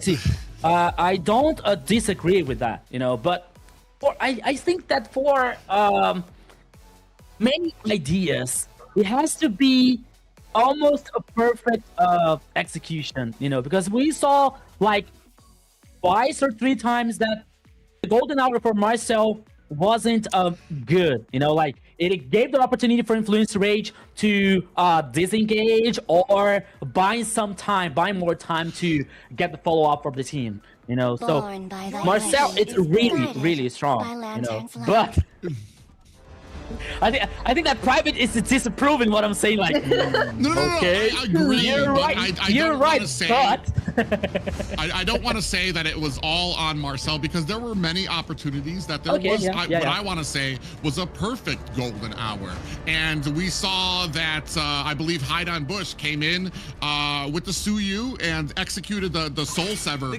too early before the golden hour ended. That's not on Marcel. That was a timing issue on the jungler, who kind of jumped the gun and didn't realize that the ult was going to last just about 2 seconds more longer. So like I said, it's a big timing issue here when it comes to Marcel. But what this does mean is that Marcel is still 0% right now on the field for the AMER tournament. I mean, I want to say, where was it? In the MPLPH, Marcel had a pretty rocky beginning as well. A lot of teams tried to use him, but not a lot of people had really gotten honed in on really how to play their composition around him just yet.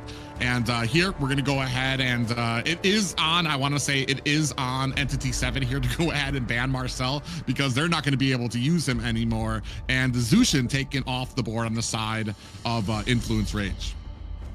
Yeah. Mom, can I stay with you? There's a Marcel over there. Okay, don't worry, son. That's no problem for us. Oh, just waiting out for the third ban here for Influence Rage. And always reminding you about the map features here. Now we're working with the Flying Cloud once again. And always reminding you guys, you in the broadcast, you in the live, send the like, share this live with the friends, with everyone. Call your friends to watch the AMER South that is going on fire. Yes. Make sure you hit that like. I don't know where it is. Call your friends to see Marcel losing once again. So sorry, Zena. No, it's okay. Go ahead. I'm just agreeing with you. Hit that like. Well, Boxy is going to go ahead and be picked up there by Entity 7. It's been one of those big priorities here in the South when it comes to picks. I don't even feel like it's had that many bans in the North. I think it's kind of put up there with the Fredrin. There's a lot of other things that I feel like North kind of prioritizes than when it comes to the Boxy and the Fredrin, but he does provide a lot when it comes in to a lot of these compositions. I think the last time we saw him, it's almost kind of hard to really kind of find out where his strengths were, because I think that was the game where there was also a Lolita on the enemy team, and I feel like on one side, sometimes some of these games can be hard to really understand. Was it the success of this pick, or was it the failure of the composition on this side? So here, though, we do have a decent early game for the side of Influence Rage. You got the Zeshian pickup, followed by the Gadakachi. Played for the first time today. Among the planes exists he's finally able to be picked up. Yeah, first time today. I was talking to some friends about like Box's situation here in the South, and most of them, they told me something like, we like Boxa because he looks like Johnson's cousin, you know, because it was like almost the ultimate from Johnson that can that they have a very hard control, you know, especially for the first skill. And they still have the ability and the high mobility around the map, you know? So, doesn't have the ultimate from Johnson, you know, but they still have a very fast pathing clear in the jungle, a very interesting control, especially with the first skill. So it gives more chance to, I don't know, maybe dominating the jungle or for the enemy, for example, and maybe gain this information for your team for the composition. and always trying to guarantee the objective so far, also for the composition while they are rolling, you know, while they are Beyblading on the in the jungle around the objective, you know. But now we are seeing the composition with Entity 7 with Grok and Eevee. Oh my goodness, you want hard engage. You have hard engage now for Entity 7. Yeah, interesting pickup here too, especially with the Grok, because I feel like a pop-up is one of the easiest ways to knock Claude out of his blazing duet. So Grok has a great opportunity to be able to kind of find that as soon as the blazing duet goes off, if he can hone in on him, he'll be able to kind of really take away a huge and significant chunk of Rage's offensive abilities here as we move into the second banning phase. You see the big focus from Entity 7 is on that jungle position. Suyu and Lancelot taking off the board. Yeah, Lancelot here is one of the comfort zones for Hotuns, and so it is taken out, finishing with Harriet. And now we're waiting for the fourth choice for Influence Rage. Assuming there's still XP laner maybe, and the jungle. Glue is the fourth choice for Influence Rage. Oh, Glue. It is Glue. Is it? You are messing with the game. I predicted you was getting. Yeah, great prediction there from our host there, Xena. Glue is one of those big ones too. I don't even know what we have as far as to be able to kind of take care of Glue. We do have the Boxia out there. If you use the Tortoise Puissance, you're going to be able to get a lot of anti-heal down on the ground, which can hopefully be able to kind of offset a lot of the damage that Glue's able to put out there. Ooh, Benedetta. This is probably the second time that we've seen a Benedetta out there. This is going to be in the XP lane, I believe, which is going to be going up against either the Glue or the Gatakacha. I'm assuming it's going to be the Glue. It's going to be the beat of the flash. I don't remember the phrase. Oh, Joy! Joy. Good plan. Okay, Joy in the jungle. Give that mobility to that team, yeah. Yeah, and high mobility, great finisher. Okay. Versus Boxia.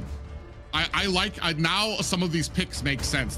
The early scoop up of the Gatakacha makes sense here now with the Joy getting picked up on that side as well. We don't really have a ton of CC that can actually take down the Joy before they kind of latch onto the back end. I'm gonna be very curious to see how this goes in there. If Akashi has like a wonderful, spectacular game, maybe, but I feel like there's a lot of boxes on the Entity 7 side to check to be successful here. Joy is one hard little, what is she, fox? Stop. For sure.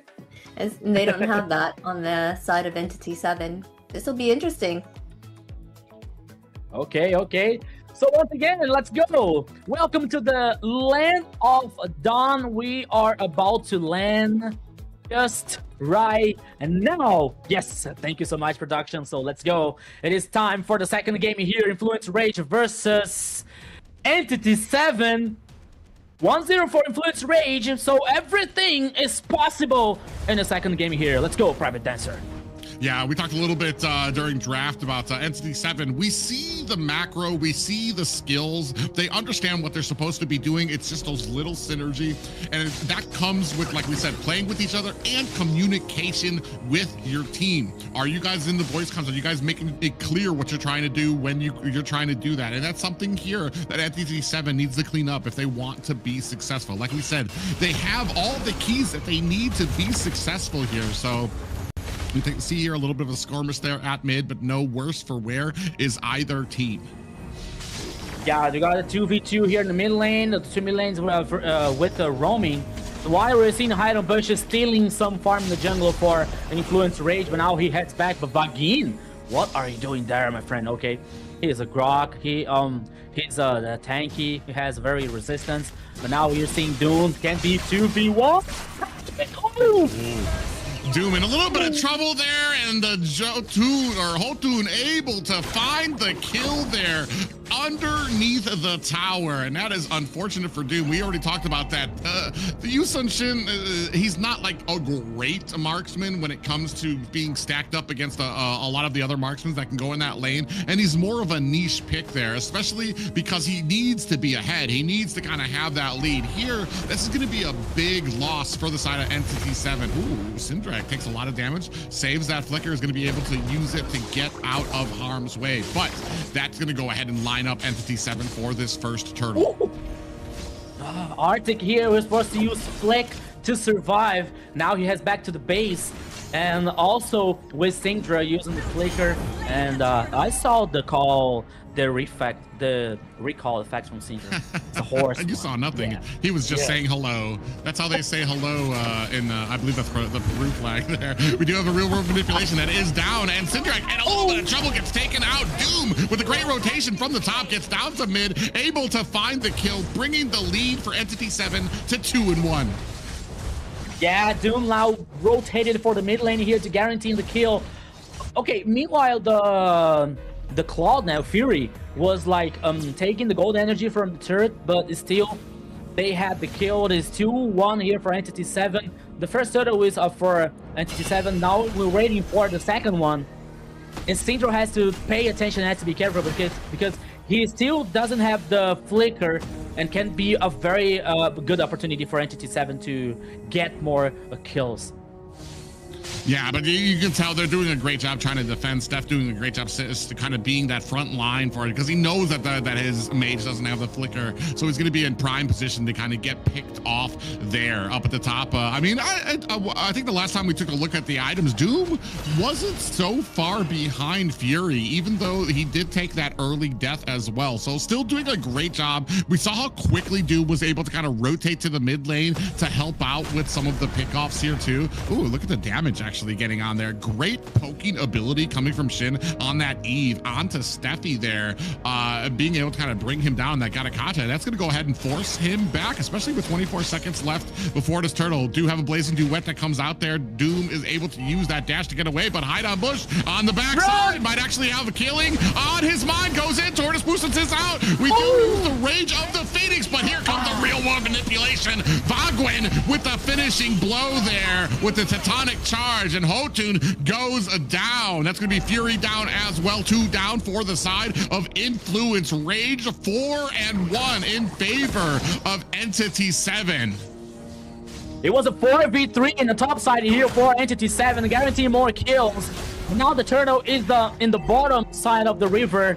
Immediately started by Entity 7. I don't think there's going to be a fight back for Influence Rage, but now there it is. The second turtle guaranteed by Entity 7 so far, with a different early game from the first one. Yeah, Entity 7 is just having a great game, and this is, like I said, I know that they had it in them. We could see it from the macro during the first game. It's just that the Marcel kind of, like, I want to say, threw a huge wrench in that. And down goes Hooten. They did have a little bit of an engagement there that we just missed off screen, but Hide on Bush and Shin able to double team and bring him down. That's going to bring this lead to 5-1, almost a 4K gold lead at the 5-minute mark. Yeah, I'm telling you, my friend, I'm telling you, this Entity 7 with the 3 players, they know each other so well. They have a high synergy. They can be a very good for Entity 7, but now they're focusing the mid lane here. But there is a high, fast, clean way for Influence Rage. And now they defend once again. And in the top side, oops, there is a Cloud causing pressure versus Akashi. Now Akashi is forced to head back in the base once again. But everything is good so far for Entity 7, but they have to pay attention because in the other side they have Influence Rage. It's almost a rematch for the final in the last season.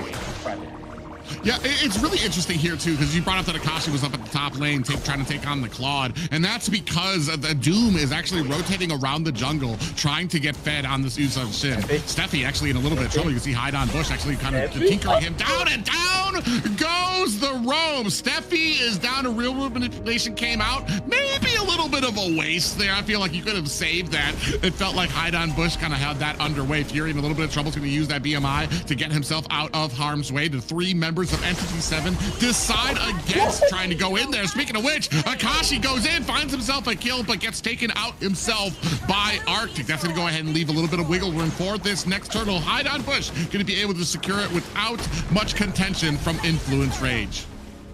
Yeah, one more turtle here for Entity 7 is Akashi playing with a carry one instead of Imbranas on the first game, but now he has the confidence here to trying to carry. But once again, oh, here it come again, Private.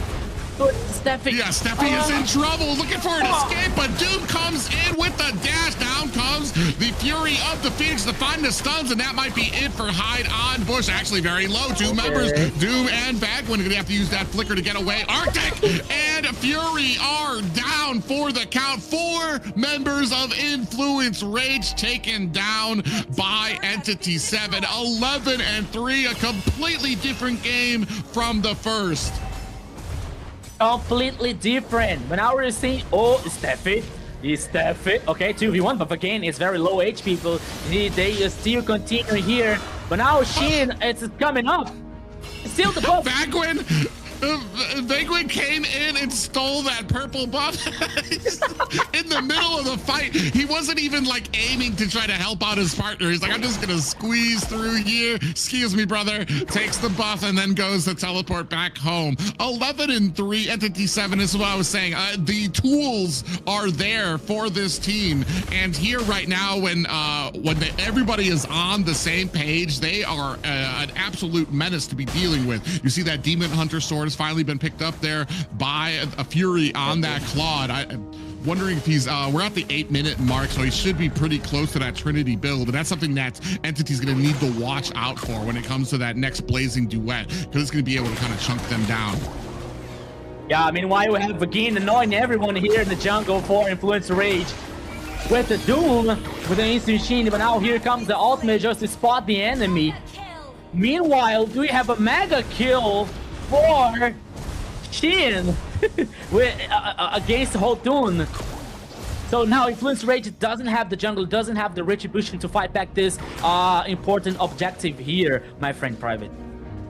Yeah, and another thing too is that they did a good job. Ooh, actually going in for it. Arctic and Steffi trying to offset. This is 4 members, and I'm not sure if this is the fight that they actually really want to take. Actually, Steffi looking for an opportunity. I think he wants to come in with that Avatar of the Guardian, taken down very low, and Hide on Bush going to be able to secure the Lord. And I was going to say that Entity 7 did a good job because they allowed the rotation from Akashi on that Benedetta to kind of get to the top lane, which allowed Doom to kind of rotate around them. Oh, speaking of which, Fury talking about Doom and being farmed up. It allowed Doom to get around the map to get the farm he needed to be able to do that, to lay the damage onto the unsuspecting Fury there.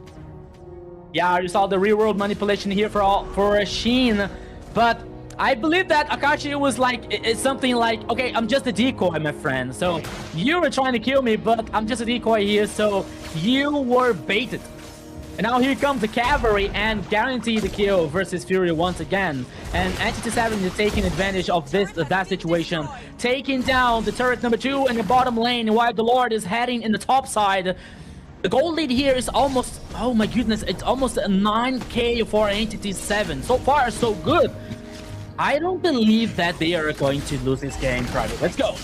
Oh, please. The last time you said that, I believe it was Black Sentence. We don't spread bad juju here as casters. We do have the Fury of the Phoenix coming out as well. It allows Steffi to use that Avatar of the Guardian to get away. Tower up at the top is taking a heap of damage. The rest of Entity 7 looking to put on the boost. Real world manipulation is out. Fury and Hotun have to get out of the way, and Entity 7 unfortunately have to turn around because they're not going to be, they don't have any more minions. They're not going to be able to secure that tower, but still a great push here for Entity 7, sitting at 13-4. Yeah, 13-4 so far, but here comes once again Entity 7 causing so much pressure.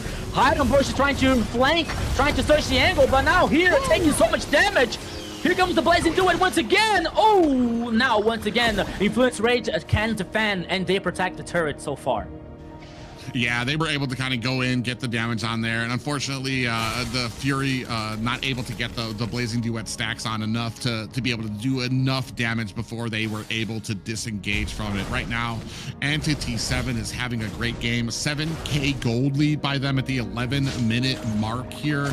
Unfortunately, it feels like the Hotun on this Joy pick just is not paying in dividends. They did find that early kill on to Doom, but like I said, there was just some great plays made here or great decision making when it comes to a lot of these engagements, the rotations, deciding to allow certain people to farm a little bit more, to get built up. And right now you're at a point where a lot of this gold, I want to say, is on Doom, is on Hide on Bush as well. You can see both of them sitting at level 14, while the highest level on the side of Influence Rage is about 13.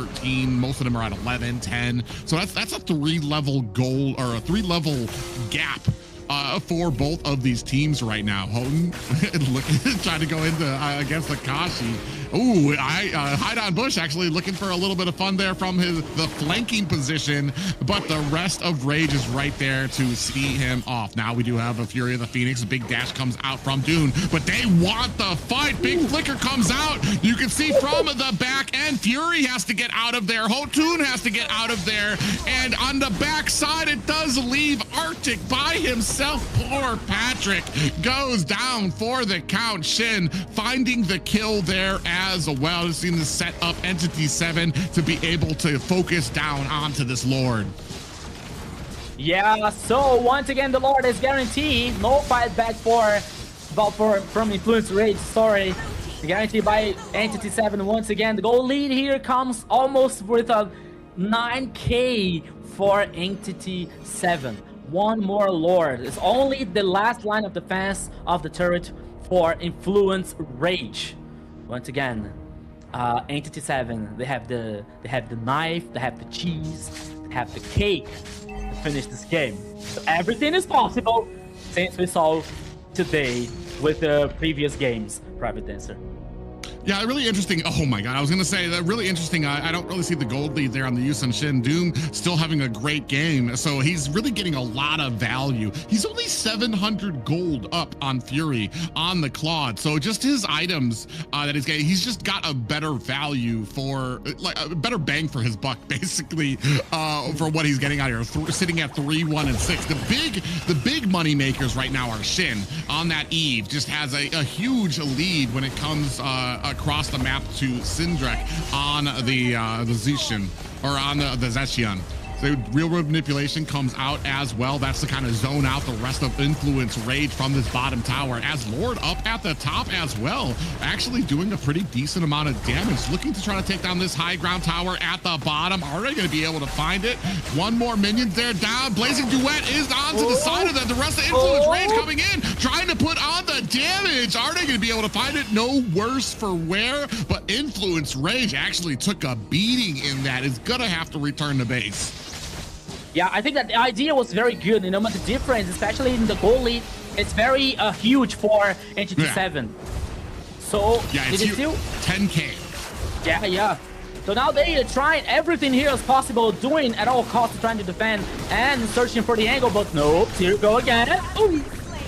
Yeah, you can see there right now. Oh, and Hotun is down again. 2 down for the side of Influence Rage. The rest of them beating feet, looking for an escape back to base. Have to go tail tucked between their legs. They do have minions coming out though, but so does Entity 7. You can see the actual lanes actually starting to stack up. A great job done by Akashi. Try to get these lanes synced up. You can see all the lanes here synced up. Are they going to be able to find a close here? Entity 7 locking on, trying to clear out some of the minions, trying to lock on to Steffi's. They down to 50%. Does have that revitalize out as well. Still a bit of minions out here. Real world manipulation comes out, focusing down onto the core. They do find 2 kills on the side of Influence Rage. 1 traded back to Bagwin, and the rest of Entity 7 gonna have to looking for an escape. We do find another kill. Down goes the Bagwin. 10% auto attacks there from Doom are able to clench this for Entity 7.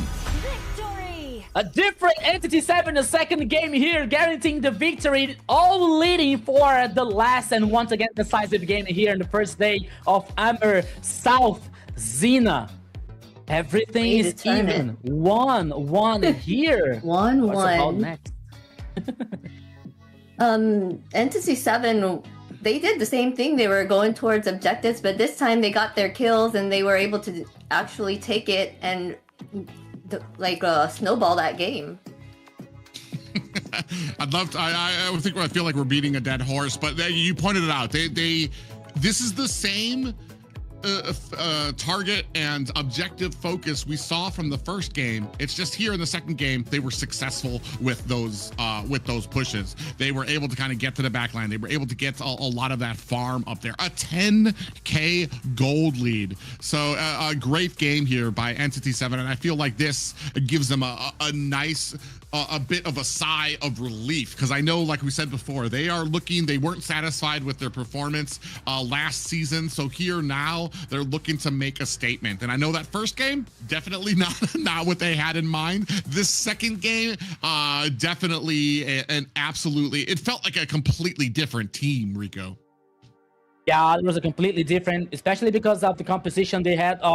They have more options, to take the actions, to dominate the pace of the game. We're talking about like Vagin with Grok with a very hard engage one. We're talking about Hide on Bush with a Boxer in the jungle, like with a fast pathing, clear path, not only for his jungle, but also for the jungle of the enemy, as we were saying the very first minutes. And now we're seeing like Fury trying to escape here, but at this point, Entity 7 were so confident, they were so like playing together, there was given no chance for Influencer Rage to get back in the game or survive somehow, so everyone was so good, everyone was so playing well in the Entity 7 composition, especially Akashi, because we saw Akashi in the first game play with Iranos. Okay, we can say that Uranos is very annoying, especially because of his sustain, and he can buy more time for a possible team fight, for example, or splitting up. But now Akashi were playing with Benedetta. There was kind of it's more like a carry for him, So we can see that he was more confident, because once again, as I told you guys, Akashi was a former gold laner. He wasn't a XP laner, so he changed he role swap for this season. So I think that Akashi left out the gold lane, but the gold lane didn't leave Akashi, or something like that, But now we were having the MVP on the second game. It goes for Shin, the mid lane here, playing with EV or IV 709 with the KDA 103,000. Wow. Of damage. Xena. Yeah, that's a lot of damage. Yeah, it seems like Ivy has been a big factor in both the games, right? Ivy was chosen in the first one, and now it's chosen this time around. So Ivy is really a great pick in these drafts. Yeah, Shen, a big MVP there. MVP for those luscious locks, too. He belongs in a shampoo commercial.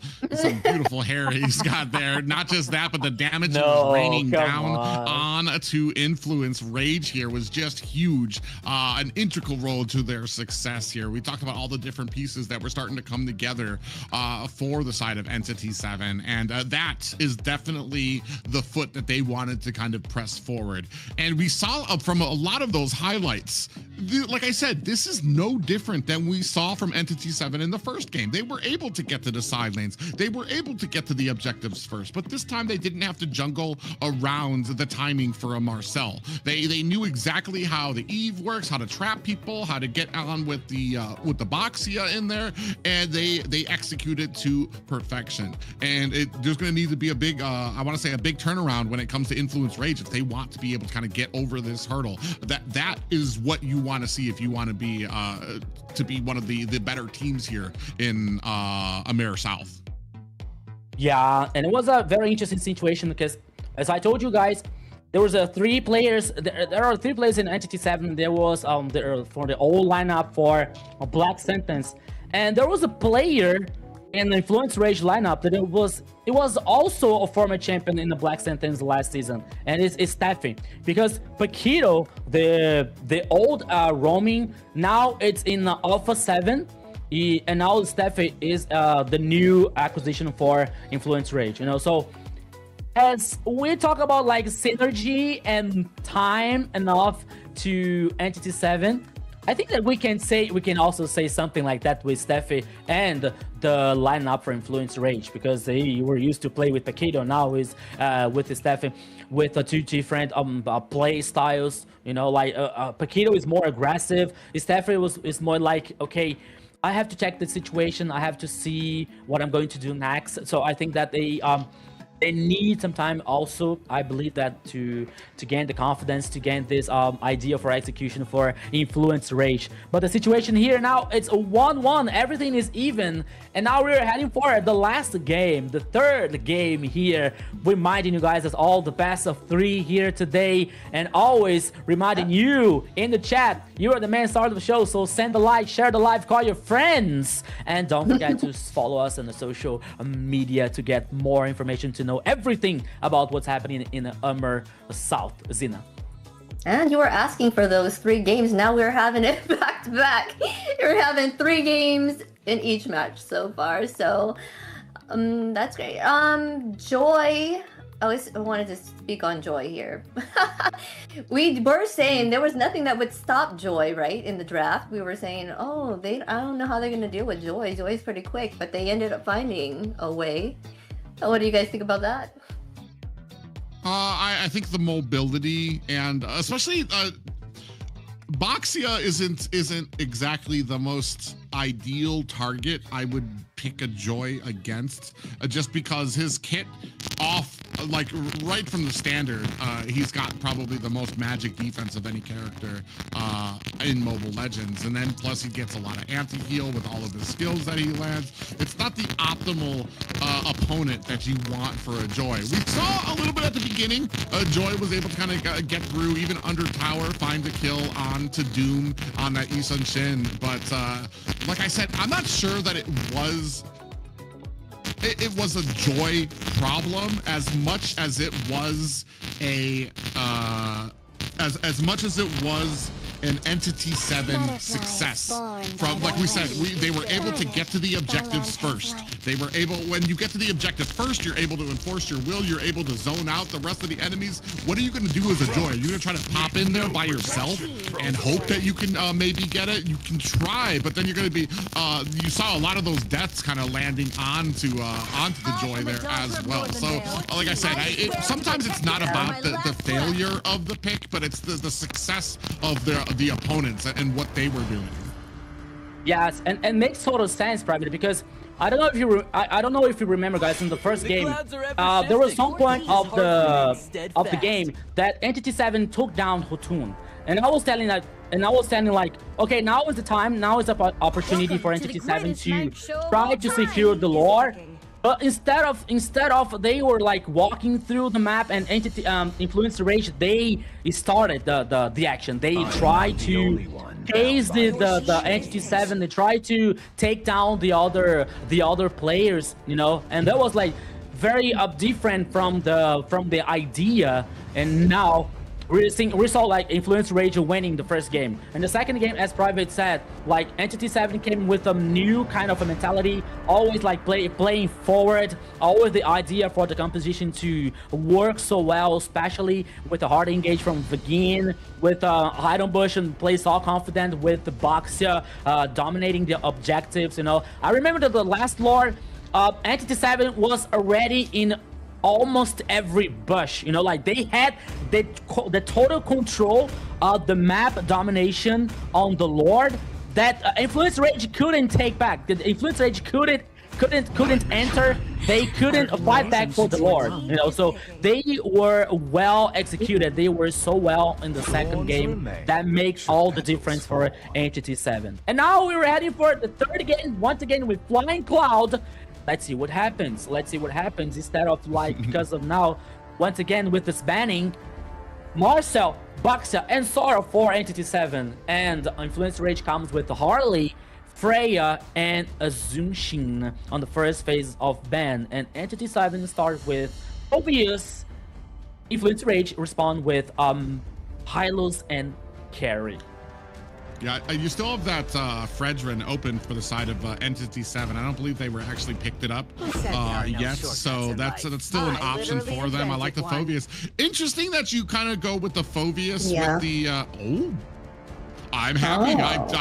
I'm not gonna lie. I've talked about this before. One of the things I really kind of miss is the fancy, flashy assassin plays where you kind of get in and out and have all these great killing moments. And Lancelot, the Hayabusas, Ling, who I can't even remember the last time I saw a Ling. So Lancelot here is going to be very interesting to see. I was going to talk about the Phoveus pickup. The interesting to me to have a carry on the other side, especially because of how Phoveus can kind of lock on to the backside and dashes kind of really help out his kit.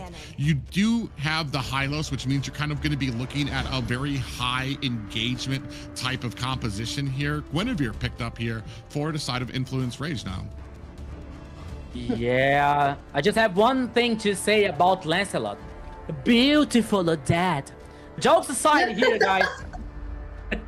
We're seeing now Guinevere for Influence Rage, probably in the jungle here to trying to do something against Lancelot, you know, because when we talk about objective, it's very hard to steal an objective from Lancelot, you know, because they do the second skill. They feel he is like invulnerable, and he gets the retribution, and it's also very easy for Lancelot guarantee the objectives here. So I think that Guinevere comes to somehow counter or trying to neutralize this facility for Lancelot to guarantee the objectives. But now he comes with another phase of banning Louis as the fourth ban for Influence Rage, and Selena for Entity 7, Zena.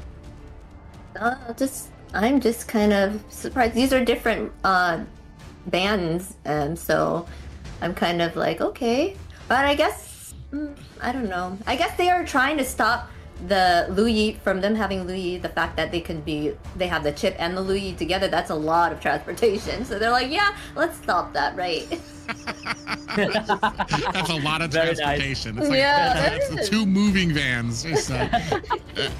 And the Selena taken off there because Selena can use her mines to get vision on the area, so they'll be able to get like a little bit of an advanced warning when a chip is coming in. So that's a good ban coming out from the side of Entity 7 there, but it is going to go ahead and leave a lot of some of these prime picks open. Yeah, but now we have to talk about like the first the mid lane choice for Influence Rage, because okay, we still have Arsa, we don't have Kimi, we don't have Louis or Selena. I think that we still have Farsa open here, but I don't know if it's a good idea for Influence Rage, because on the other side we have, as you said, Private, we have Phoveus, and now we have Lancelot. They have a facility in as an easy way to get back in the back line, the flank, for example, to neutralize some kind of ultimate from Farsa. So the Night Skies from Esmeralda is the fourth choice for Influence Rage. Yeah, so I mean, you got a pretty decent amount of magic damage on the side of Influence Rage right now.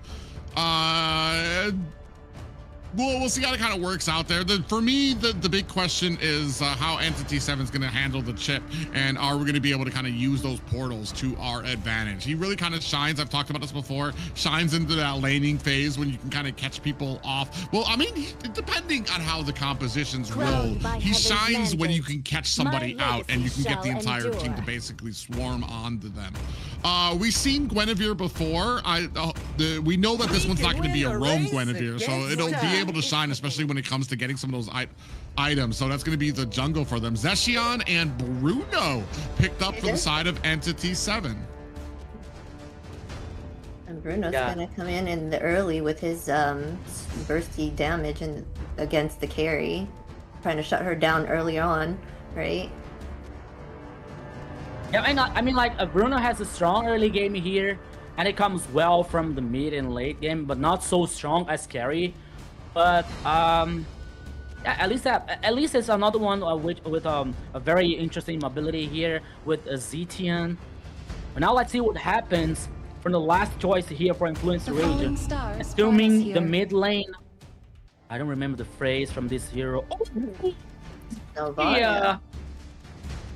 Oh, I mean, I like the hero, but I don't think that it is a good idea for Syndra in this game. Taking on that vision. Well, it's not just the vision. I can tell you what we're looking for. What we're looking for is her to kind of pull out that ultimate, expand the hit markers for the rest of the enemy team. That's going to allow the Guinevere to come in and get that pop up and the Violet Requiem. That's where the thinking is behind this. Yeah, thank you, Private Dancer. That's right. Zeno, what do you expect from the last game? It could be anyone's game at this point. I'm not even sure. Entity 7 proved themselves on that last one. Influence Rage was doing an amazing job in the first, so this one I really don't know. They both do amazing, so it depends on how they execute it. Very, very nice. But now it's about a few seconds. We're about to see the Land of Dawn once again. For these two teams, the last time, at least for today, it is the third game, Entity 7 versus Influence Rage. It is even so far in the best of 3. Both teams here are seeking for the first victory, and more important, guarantee the top side in the Swiss format of AMER South. That is very important for the teams to continue the dream, to guarantee the spot in the playoff. That is going to be wild for this tournament. So we're waiting for what is about to happen in this third game. Eyes on hide on Butch here. I'm so sorry, Private, with Lancelot, because he is very good. Yeah, I'm actually very curious to see how that's going to work out. I believe with Shin on this Zacian, you're going to kind of try to get some of that ult down with the Fury of the Phoenix to kind of stun them. That will allow Hide on Bush to kind of come in, connect a lot of those dashes that he needs to get his stacks, to get his damage up there, to be able to kind of really put down some of the squishiers into the back lane. It's going to be very interesting to me. I feel like Syndrek, I see the plan here. The only problem for me is Syndrek, especially when it comes to a Navaria, great ability to kite, great ability to keep your distance from the fight. The only problem is here, having a chip on the team, you don't know where it's going to be coming from. So it's going to be very curious here. As ladies and gentlemen, we are at game point for Influence Rage taking on Entity 7, 1 point apiece. Both teams looking to leave here on day one with the victory. Yes, my friend. So far, one is going to win and one is going to lose in the last and decisive game here, 1-1. Influence Rage versus Entity 7. We are waiting for the best. We hope for the best here. There's so many actions. The two teams that they know each other so well. So once again, welcome to the Land of Dawn. The last game here, my friend Private Dancer. Entity 7 versus Influence Rage. Oh man, you can already see Hotun already very quick on that Guinevere. She's actually got a very quick clear as a jungle there. You can see already starting on the second minion, while Hide on Bush is just now starting on the Litho Wanderer. So you're gonna have a little bit of a faster gank when it comes to Influence Rage on those side bushes. Hopefully the rest of Entity 7 is tracking that. Oh, okay, now, Hotun here was trying to jump. Now it's a 2v3 situation, and Influence Rage was taking so much damage, Private. I was actually questioning that. I'm like, does Guinevere have 2 dashes that can happen? But no, that was because she tried to jump on the Shin, and that passive activated and bounced Hotun right back away from her. So a good plan there, but you still have the passive there from the Zetian. Look at the bottom side. Ooh, yeah, a little bit of an engagement there. Go ahead. Yeah. Hotun trying to surprise, trying to take Akashi down. It was almost worked. You see Akashi with a very low HP now. I think that gives an opportunity for like Hotun continuing the path. But now look at Hotun. I think that Hotun is trying to do something because he is heading in the bush in the bottom lane. Ooh. Yeah, looking for an opportunity here. He doesn't really want Vagwin. He's got a lot of tankiness on him, and I suspect he's probably going to turn around unless they can get some damage there. Ooh, now we're going to go ahead and start on this turtle. I'm very curious, and I'm wondering to see, because Entity 7 is usually really good about these objectives. Here, it does look like they're a little bit of a step behind here. Not going to be much of a contention for Entity 7 to be able to get into this. Ooh, is able to get that turtle. A little bit of a fight there, though, as Arctic went into a bush with 2 members of Entity 7. Ooh, out comes the Astral Echo, and then Orb goes ahead, connects with Doom on the mid lane. Now trying to chase Vagwin. Vagwin is pretty deep into enemy territory. I'm kind of confused there. Has the entire team just missing the demonic force. Vagwin goes down. Akashi gets taken down as well. And the rest of Entity 7 just, I want to say, mistimed that. They tried to go in after Syndric, but he still had that flicker up, and that puts Akashi underneath the tower as he missed his demonic force and didn't have a way to get out of it. A great play there by Influence Rage.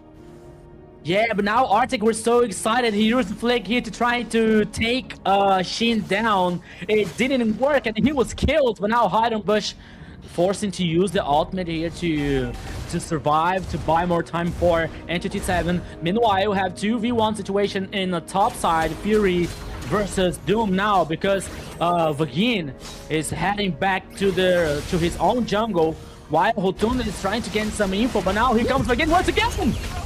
Yeah, big flicker and a pop-up follows into the demonic force. Because the glorious pathway was out, but it was not able to help Hotun, who does take a death there. 0, 1, and 2 for the jungler for Influence Rage. That's gonna tie things up here for Entity 7 at 2 and 2 apiece. I think that there's going to be a nightmare, this situation for Vagin calling the teammates with the chip every time. You know, that can be a bad surprise for Influence Rage. They have to be aware and they have to get ready themselves for that kind of situation, because I believe that is going to happen so many times. But now we can have a 2v1 here, but Doom is aware of that, though it's Bruno, so he has a dash, he can reposition so easier here. And now we're heading for another turtle, my friend Private. It is in the bottom side once again, and once again it started immediately by Influence Rage. Yeah, they're gonna go ahead and start this, and this time it doesn't look like Entity. Ooh, Entity 7 is gonna go ahead and try to contest this. Hotun actually able to scoop it up. We did see a Violet Requiem come out there. Vagwin actually able to get away. Akashi being chased down by 2 members, and no worse for wear as Entity 7 does. Ooh, look for the engage. Vagwin came very close to eating an Astral Orb. It's like a goalkeeper, right? Yeah, it's fine. Oops. So now was able to, yeah, he dodged the orb. And now once again, Private, that's a situation that I don't think that's a good idea for Entity 7, or not so comfortable for them, because once again, another turtle secured or guaranteed by Influence Rage. You know, and the last game we saw Entity 7 so effective. They were so present, especially in these objectives. You know, guarantee. And now we see that okay, they're just like giving them the objectives. Now they're just giving up. But now here comes Hunger Games. Yeah, and this to your point, especially here, I want to say Entity 7, it's because they realize a lot of the players on their team, a lot of the characters here, they're going to need items to do well. Akashi's like the only real early game that you want, and he's going to have a hard fall off in the mid and late game. Shin's going to need some items. Vagwin's going to need to get some damage up there. Doom needs to get a lot of that items to get that spike through the mid and late game. But now another big fight there. Fury actually gets taken out. A hide on Bush, finding the connecting pieces there. Akashi's going to go ahead, cut off Syndrek, comes in with the demonic force. Another one. Flicker has been exposed. Shin in trouble. Steffi goes down as Akashi able to find a kill onto Syndrek as well. Arctic uses the flicker, might not be able to get away. Is able to find a little bit of speed. Oh, I was about to say, is that minion worth it? Is it really worth it, Arctic? Because he was about to eat a full 4-man team coming from the side of Entity 7. Don't worry about a thing, because every little thing is gonna be alright for Entity 7 because they had a plan. Once again, like with the dive in the top side here, guaranteeing more kills for them. And now, because I said so, okay, now the turtle not getting the proof stat. Now controlling by Influence Rage. Here comes the ultimate for Syndra. Here we go again, Private. Oh, and Syndrak able to scoop up the turtle. Now the Rage is going to go ahead and turn this around on Entity 7. Vegwin a little bit of trouble, looking for an escape. Is going to be able to squeeze out as an Astral Orb is dodged, and Akashi actually eats that for his teammate. 5 and 3 right now for Entity 7. That's going to be another turtle for Influence Rage. And right now, I mean, a great job by the side of Influence Rage. You saw the plan out there. Astral Echo came out from Syndrak, and then came in the jump coming from Hotun, and then the Violet Requiem. The problem is the follow-up from the rest of the team. They just don't have the damage that they need to be able to stop this onslaught. Vagwin, as I say that, I mean, 4 people on 1, that's going to be enough damage for anybody. Yeah, I mean, Influence Rage here took the opportunity because Vagin doesn't have the ultimate available. But now they're taking the chance to take pressure on the mid lane. Oh, Private guarantee 1 more kill for Fury. Actually, it's the first one. It's the first for Carry. They didn't take down the turret, but still, they had the kill, they had the chance, and they had the advantage. Yeah, it's very surprising here. Syndrak actually has the most kills right now, sitting at 3, 1, and 2. I was expecting to see more from Hotun, but I want to say maybe it's just the fact that Hotun's able to get in there, get the jump, get the Violet Requiem, which is allowing Syndrak to land a lot of those Astral Echoes when you have an opponent that's not going to be going anywhere for a little bit here. You can see a 1,200 gold lead here by the Esmeralda, by Arctic over Akashi. That's not where you want to be, especially because Akashi's going to be falling a little bit behind as we start getting here to the mid game. There we see once again in the cross, not the cross map, the little map, the small map, Arctic was trying to chase Zetian in the mid lane. He used the ultimate, but it was like not very worth it for him. But now the Lord is appearing in the pit on the bottom side of the river. Both teams are aware about that, and both teams are like heading for this important objective, this important goal. It is a dance around the Lord. There's gonna be a possible team fight here, Private. Let's go. Yeah, it's make or break time for Entity 7. They cannot allow any more objectives to go out. We have Violet Requiem come out. Steph sitting here tanking the side. Akashi on the back end with some demonic forces, looking for the kill onto Furry, but not able to find it. Idon Bush comes in, finds a kill onto Steffi. Arctic comes in with the falling Moonstar. A big flicker is going to allow Arctic to escape, but it's going to put Entity 7 in a great position for this Lord. They're going to reset it. They want the fight. Ooh, actually, Hotun actually takes a big amount of damage there from Hide on Bush. He jumps into that bush now, looking for an angle to get into this Lord. You can see the pressure mounting at the mid lane, and Syndrak able to find a kill onto Hide on Bush. That's going to be a jungler down for Entity 7. Influence Rage. Are they going to turn around onto this Lord? Yeah, they know it. They have a jungler down from Entity 7. They're going to go ahead and latch onto this Lord while Entity 7 doesn't have an answer. It's all what they needed. They took the jungle down. There is no retribution for Entity 7. So there's no fighting back for this Lord. Easily guaranteed by Influence Rage, a very important goal. There is also already heading for the bottom lane here. In this very frenetic game so far by the two teams. But now Influence Rage has just a little step ahead in the goal lead and the map domination. Now the Lord is heading on the bottom lane here, Private.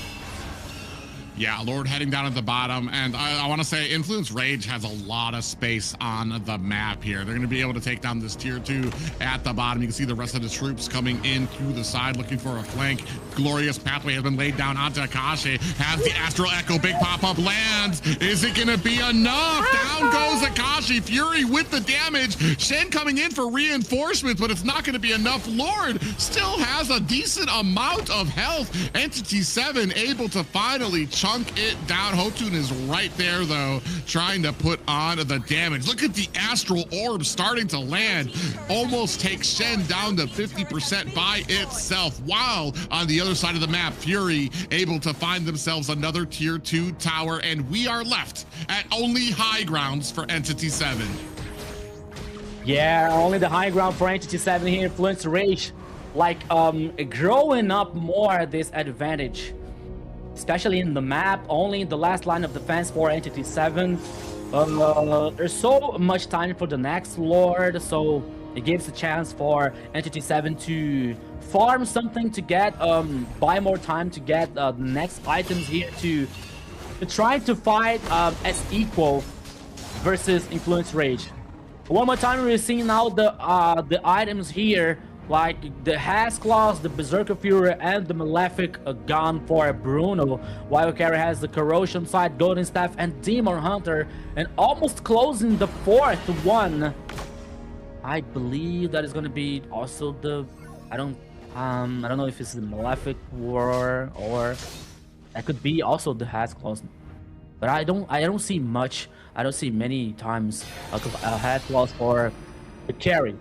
But the fact is, now only 40 seconds remaining from the next Lord here, and Influence Rage trying to gain this info, and while Hidden Bush was like pushing the minion wave in the top side, but now he's heading back to the base, and it gives the chance for Influence Rage to dominate the jungle, dominate the river for the next Lord. But it's still there in the bottom side here, trying to maybe find someone lost, maybe trying to pick off someone here. That could be very, very interesting for them. Yeah, and right now, Entity 7 Influence Rage looking for an opportunity. Lord is about to be up in 3 seconds. And for right now, I feel like the damage is just not there for Entity 7. Doom really hasn't come online yet. I think he just got his Malefic gun, so he's going to be able to get some of the space. As I talk about that, Arctic in a little bit of trouble here, takes a big damage. Astral Echo is out. They spot Shin. Hotun looking for it. Shin able to use the flicker to get away. Is that going to be the turnaround that they need? Glorious Pathway is out. Doom takes down Hotun. Arctic in trouble, gets taken down with the demonic force. That's gonna be 2 down for Influence Rage, but they just are not in a position to be able to take this Lord just yet. They went from heaven to nightmare in a question of seconds here for Influence Rage, but now it comes again, fighting the back line, and they're searching for the remaining players for Influence Rage. Now Hidden Bush trying to, he was taken down. Here comes Private. The idea was good, but execution, no. Yeah, they tried to come in there. They really wanted to get on to Fury and Syndric, but they just were not able to follow through. And unfortunate for Hide on Bush. 4 and 2 right now on this Lancelot. Now we're at an angle where you can see back. Oh, Backwin gets caught. He's able to get away though, but he might be in a bad spot between a bunch of team members. Does have that ultimate out there. Backwin goes down. Fury able to find a kill. Doom able to take down Syndric. That's going to be 3 members down for Influence Rage. Big stun lands. The demonic force is out already. Doom dives underneath the tower, able to find the kill onto Fury. And now Doom has hit that power spike, hit that damage, and is trampling all over the rest of Influence Rage. It's just Steffi and Arctic here left to try to defend here. Shin comes in, putting the damage onto Arctic. You can see Steffi, Glorious Pathway is out. Doom doing a good job standing right behind Akashi, trying to get that zoning, now landing some pressure tower shots onto the core. Arctic underneath tower. Is it going to be enough? Astral Echo is out and finds a kill onto Shin. My goodness, what a sniper now from Syndra, getting Shin down. But this Lord will probably stay for Entity 7, but now we have Hotun alive. But I don't think that they are gonna fight back for this Lord here, because they have less players, and now Hidden Bush guaranteed this Lord. Man, this game is so ups and downs for both teams. At one time we are seeing Entity 7 with the advantage, and another time we see Influence Rage with on fire. But now Entity 7, I think that they are in a better situation because they already have the super minion on the mid lane. as the same way that the Lord is heading away. I don't think that they are following the Lord, just synchronizing the mini waves on the sides here to get more turrets, to get more advantage. But hey, who knows? Who knows that can be the final push here, Private?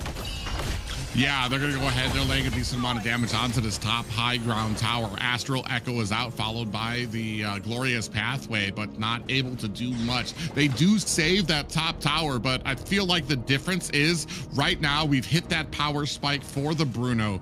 Doom, so now when we're getting those stuns, when we're getting that CC onto Influence Rage, it's not just not having an effect. Now you're just taking boulders from Doom, who is just launching just so much damage at your team. Yeah, Doom 505 here with a very good KDA. It was a very effective during the, especially with the team fights here, guarantee the kills for Entity 7. And now Entity 7 has a very good chance, a very good opportunity here for finish the game. But let's not forget about Carry on the other side with Fury and Syndra, with this skill shot, especially with the orb here that can make all the difference for Influence Rage. But they have to be aware, especially with Vagin, with Chip, that he can call the teammate at any time if he wants. So it's a very complicated situation for Influence Rage. Yeah, and what they need, and the problem here right now is the old plan of having Gwen go in and get that Violet Requiem. Now it needs to include Doom. You need to be able to get that on Doom. If you don't, he's gonna burst you down. It doesn't matter how much health you're getting back on that the Violet Requiem. I don't care if you have a concentrated energy or anything.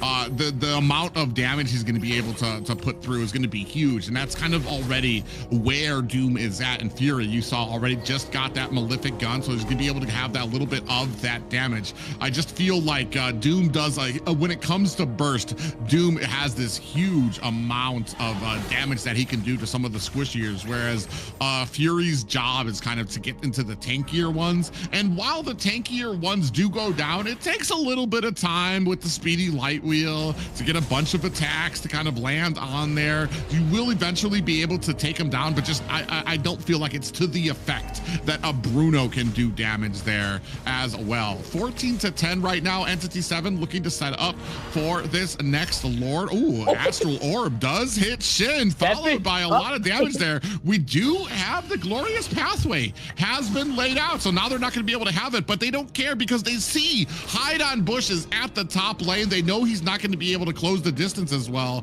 so they know that the rest of Entity 7 at the very least is a player down for this fight.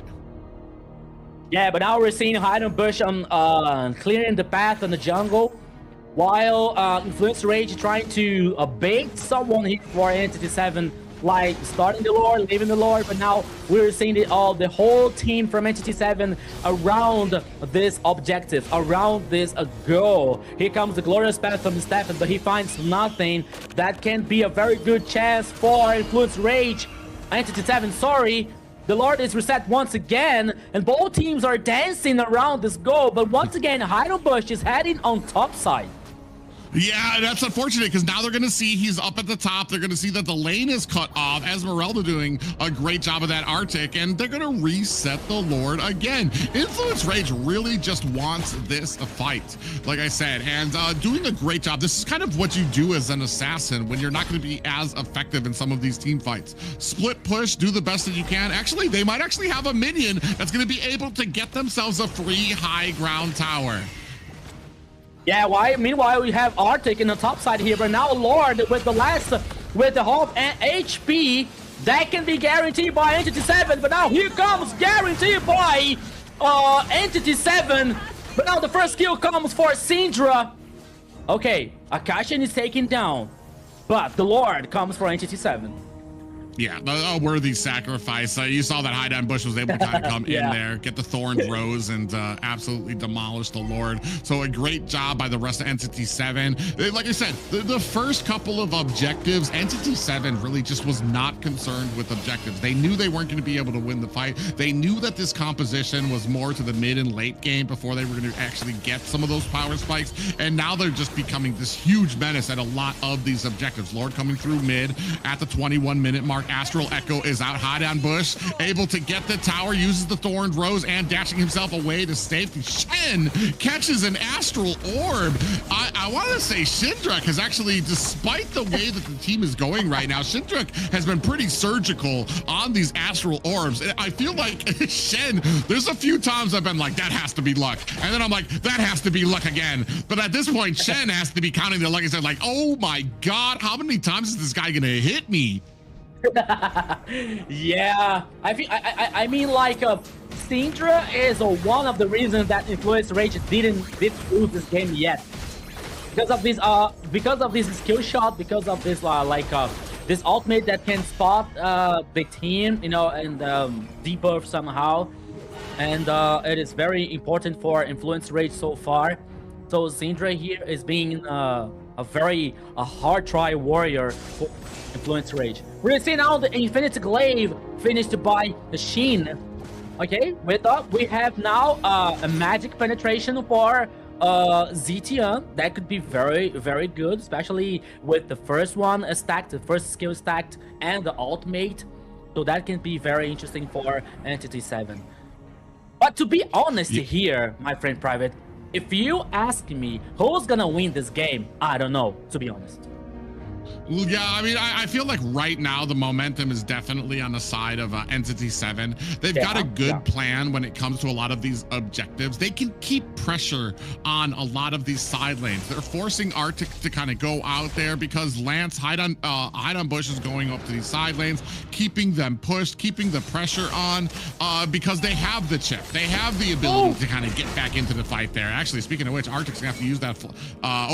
Glorious Pathway is out after the flicker coming out from Arctic. Akashi might be in a little bit of trouble here. Ooh, catches a big pop-up there. Here comes the Demonic Force. Thorned Rose just for measure. Oh, big pop-up lands on the backside, but Vagwin's going to use that Purify to get out of harm's way. A big Astral Orb just narrowly misses Akashi, and Shin is looking to try to teleport there, but he was right in front of Arctic, who checked that bush, and now they're going to have to teleport a little bit later with Lord up at the 23-minute mark. Yeah, 24 minutes of game so far here. The next Lord is up on the pitch on the top side of the river, and now both teams are aware of that. But meanwhile, we're seeing Arctic versus Hideout Bush in the bottom lane fighting for the minion waves, but we are seeing Doom approaching the Arctic. He can be in trouble. That could be a 2v1. We are not seeing, but in the little map you can see that. But Arctic is buying some time. Arctic is buying so much time for Influence Rage here. But now Hideout Bush has to run against the clock because he has to try to guarantee the objective. But here, wow! Shen comes in with the Fury of the Phoenix, able to scoop up the Lord, even without Hideout Bush in position. Now they've turned it around. 3 members down on Influence Rage's side. Syndrek and Fury alone as the Lord pushes in mid. Entity 7 looking for their first win on week 1, day 1 of the series, and they get it in the 3rd game of the series. Shin, you are my hero because what did you do in the last team fight? Guarantee the Lord for Entity 7. Hey, once again, why Retribution? Why we have Shin and Zetian? Xena. Wow, Shin stealing that Lord at the end gave them that win for sure. They were doing a great job defending and then also offensively, so that could have gone either way, but at that point that was a factor to changing that whole thing. Yeah, there were so many answers on the side of Entity 7 as we moved into the late game. And I was actually kind of questioning it too. I'm like, Lancelot, hide on bush is nowhere able to kind of get and close in on this fight. You had the whole of Influence Rage right there. And then you had the Fury of the Phoenix come down and a great play there by the mage. It just Shin just did a great job with that ultimate and then being able to come in there. 4-1 and 11. Yeah, 25 minutes of game here is one of the longest one. There went for Entity 7. We've seen a very good job, especially from Chin and Doom with Bruno, guaranteeing not only the kills but the confidence for Entity 7 to always play forward, always playing aggressive. Akashi once again doing a good job with Fovios, trying to stack somehow and trying to look for the angle, not making, for example, Fury comfortable with the carry or Hotun with the Guinevere. Because as we see, this confidence was so far that we saw Bush. Okay, Bush tried to run through the Lord as fast as he could, but the result was Sheen guaranteeing the Lord, stealing the Lord for Entity 7. You know, it tells a lot about the confidence of the team. Because if we don't have Bush, you have the other players that is also so good. Not only like stealing the objective, stealing the Lord, because this is not happening every time. But we see Entity 7 as playing confident and knowing that everyone do the role so well. So that's why they feel comfortable of like that kind of situation with Bush so far from the Lord. Yeah, and that's just the amazing thing from them too. As we take a look at some of these replays here, the damage that's going on to Shin it sounds like Shin was getting caught every single time from those astral orbs coming out from Syndrek. But like I said, as this got later and later, it just felt like Entity 7 really had the best game plan when it came to all the damage that they were able to output onto Influence Rage here. You saw it, especially as Bruno came online. There's a reason that it was getting banned out by Influence Rage. There's a reason they didn't want to see it out there. Ooh, and you saw that astral orb that was able to take down Akashi. Big damage coming out as well. And this, I believe, was after the actual Lord steal coming out from Shin. Yes, Shin was doing an amazing job giving the team vision as well as being a part of the team fights. Just giving that CC. Oh, our MVP is Doom. That massive damage at the end came in clutch. He was able to not even die at all. His positioning was on point. Yeah, an Immortal. A Highlander here for Entity 7, 607 from KDA. 90,000 of damage. Again, I was confused about 90k or 90,000 for total damage here for Doom. There comes out for MVP that once again he played very well with Bruno. Not only like guaranteeing a very strong early game, but especially with the mid and the late game here, stacking the first skill, to causing much damage from against the enemies here. So it was a very important. I think that Sheen also deserves here a mention because he was very good, especially of course in the last team fight, guaranteeing stealing the Lord for Entity 7. I think that if he didn't steal the Lord, maybe the result could be different. Maybe the result could be in favor for Influence Rage, But once again, Sheen played very well with Zetian, another hero here that can be very prioritized with ban or pick in Amer South. Yeah, it's because it's just like a huge ability to really offset the enemy's capability to be taking that Lord, which we saw from that last hit there. Another thing too, I feel like whoever's making the shot calls for the team did a great job too. It just kind of allowed a lot of those early objectives to go. They're like, dude, we're just not at a point. We're not going to be able to fight this. We need to get to that late game, especially to the detriment of the Phobias, who I feel like took the biggest hit in that early game to be the only, I feel like the only real source of anything, of any type of offense in the early game to just keep Entity 7 above water until until Doom was able to get the items that he needed, until the Zeshion was able to get the cooldowns and everything that they wanted. So just great overall decision making from that team. And what for me, big takeaways so far are that Zushin is worth a ban. Marcel, maybe not. I feel like that was a huge, I feel like Marcel, it's just the difference. It's so crazy to look at that first game. It's just a completely different team of Entity 7 than we saw from the last two. Yeah.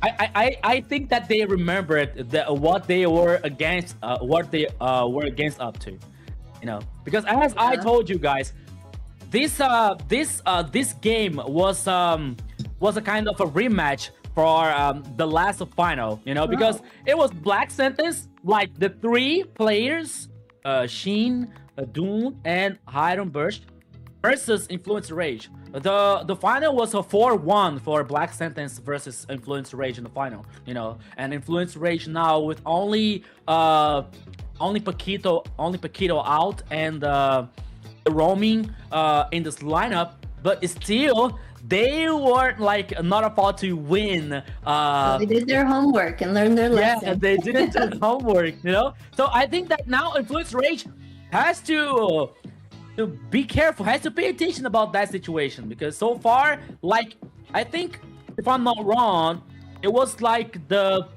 third or the fourth game versus these players that they couldn't win. They didn't win, you know. So there comes a situation, there comes a kind of a rivalry or something. So Influence Rage has to think about it. Speaking of learning lessons, they learned their lesson from that first match. After that, at Entity 7 took both the ending matches, correct? It was. Yeah. So, yeah, they were like, all right, I think we messed up the first time. Nerves got to us, so we're gonna turn this around. We know what we need to do. Let's focus. Let's zone in. It was the anxiety for the beginning, right? Yeah. Yeah, well, it gets harder once you have the advantage and it starts slipping away. You're doing great on fights.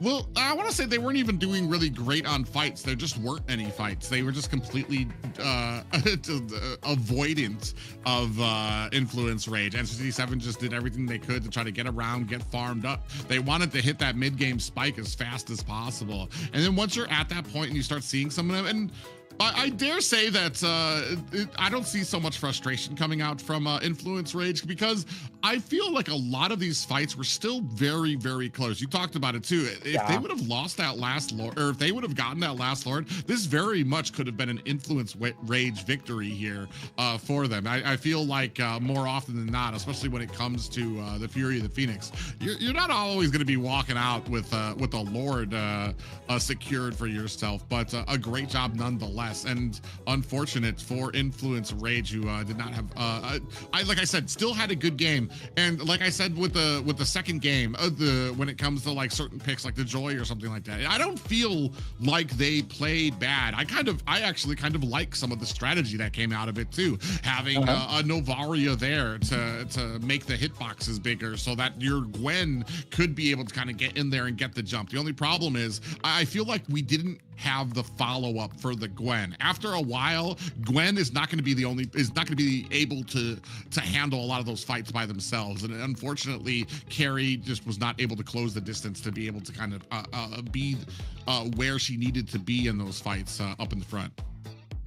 Yeah, you're totally right, Private, because we are seeing Influence Rage. Okay, they lost versus Entity 7, but they still a very strong team. You know, they are like they're one of the top teams on the MLBB scenario in Latin America because they were always heading for the final. They were always heading for the top of the competition here in the Latin region. So they got a lot of confidence. They get a lot of this powerful gameplay from this from their players, from their like coaching staff. You know, so Influence Rage always comes up. They always heads up from the top side. You know, okay, it was the first game they lost, but we can expect a strong and very good Influence Rage for the next matches here in AMER South. You know, it's a funny situation because as I told you guys, it was like kind of a rematch because against the 3 players that were the former champions for the Old Black Sentence here. So Influence Rage, like, okay, well, we have to think about some strategies here. The ideas, as you said, Private, was not bad. They had an idea, they had the composition, you know, but maybe the execution was so far so good, but it was close for Entity 7. And hey, the last Lord here could be different, could be the different result for anyone, you know. So as Sheen is told the Lord that it came for Entity 7, but I believe that Influence Rage could guarantee that goal. I believe that they could win. So okay, they lost, but it's not I think that is not a big problem for Influence Rage. Yeah, I mean, it's for me, it's a great gameplay by all. And I'm kind of wondering where we go from here. We've seen a couple of picks kind of coming out there for the niche. Some of the surprises have been that the Lolita pickup, not as successful. Joy, not as successful. Kind of comes into that old adage that just because something is different or outside the box doesn't mean it's going to be very effective. And the meta is the meta for a reason. It's not like it's something that we force on somebody. There's just strong picks out there, and there's a reason for some of those strong picks, and you kind of gotta understand them to make sure that some of these compositions work the way that they're supposed to when it comes to the certain counters that you have out there. We talked about last time when the Gwen was picked up. What was it going up? It was going up against an Alice, and had probably one of the worst games you'll ever see, especially because like you're gonna go in there, you're gonna get the jump, you're gonna be taking a whole bunch of damage while refilling Alice's health as well. But when it comes to this, I feel like if the goal was to kind of put your best foot forward, which we've talked about, Entity 7, like we said, disappointed in their last season, and this is what they were kind of looking for. They know they had the skill, they know they had the tools, they were very effective in getting to objectives when they needed to, finding the ganks when they needed to. They just needed to have the right composition to really be effective. And so that's going to be a great game for them, especially as we move on to, unfortunately, it's going to be our last match of the night, but it's going to be probably against some of the more talked about teams here when it comes to fandom. We'll be having Alpha 7 against 9Z Globant. Yeah. And the favorite right now is Alpha 7. They, right? Mm-hmm. Yeah. Alpha 7 versus 9Z Globant. This is a very, very interesting match. It is the last one for today because Alpha 7 is a very, very strong team also. They were the champion for the last year, not the last season, but the last year. They went through the MSC, if I'm not, no, it was Influence Rage. They went through the M6. I'm looking for it, but Alpha 7 with a very very good lineup here with the 2 players from Philippines. It is common for one of the favorite to win the AMER South. Yeah, I want to say like they're a big fan favorite when it comes to 9Z Globant, so they've got a lot of fan support behind them. But I want to say, just like when it comes to AMER North, Alpha 7 has a very strong roster of people, and if it's anything like what we saw in AMER North, they understand what it takes to win. They know what they've been doing as far as like scrims and putting their best foot forward. So I'm very eager to see what this organization has, because like we said, I honestly, we've got actually a few of these teams have like North and South versions of the teams there. So it's been very interesting to see, and I'm definitely want to see if Alpha 7 maybe is going to be just as strong as what we've seen coming from the Alpha 7 in the North. Yeah, maybe. Yeah, they did pick up really strong players in the North for sure. Everyone knows them. Was it best player Shark, right? They're in the Alpha 7, so I am looking forward to seeing what Alpha 7 has to offer here in the South. Yeah. It is something like North say, hey guys, represent us nice, represent us well. Because in the AMER North, I believe that they won the 2 games, right? They were like 2-0, if I'm not wrong, from Alpha I believe 7 they North. they 2-0'd both of their games on Thursday and Friday. Yeah. So always reminding you guys that AMER North, it is up to Thursday and Friday, and AMER South is on Saturday and Sunday here, the best tournament ever. So we're just waiting for introducing you guys the lineup for the 2 teams on the last match for today. That is Alpha 7 versus 9Z Globant. Alpha 7 remember, guys, make sure to like and share this stream, yes. And subscribe if you have not yet. Remember, hit that subscribe button if you haven't. Be sure to check out all of our social media as well. We're on Twitch, X, Instagram, Facebook, YouTube, TikTok, whatever K is. Yeah, why not? Why not, dude?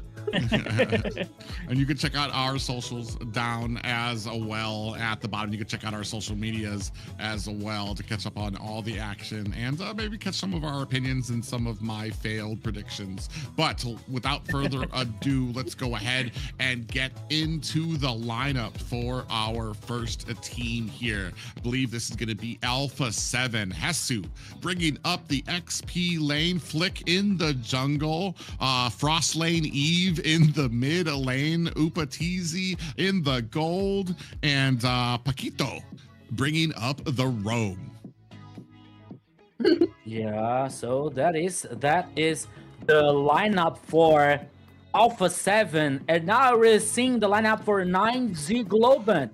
That comes with Chino, an XP laner, Luizinho, the jungler, Feshin, the jungler, also Gusta Lagusta, the gold laner, and Alboto Crazy in the roaming. I believe that Feshin is heading on the, let me check. Oh, it's a mid lane actually. It's okay. I was like, okay, nope. Oh yeah. I was a bit confused. But as the mid lane, I saw the goal lane, the sign, okay. But 9Z Globant here, Azina and Private. It's a very curious team, you know, because, for example, we have Gusta Lagusta. He's a gold laner. He's a champion from the old RRQ Akita that won the MPL 4 times in the world, and now he is in the 9Z Globant. You know, so 9Z Globant, it's a very good lineup. But for me, question is, will they complete the synergy? Will they play good together? Because we have many different styles of playing of game style from 9Z Globant. You know, for example, Feshin is more aggressive. Luizinho likes to play aggressive. Gusta likes to wait, likes to buy more time for getting the items to have a strong mid and late game. You know, so Chino is like the same thing. So it's a lineup which is very good individually speaking, but together I will have to see how they are going to play this match so far, Xena. I didn't cure the pain. Not sure how they're gonna play, but I see that Fanny is getting banned here. So are they targeting somebody there? Yeah, they're going to go ahead and start off. This kind of brings me to shades of what we see in North America, the setup with the prioritization of the Valentina. They're going to go ahead and take Zushin off the map as well for some of those bans. You talked a little bit about team synergy for some of these guys who've got different styles too as well. Alpha 7, a team kind of coming together as well to try to be dominant. And like you said, that kind of comes with practice. It comes with people knowing each other and playing together for a while and understanding how they play on some of these heroes. With that, I assume we're going to be seeing a Suyu. Oh, definitely. I was going to say Suyu, but no, Boxy is going to come out with the carry as well. Yeah, it's a that's an interesting effect from Alpha 7 lineup also.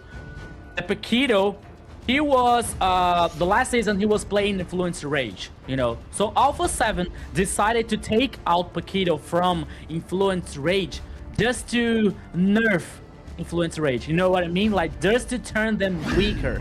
Because Paquito, because Paquito is a very aggressive one that matches so well with lineup, the style of Alpha 7 lineup, especially with the Flick and Hasto, the two Philippine players here.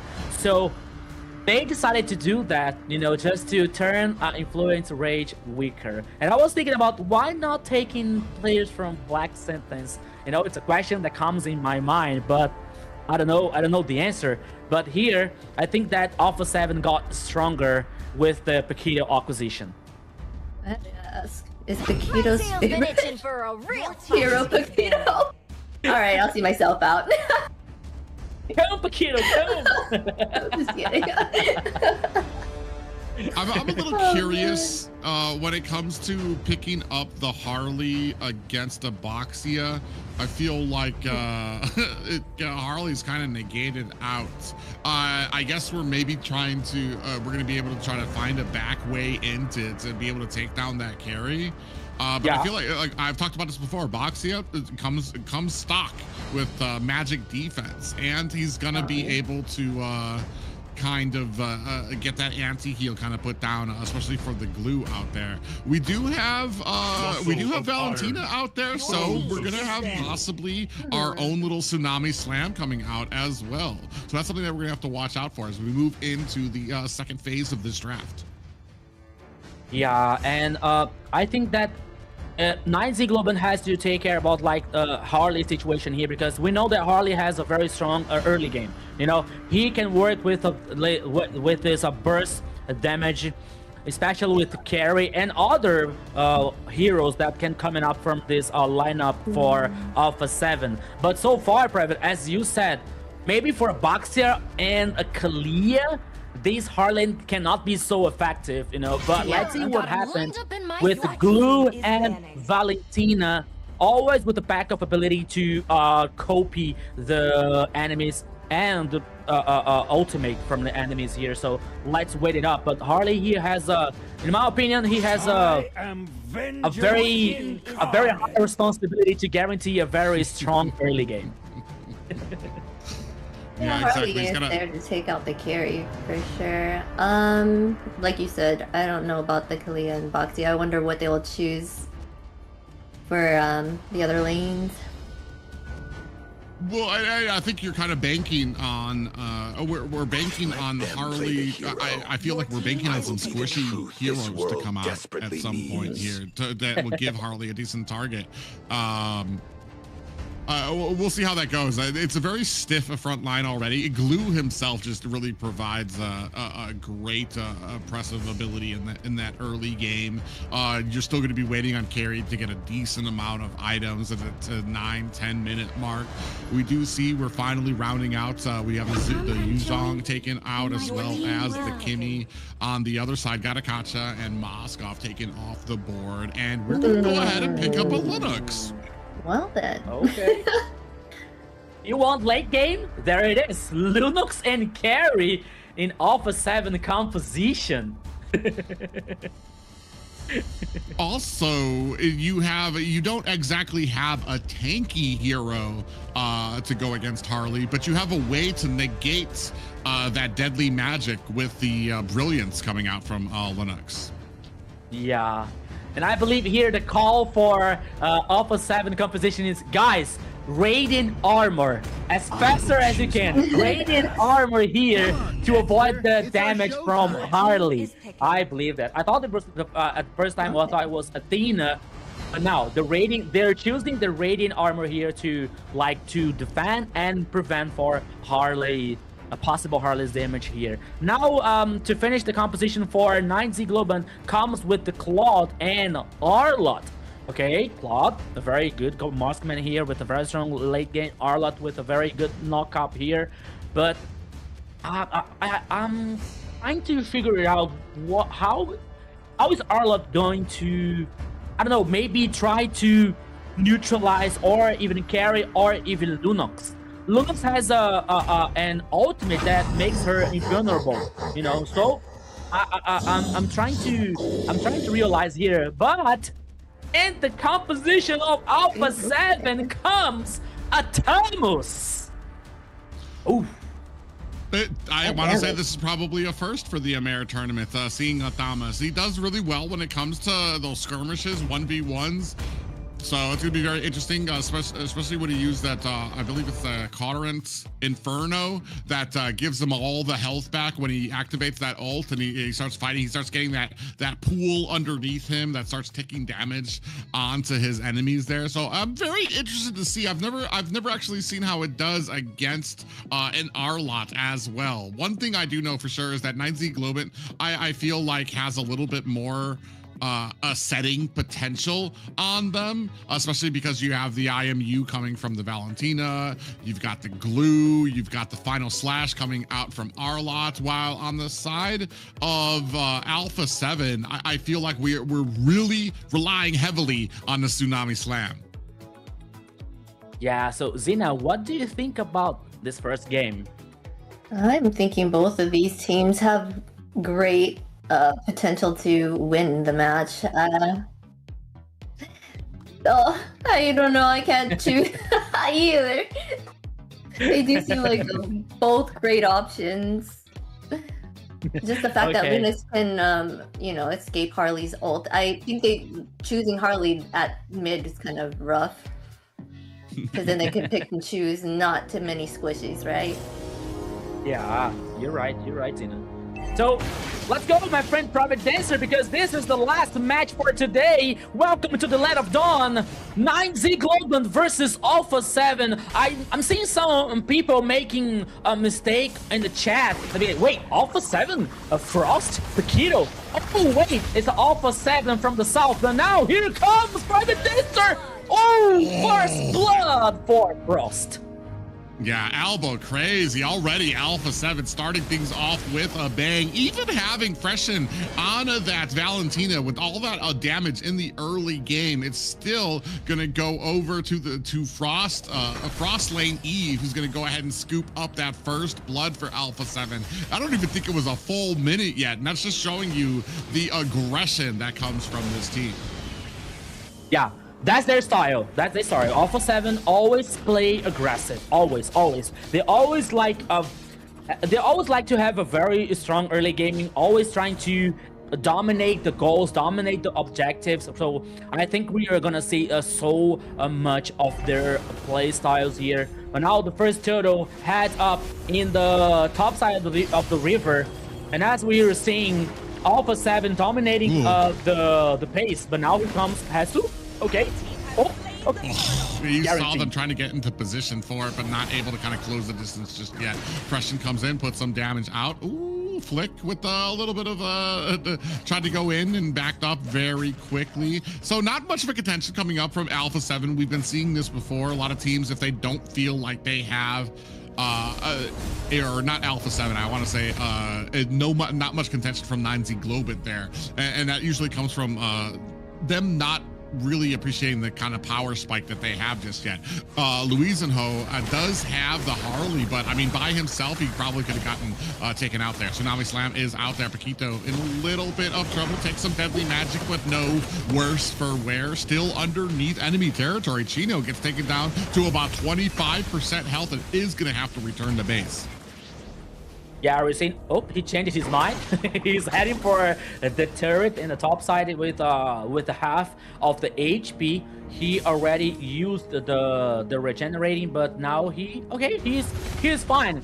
He's fine in the top side here. But meanwhile, Alpha 7 is trying to get this info, especially in the river. You're seeing Flick trying to do the golem, but Aboro crazy. Oh, no, and didn't. Yeah, they're still kind of dancing around this. So we do have the one kill on the side, and I feel like 9Z Globant's still doing a good job kind of keeping up some of the farm here.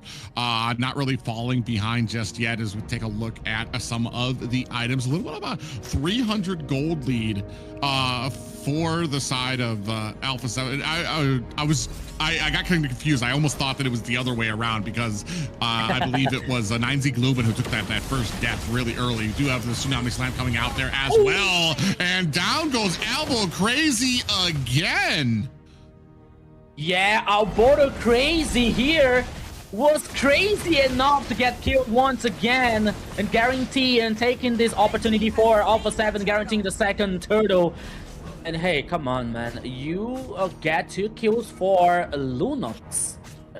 Hey, she wants to have a very comfortable late game, she wants to have a very comfortable game here to get in the late game so comfortable. So 2 kills for Lunox maybe might not be a good idea for 9Z Globant so far.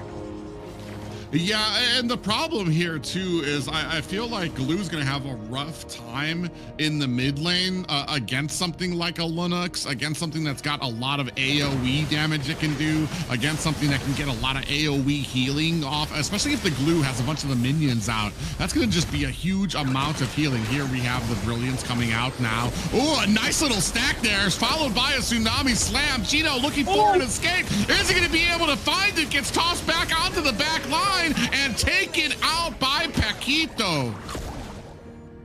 What an aggressive play once again for Alpha 7. But now guarantee the kill for Paquito. Yeah, he is the roaming. Is the roaming play here.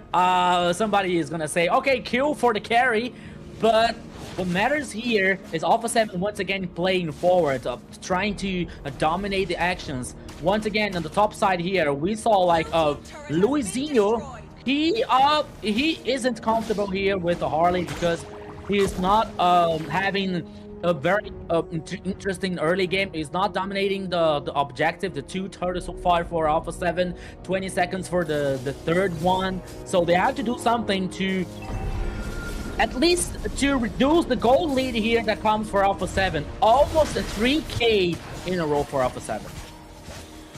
Yeah, 3K here at the 6-minute mark, so it's about 500 every single minute as they keep on stacking up. Now going to make a little bit of a fight here at the Little Wanderer, deep in enemy territory. Albo is going to be in a little bit of trouble as the rest of Alpha 7 looking for the engagement. Chino on the backside gets a final slash. Is that going to be enough? Brilliance is out. Is it going to be able to take anybody down? Paquito is going to go ahead and catch a quick ride home. Still 0-3. Nobody worse for wear just yet. You can see Freshen coming in, looking for a little bit of an engagement, but there are 4 members from 9Z Globant on the backside. Paquito comes in, looking for an angle to get in here. Big pop-up does land onto the 9Z Globant, but Luisenho able to find himself a good, successful retribution on that turtle. They're still going in for the engagement here. Paquito on the back end fighting up with Chino. Finally, both teams able to disengage. Yeah, at least like the third comes for 9Z Globant. They're able to secure at least the last one here. I saw the cursed helmet for Boro Crazy to somehow tank the magic damage from Alpha 7, especially from Frost with Lunox. So 9Z here is trying to do I think that they can, whatever it takes to not letting the gold lead, getting so far for Alpha 7, and so far it's okay, you know, because they're waiting for Gusta, because now Claude has the Demon Hunter. I saw carry, but elbow row crazy gets taken out again. They have been finding him, fishing for him, and finding him with a ton of these tsunami slams, and then the rest of Alpha 7 is right there to follow up. I want to say that's got to be that's the third kill on to the roam, and that is unfortunate, especially for a Glue who has been so dominant through a lot of these games. Yeah, my friend, it reminds me of that song, you know. Oh, Boru's been crazy. Oh, Boru, it's crazy. But now we're seeing the situation so far. It is a benefit for Alpha 7 because they let down the turret number 1 in the bottom lane. Oh, Camus, okay, was Hassel and in trouble, but here comes the response for Alpha 7. Oh, Fashion here using the ultimate from Lunox to escape. That was good though. Yeah, it came in with that Tsunami Slam, was looking for the kill, but the Brilliance came out, and a great cooldown there coming out from Fish. And not just that, but that because it was the IMU ultimate, so a great ability there. As we can see now, 9Z Globant in a great position. Real Hasu getting the vision for his team. Is that going to be enough? Tsunami Slam comes up on the back end. Flick able to get the retribution. Upatizi able to find a kill of his own as well. 9Z Globant gets caught by a 3-man pop-up. Is that going to be enough to take one of them down?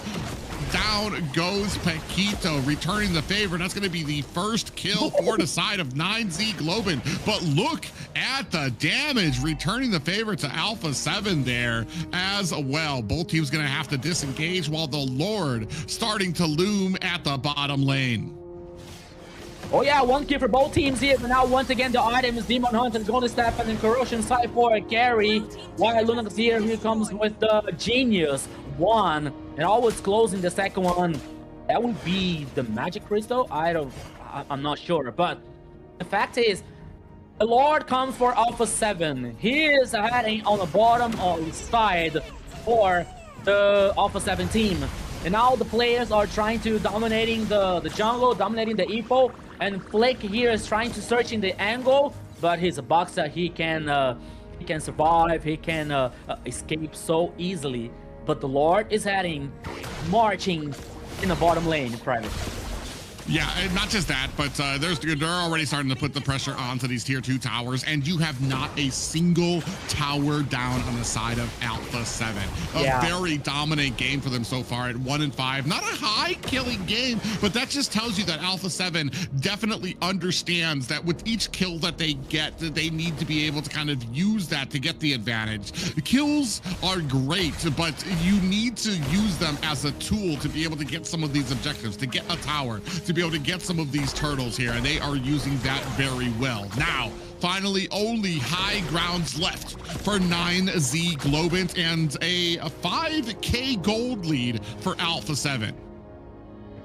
Yeah, they got the high ground here, at least for 9Z Globant, the last line of defense. Now, okay, for Luizinho, he even doesn't get the orange buff here for him. It is also a very complicated situation for 9Z Globant. So far, 5 kills for Alpha 7, just 1 for 9Z Globant. They're just waiting for Gusta getting stronger here to do something, you know? And the goal lead here comes with almost a 6K for Alpha 7.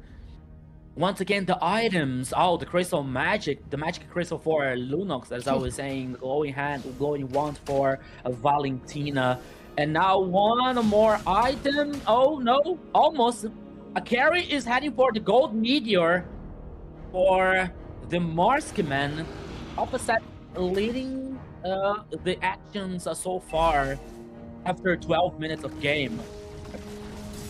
Yeah, the carry's already about 1K up on Gusta Lagusta right now, who does have his Trinity but he's just not able to be as effective in a lot of these team fights, especially now as they start expanding this gold lead. No contention there from 9Z Globant onto Alpha 7 as they pick up a free Lord. It's going to go back down to the bottom lane there as well. And what's different now is that they know they only have their high grounds right now. Look at the team. Look at how they're trying to kind of freeze up all of these lanes. They're not attacking. Yeah. They're just waiting. They want to make sure that all of these lanes will go ahead and crash in at the same time to put the maximum amount of pressure onto these high ground towers. It's easy for a team to be able to defend one lane, but when you have to defend all of them at the same time, that's where it really shines for a team like Alpha 7. Yeah, freezing to synchronize the waves, and especially for deny more resource for 9Z Globant, especially for Gusta and his club. Once again, the Lord is heading in the bottom lane here. That can be very interesting for Alpha 7, and all the players are causing the pressure in the bottom lane here. Here comes the tackle for the Lord. Meanwhile, we're seeing here the mid lane. The Alpha 7 is still taking pressure. Causing pressure, sorry. Yeah, you can see that off screen, the Lord does get taken down as well, while the rest of Alpha 7 kind of lying in wait, looking to see if they can find themselves an angle to possibly... Oh, speaking of which, we do have a Tsunami Slam that goes into the back line. Fashion able to turn it around onto Paquito. Upa TZ's going to have to get away. Deadly Magic actually locked onto him, but the rest of the rest of the team is looking to try to take him down. 9Z Globant actually has taken down Alpha 7 very, very low. They're on their back foot looking for an escape. Frost Lane Eve and Upa TZ, the last two left, as three members of Alpha 7 get taken down, maybe overstaying their welcome. It was a 3-4-1 for 9Z Globant. I think that I could say that everything went wrong for Alpha 7, but at least they took down the turret number 3 in the bottom lane, guaranteeing super minions. But now 9Z somehow survives. They breathe. They buy more time for that composition, especially with Arlot and Gusta with Claude here to try to revert that situation for 9Z Globant. They are not done yet. They're not dead yet here, my friend Private. Of course, the advantage for Alpha 7, it is still big. It is still like reliable, but 9Z Globant, they feel confident now to trying to reverse that situation. Yeah, right now, I mean, you took what was like amounting to about a 7K gold lead, and you reduced that to about just over 2K gold. So, I mean, you've got the tools, you've got the momentum that you need. Elbow roll crazy goes in, is going to get caught with a Tsunami Slam. He is taking out Immortality proc, but Upatizi is right there to return the favor, takes him down, follows up onto Chino. The rest of 9Z Globant running for the hills. You can see Luis is going to go ahead, turn around, throw some cards at Alpha 7 as they turn around, realize it is just a better idea to go ahead and pick up this Lord while they have the momentum. Alboto crazy. Alboto crazy. The minute that 9Z Globant saw a hope, saw a light at the end of the tunnel, this thing happened. And now they have to see once again Alpha 7 causing another push, but now I think that they changed their mind, trying to push the minion from the mid and the top side here in favor for Alpha 7. But once again, I mean that the last team fight, the team fight that 9Z Globant won, you know, that Fishing did a great job with the Tsunami ult made for Kalia. You know, it gave them the chance and the hope to get back in the game. But this Lord now, this situation that Alboro crazy, okay, he tried to buy some time for the team, but he was taken down, and now Alpha 7 has the tools to try to finish the game 1, Private. Oh, yeah, Lord coming down at the bottom. They are able to make short work of that mid-high ground tower. Now looking for the minions to try to take down this final high ground. 9Z Globant does have to go ahead and pay some attention to this Lord. They do. Minions coming in through the mid lane as well. Another Tsunami Slam lands onto Alburo Crazy. Is that going to be enough to take him down? He does use that ultimate to try to get away. Short work of the top lane high ground tower as well. And 9Z Globant's core is bare and alone right now. No towers to protect it as Alpha 7 disengage. Yeah, Alpha 7 choose to play safe, choose to head back, you know, not trying to do some kind of overextend in here that could benefit 9Z Globant. Now I see once again at this point of the game, especially the Monster Man here, the gold laner are the full build, you know, like with the gold meteor and the malefic gun for Claude, and also Winds of Nature and the malefic roar gun, sorry, and the gold meteor for carry, you know, so they're all took me once again. Alburo Crazy is just a glutton for punishment. Got caught again by the Tsunami Slam. Upatizi takes a whole head full of deadly magic, but it's not enough to take him down. Meanwhile, two more members of Alpha 7 trying to push onto Gusta Lagusta, who's able to find himself and escape. There are two members down for 9Z Globant and a 20-second time limit before they're going to be able to be back up. Meanwhile, you have a Lord that is due to be back up in 12 seconds. I don't know if they're going to actually be able to need it as they come in onto the core. Minions are, as they tower lock immediately. Alpha 7 with a quick finish on to this game. That was wide for Alpha 7 versus 9Z Globant. It was a good match. It was a good game for between the two teams. But as we were saying, Alpha 7 always dominating the pace, always dominating the actions here. And led the victory for Alpha 7 in the first game. Zina. That Glue pick, they totally drafted against it. I mean, Lunix can't latch on, Glue can't latch onto Lunix, and the fact that the other two, Boxy and Thamus, is too tanky, they're too mobile for him. It was just a bad draft for Glue, all in all, so that was sad. There's bad drafts, and then there's kind of the amount of times that Glue got caught. Yeah. And I want to say that the problem with it is that every single time Glue kind of went for the split, had all those minions behind it, you had a perfect opportunity for Kalia to go in, get the Tsunami Slam, and drag Glue back. Because with all of those minions, you had a Lunux that was just dealing so much damage to it and making short work of it. I don't think the Glue even realized what had hit them as many times. And we're going to go into the highlights, but I want to say, we're going to go into some of the stats, but once we get to the highlights, I want to say 90% of those are going to be watching Alburo Crazy just get absolutely dished into by the enemy team here. As we take a look at some of these stats, 4-0-5 for Frost, Elaine, Eve, and then Upatizi on the carry did a great job. Even 5-0-2, even with, I want to say, Louisenho was actually able to close the distance, get to the carry, but carry did a great job of strafing, dodging to the side to be able to dodge a lot of the damage coming out from that deadly magic.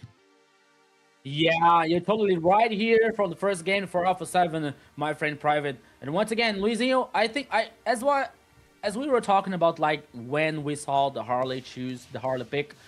Okay, Harley, he has a very interesting early game with the burst of damage, with the magic burst damage here, but he has to choose very well the focus, the target here, you know. And what Alpha 7 did was like to read and neutralize this kind of a situation, you know, because we saw like, okay, Luizinho was not able to pick off, was not able to take down, even carry. So as we saw, the Upatizi was like he didn't die in the first game, you know, especially with carry. You had the Harley on the other side, but still Alpha 7 knew what they were doing, knew how they were handling that situation. So it was so far so good for them in the first game.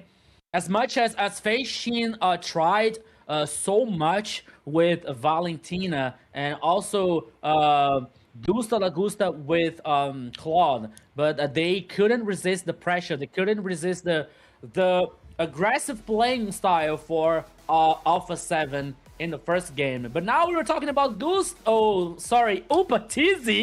Upatizi is the MVP here with Carry, Zena.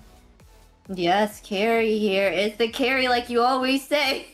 And so Carry here takes the MVP with 502 KDA, 60.5k in total damage, and 739 GPM. Yeah, the gold per minute is actually pretty crazy there. And like I said, you saw a lot of times when they were actually still able to close the distance on the Upatizi, but he did a really great job of being able to dodge that to make sure that you weren't really getting the maximum amount of damage that you could out of the deadly magic. So here, as we go into it, you can see right from the back, Upatizi just in the back doing a great job of kind of keeping the distance there and putting the damage out there, using that flicker to get out of harm's way as well.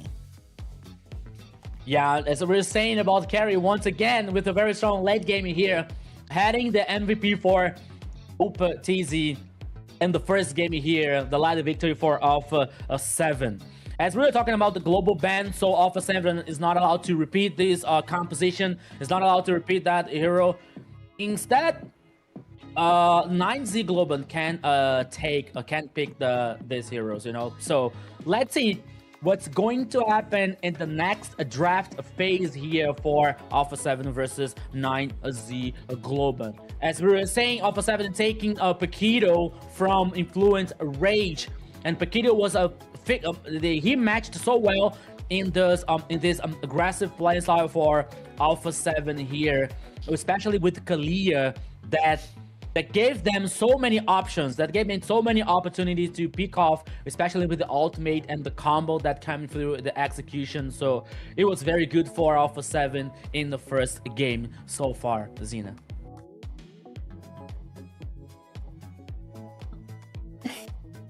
Yes, they did an amazing job. Alpha 7 started off very strong there, and they kept that momentum up throughout the entire game.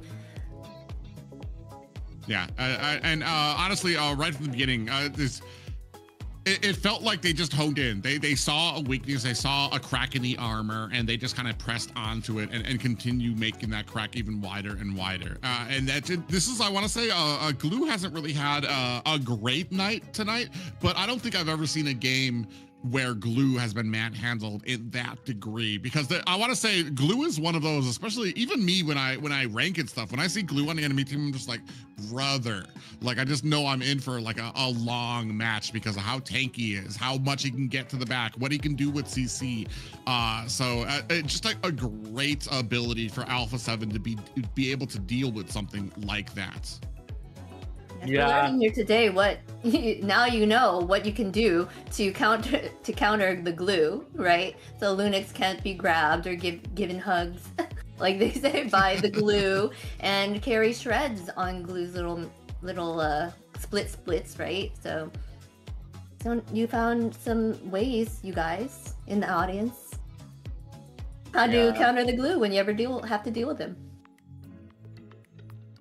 I was wondering, guys, is it too early to talk about a possible final with the two Alpha 7, North versus South? I mean, we're the one game in to Alpha 7 right now. I want to say they have been pretty dominant, but we haven't. I think we've seen a little bit of dominance too from some of the other teams here as well.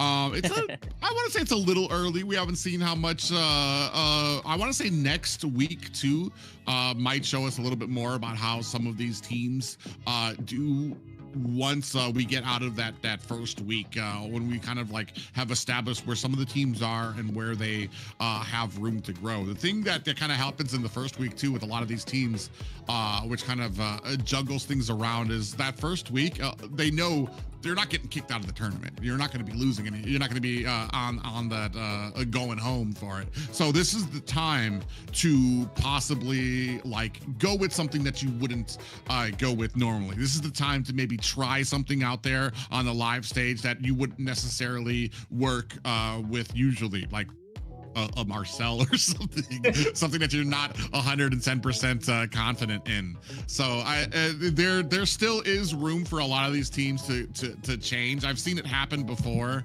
as well, where these teams like they're just settling in. They're kind of trying to they're throwing a couple jabs out there of things that they don't usually work with. They want to see if it sticks. If it doesn't work, then we're just gonna go ahead and throw that back in the binder. But once it starts getting into playoffs and stuff like that, these teams kind of seriously hunker down. But I want to say this is a pretty good gauge of where a lot of these teams are going to be at, and this is what a lot of people were talking about. Alpha 7 has been known to pick up some very great players. We've already seen it echoed in the north.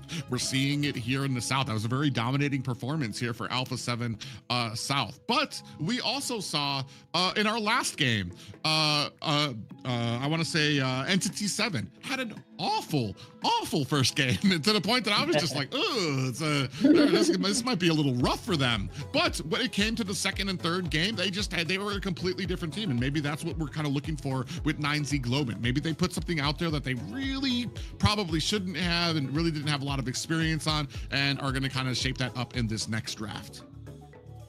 Yeah, I was just kidding, guys, about the Alpha 7 situation. It is just for entertaining you in the chat, we here and broadcast, But jokes aside, I have to remind you that Alpha 7 also lost for the former champion of Black Sentence, the old lineup that with the players now in the Entity 7, So it's also important to keep that in mind, that Alpha 7 is a victim also from the old Black Sentence private. Funny, yeah, they were respecting Flick. So sorry. I'm wondering because I see Alpha 7. I seen it talked about a little bit in the north, but Alpha 7 does not have a coach listed. And I wonder if that kind of maybe, for me personally, if I put it on paper, I feel like Global Ban benefits a team with coaches more, just because you take that pressure off of the players of having to keep track of who is banned, who did we use already, who can't I use now, and who can I use to counter in the next game. But I want to say, when it comes to a player understanding their own role and being able to make their own decisions on what they can best perform with, what they know how to do with on their own. Sometimes a coach can maybe get in the way of that, because a coach can kind of like, this would be the ideal composition. And sometimes maybe that might not take into consideration what a lot of these people are very comfortable playing on. So maybe that might be something to consider here as we're moving into this second game. They are for sure target banning that Fanny. So they're really afraid of this. Yeah. But you guys want to know a funny fact? One of the coach that also worked in Alpha 7. Now it's in the 9Z Globant.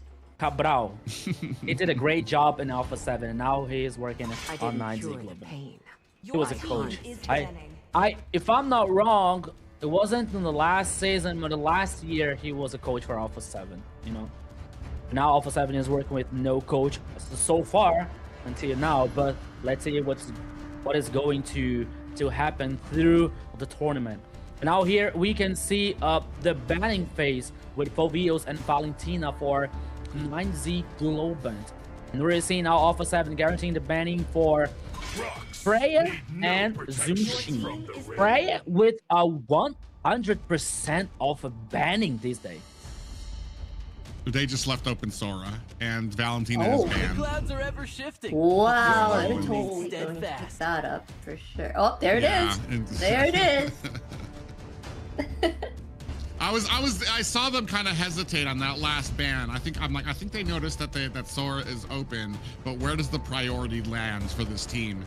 Is there something else, the Fredrin or the Boxia, which has been a very, I want to say that's been a prime ban for both the North and South. So yeah, they're gonna go ahead and especially with the Valentina taken off the board, so there's no actual counter for the Sora. But as we've seen here tonight, Sora isn't the end-all be-all. There is, I mean, you can overwhelm the team to the point that Sora isn't going to be as much of a factor.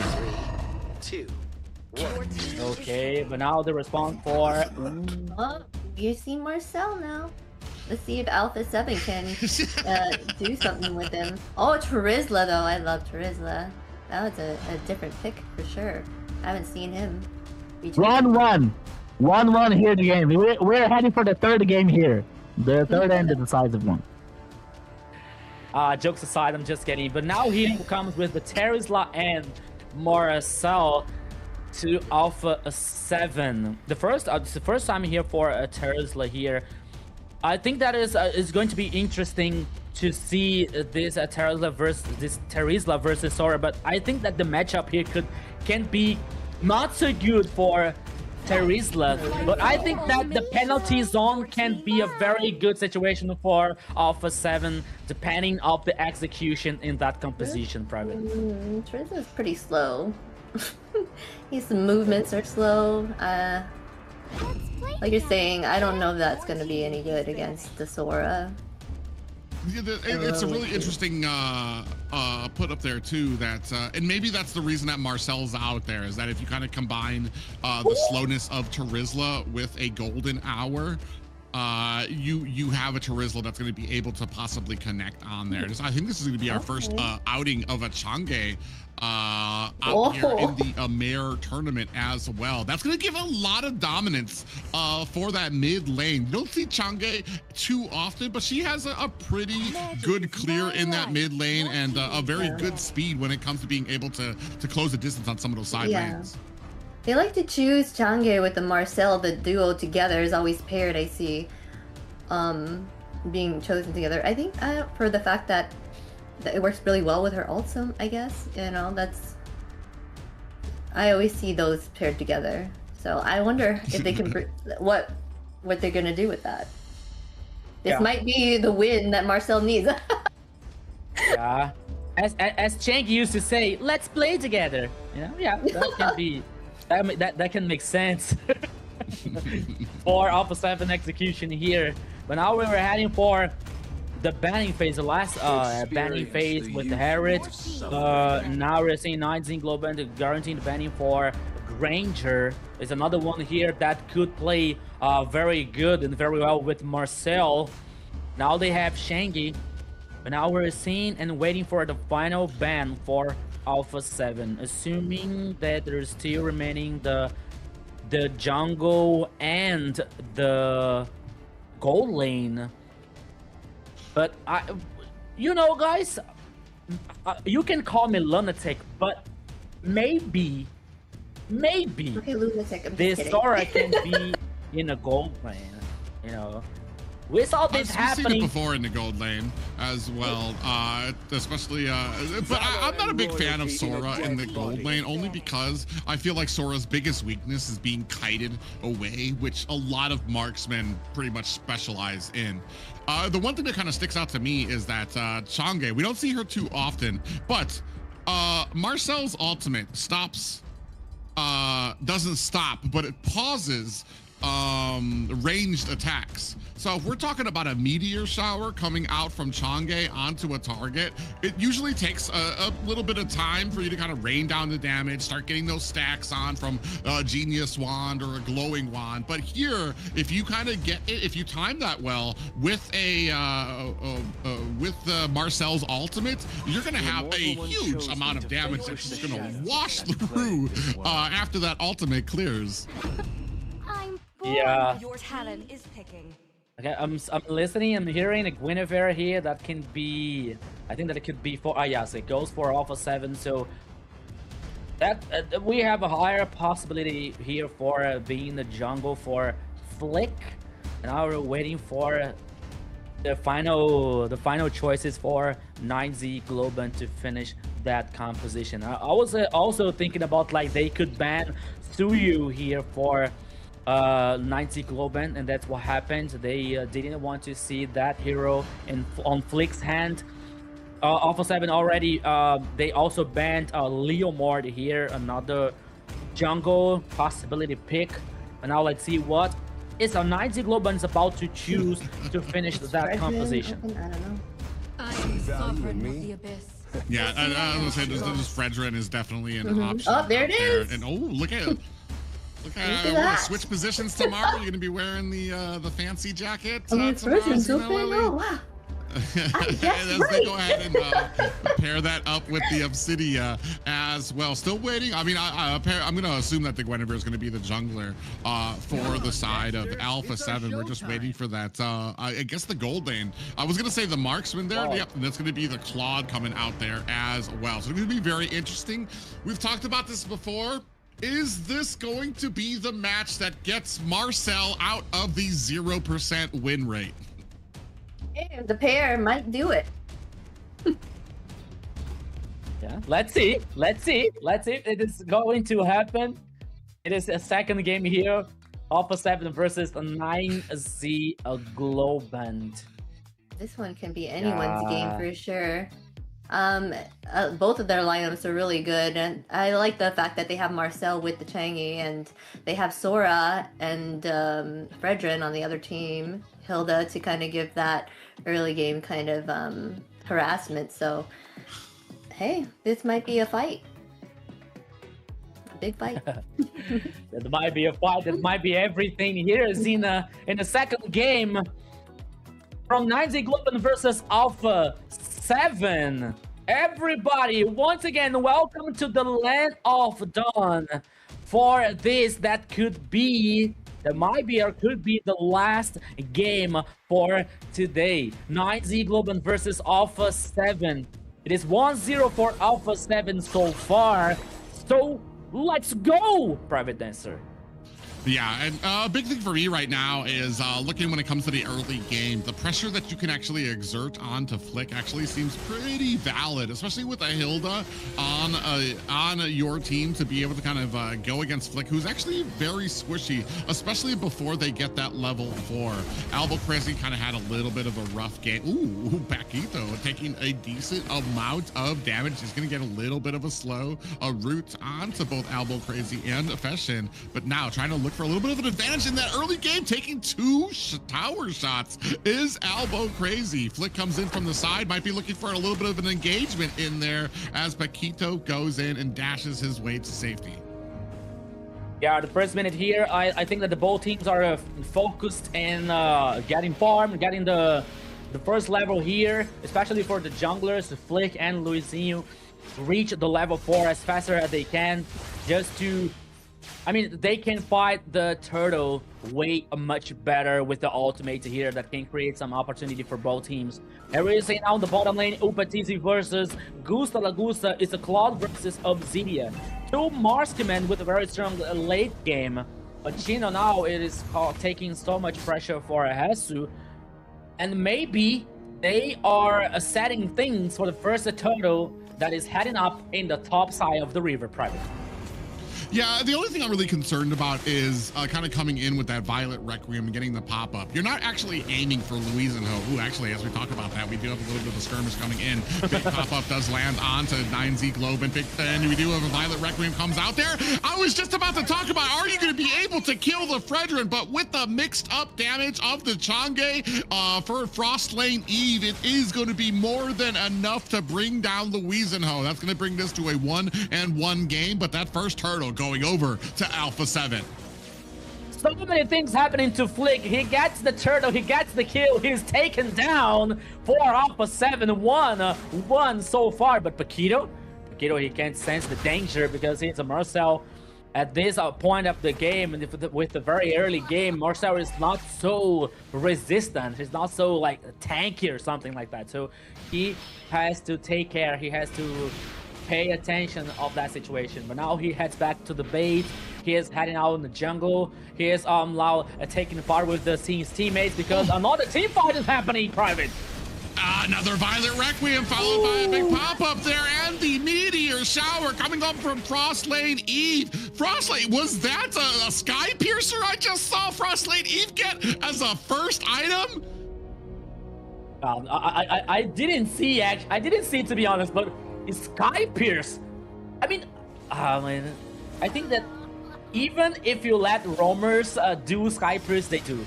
It's something very insane. Oh, meteor shower. Okay. Just to cutting the grass, I guess. Yeah, just getting a little gardening work in there, I guess. Especially with I guess the cooldown, not a big difference for Alpha 7 here, but they are at a pretty commanding. I don't want to say commanding. It's about 1K, but you're at about the 4-minute mark, so it's pretty early to be getting a lead. Paquito goes in, does put a little. Oh, actually catches in with the golden hour, and look at the damage from the meteor shower. Followed up by the big Violet Requiem coming in from Flick. Paquito's gonna have to go back to the safety of the tower, but this is what we were talking about. Getting that golden hour plus the meteor shower and the damage from Flick is just too much. On the back end, Flick in trouble. Chino finds himself a target, and now Alpha 7 is without a jungler and without a retribution. All for nothing. All for nothing. All the execution for Alpha 7 in the main lane, that was a very, very good. But Flink, it's surprised. Cake was taken down, and with no retribution, it is so hard and it's so difficult for Alpha 7 to fight back the turtle. As we see now, once again, the items here, Corrosion for Obsidia, and the Demon Hunter for Claude. Once again, 9Z Globant trying to fight as even with Alpha 7. Yeah, I like the game plan here. I feel like the Terizla, I'm gonna have to see where we're wanting to slot it in. Terizla is losing to Chino on this Sora, and that's allowing Sora to rotate in the enemy jungle and surprise Flick when he was just trying to get a minion in his jungle, and that's unfortunate when it comes to this kind of composition here. A little bit of a feistiness here at the mid lane as Paquito diving in between two members, trying to get a little bit of that slow there, keeping Alboro crazy at bay here underneath the river. You can see Gusto Lagusta waiting for an opportunity. And no worse for wear is either side on the map. 2-3 right now, just narrowly ahead is Alpha 7. Yeah, you said it. Sky Pierce for Changi here, the first item for Frost La Neve in the Alpha 7. You know the funny fact here, the people in the chat are not happy with the Changi choice here, but so far it's working well with this idea of execution of Alpha 7. But now here comes the trying to get that golden hour, misses it, does find the Violet Requiem. Is that going to be a kill? Down goes Sora. Chino is down. We do see another meteor shower trying to last some damage there. A great wombo combo there comes in the form of a great ultimate coming from Hesu, and then the Violet Requiem coming in from Flick. So you got the penalty zone, and you got another pop-up coming in from Flick. So you have options. I guess I see the use because you have that small pop-up that comes with the penalty zone. Speaking of which, a big ultimate coming in from the backside. Upatizi spraying on the damage onto the backside, but Alpha 7 might have bit off a little bit more than Nick and Chu. Are going to have to turn away from that jungle, but not without securing themselves a turtle. That could be very worse for Alpha 7, especially with that missed golden hour in the turret, you know. But everything went the opposite.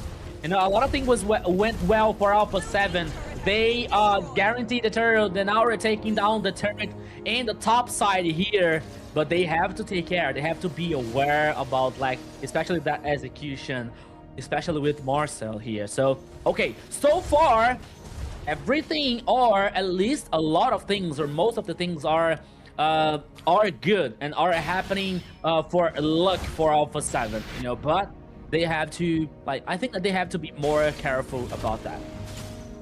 Yeah, there's just little things that they're kind of losing out to. Right now, they still have all of their towers. We're able to go ahead and take one down up at top. You can see that Sora of Chino is going to have to go ahead and clear that out as well. Still 60 seconds left before the Lord comes out. A 2-4 lead. So this isn't completely out of the hands of 9Z Globant just yet. Just under a 2K gold lead for Alpha 7 here at the 8-minute mark. Flick and Paquito waiting for an opportunity. Oh, they do find it, and the Violet Requiem mixed with the meteor shower, but is missing a lot of the targets. On the backside, Upatizi comes in with a blazing duet. Is he going to be able to take out Gusta Lagusta? He is not, and on the backside, Alpha 7 spraying on damage to 9Z Globant, which is going to go ahead and open up this tower on the bottom side for Alpha 7. Yeah, another turret here for Alpha 7. They were taking the action once again. They were trying to take down the players for 9Z Globant. They didn't do that. They couldn't do that, but the result is still positive for Alpha 7, letting down the turret in the bottom lane.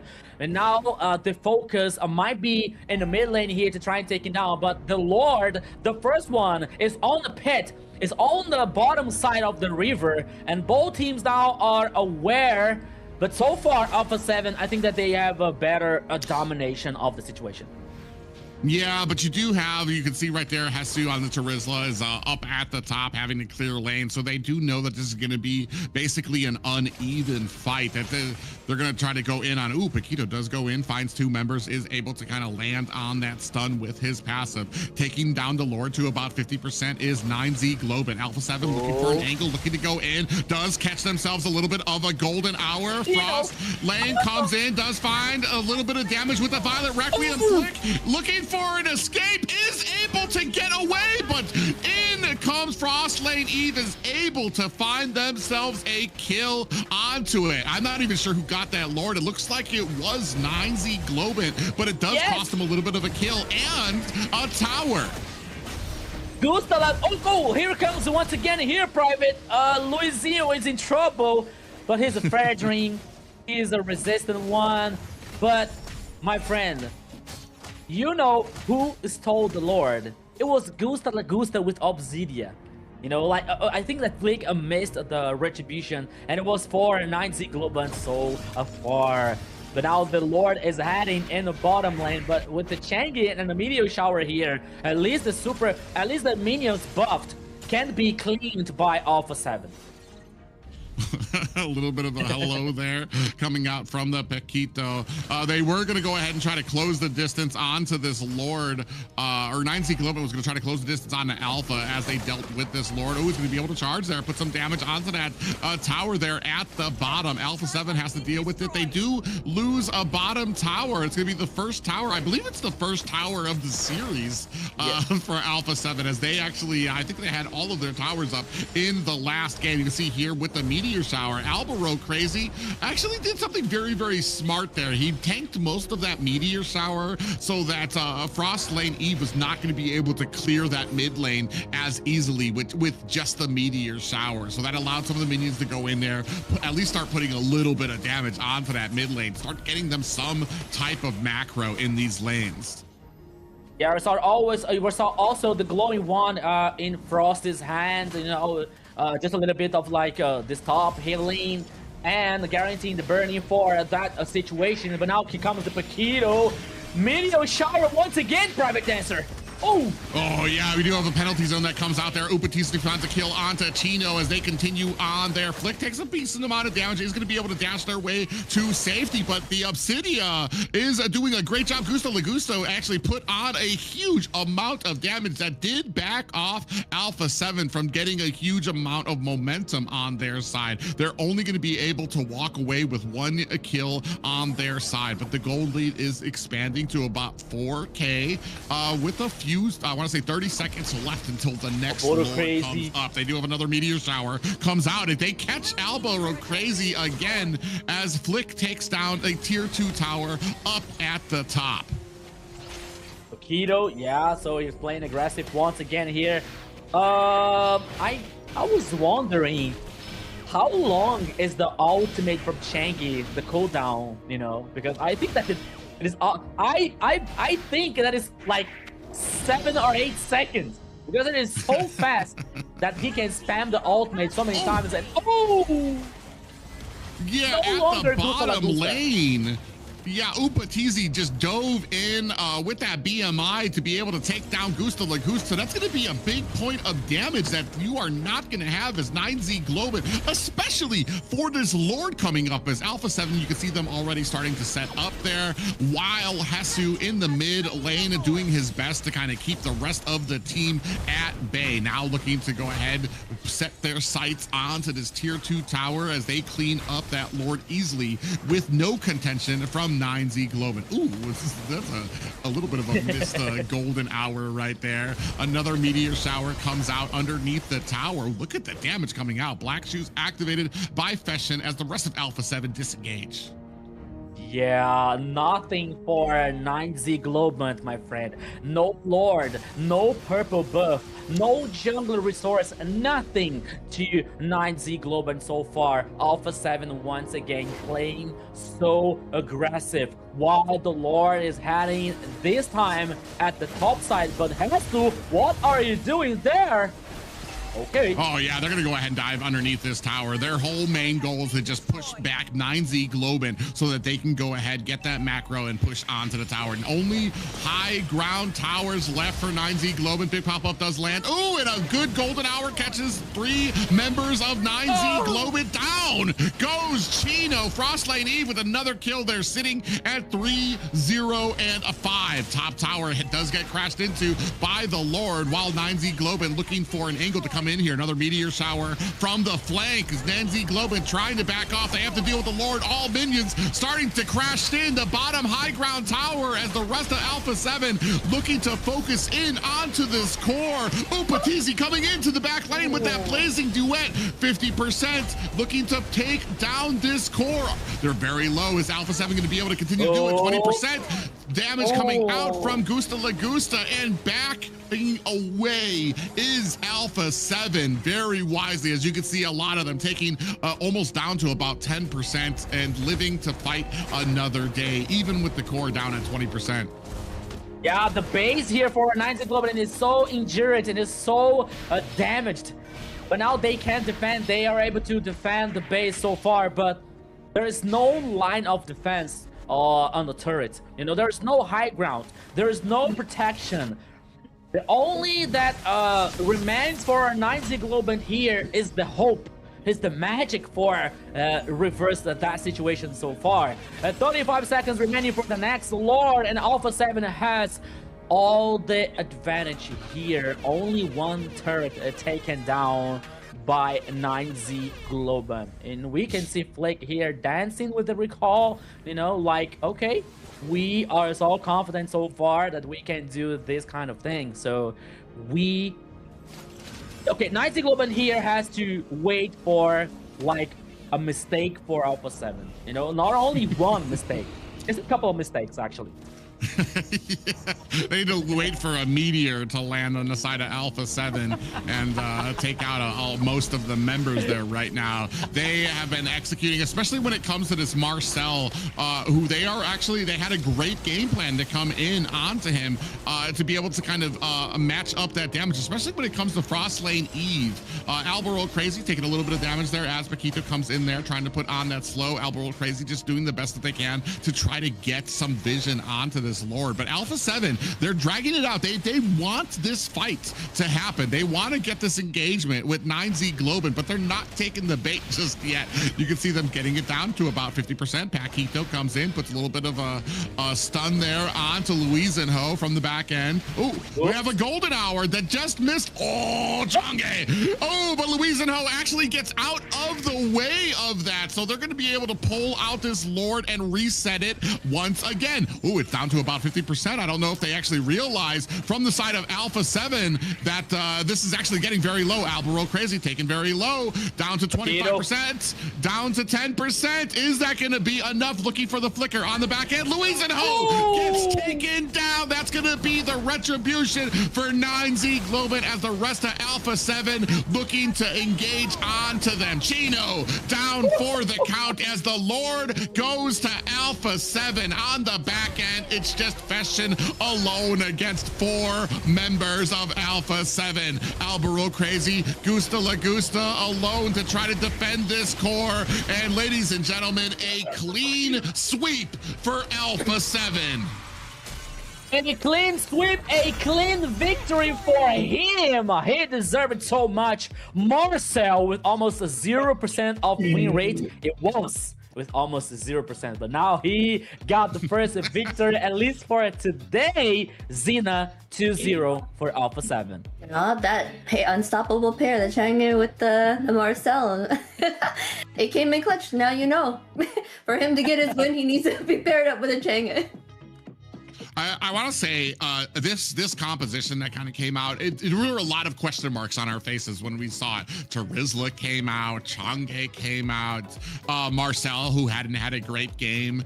But all of this really kind of just fits so well together in this just as ingredients. The Terizla able to get the penalty zone, which would hold somebody kind of in the same spot, also acted as a pop-up that would help activate the Violet Requiem coming in from the Guinevere. Having the Chang'e on the team, who teamed up with the Marcel, meant that you had this huge amount of damage that was just stacking up, waiting to lay onto somebody. And if that didn't get the job done, right after the golden hour ended, the Guinevere was able to come in with the jump and find a Violet Requiem as well. So just all of this just kind of meshed so well together. So a great job there by Alpha 7. And in all these things, it doesn't work. We still have the Blazing Duet from Opatizi to cause damage in the back line of the team fight, you know. So yes. Alpha 7 came through a very good plan, Xena.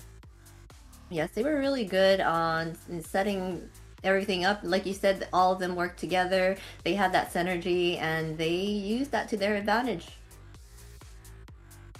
As we take a look at some of the stats here, 6-0 and 5 for Frost, Elaine, Eve there, 2-0 and 3 for Upatizi, even Paquito on that, on the Marcel, 0-0 and 10, Hesu acting as the secondary support there, 0-0 and 10, just everybody kind of executed on a level that just absolutely overwhelmed 9Z Globant. Yeah, and we're seeing the highlights here.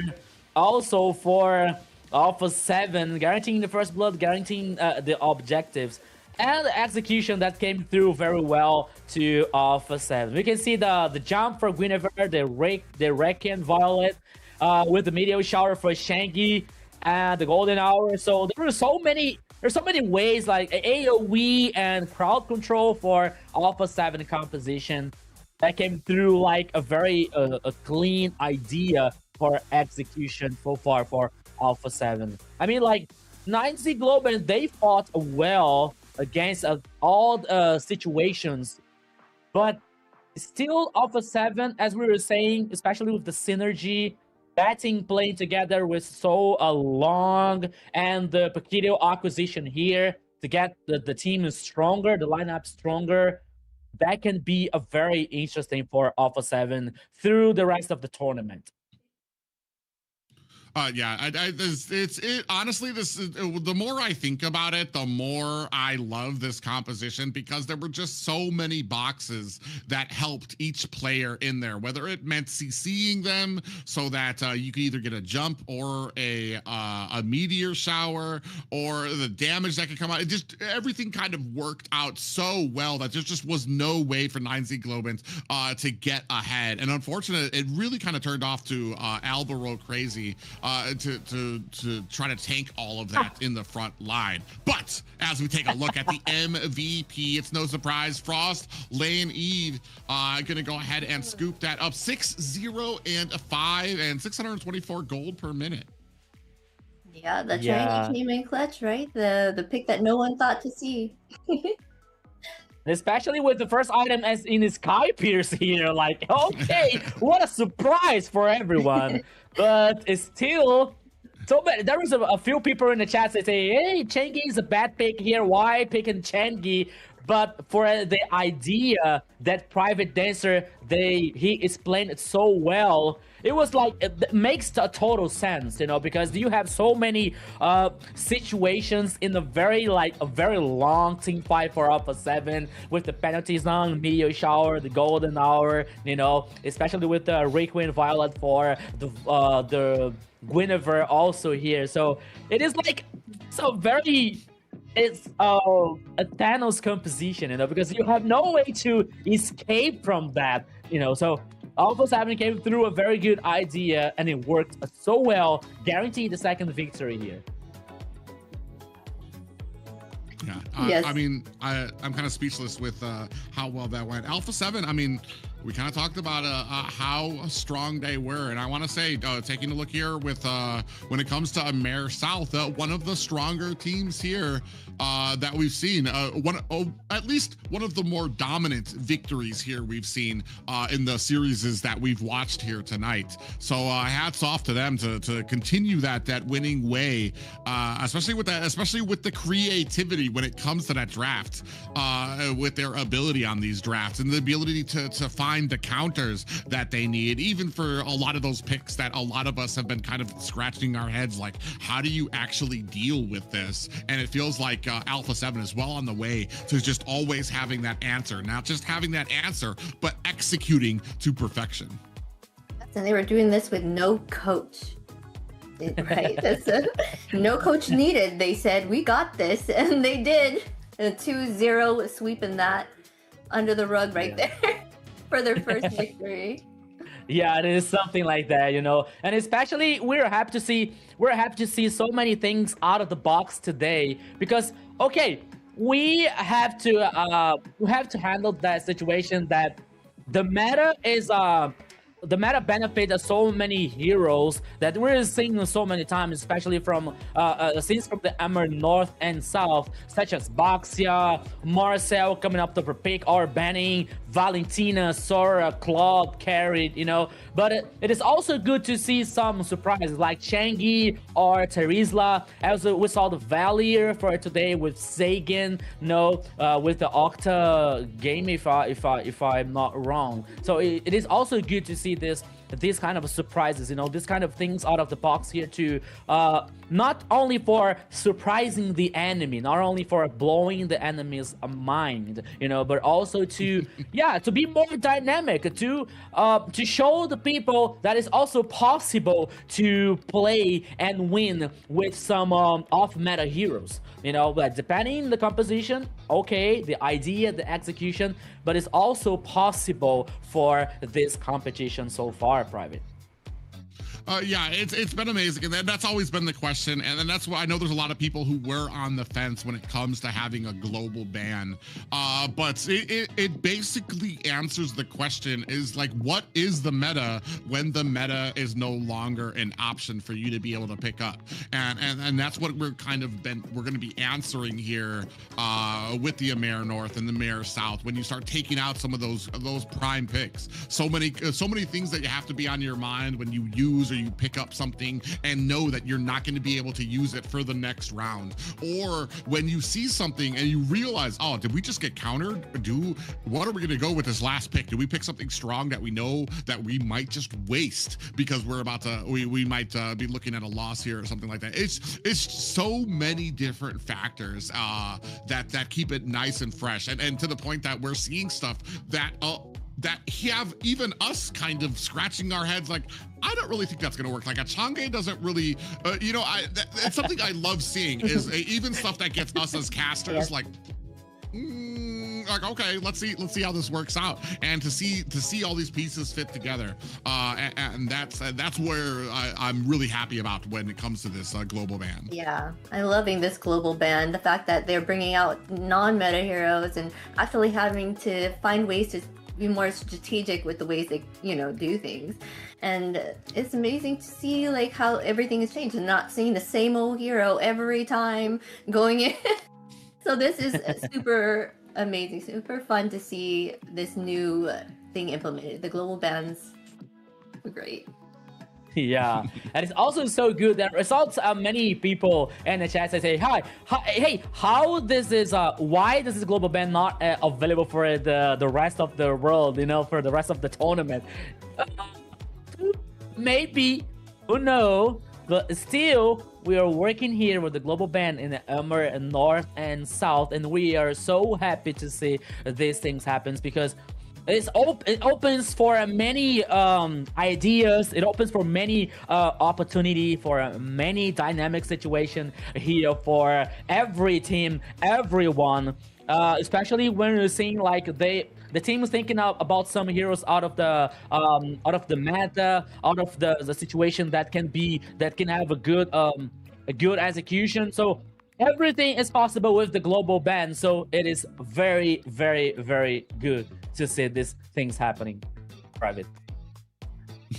Yeah, I'm very excited about all the matches that we had here tonight. A great introduction for people like me who are mostly people like me and Xena who come from the North America side of it and don't always have the opportunity to catch the fire and the intensity that happens here in the South Americans as well. But I mean, a great showing and some great and strong teams here. Yeah, and Xena, talking about the good thing, here comes the let's talk now. Let's chat with the winner from the last match for today, and there it is, Jesus, the XP laner for Alpha 7. Thank you so much for joining us in this conversation, my friend, and congratulations for the winning. Welcome, my friend. Hello, thank you so much. Thank you. Can you hear me? Oh yeah, loud and clear. Okay. Xena, do you have a question for Jesus? So you picked the Charizla. What was the thought process on that whole situation? Why the Charizla? Me and my team discussed about it, and I just picked it. That. Do you play Charizla often, or is it one of the heroes that you play a lot? I would say so, yeah. Yeah, Charizla is really fun to play. I enjoy playing him as well. Super tanky. Yeah, super tanky and slow. Yeah, slow, very slow. That's what I was saying earlier. I'm like, he's very slow, but he gets the job done. It's okay. So with the global ban up here, first of all, that's we've all been hearing us yammer on about it. The viewers have been yammering on. As a player, how do you feel about the global ban as compared to normal bans as a pro player? For me, my experience with global ban is very good, and I'm enjoying it a lot because I can use many heroes on our practices and in the tournament also. So I would say the 3 seasons that I have been playing with global ban is so fun and so interesting because we always use our I would say brain or... Yeah, you have to be more strategic and think how it will work. Yeah. Okay. Jesus, we have to talk about the Alpha 7 lineup because it seems that you are competing with no coach so far. Is that right? So how are you doing that? How is the calling? For example, in the second game, who was the idea to combine Shangy, Marcel, Terizla? It was the whole team, and it was shot caller for that. For me, I would say it's the collaboration of each and every one of my teammates, and we just trust each other, do our own thing, do what we do on our practices, and thankfully it worked. It worked out, and we had great results today. Okay. Yes, you guys did an amazing job. Very good. Do you guys have another question? Who is your favorite hero to play? My favorite hero to play, I would say maybe Cho. Cho. Really? Oh, Yeah, Cho, why? Why Cho? Because Cho is so fun to play. Like he has so many dash and different possibilities on what you can do on that hero, and I like it very much. Yeah, he can get across the map pretty quick, right? Yeah. Yeah. Yeah, it's really interesting because I want to say you guys had some of the more unique drafts and options, especially coming from a team that doesn't have a coach, which I feel like really speaks to your guys' ability to communicate with each other on a level that, because like that's usually where the coach comes in, because everybody's got these differing opinions, everybody argues like, oh, this will work, no, this will work, or that is. But for you guys to be able to kind of find some of these unique compositions that work and everybody's listening to each other, it's almost like a what do we even need a coach for? Like, are you guys actively searching for one, or are you guys pretty trustworthy in your guys' ability to do well here? For me, I would say now we just have so much trust in each other, and yeah, I think that's what makes a good team. Just trust in each other, even if you do or don't have a coach. Okay. That's what makes that team super strong. Yeah. So Hasu, I have a question. This season you have a new teammate, right? Yeah, that is Paquito.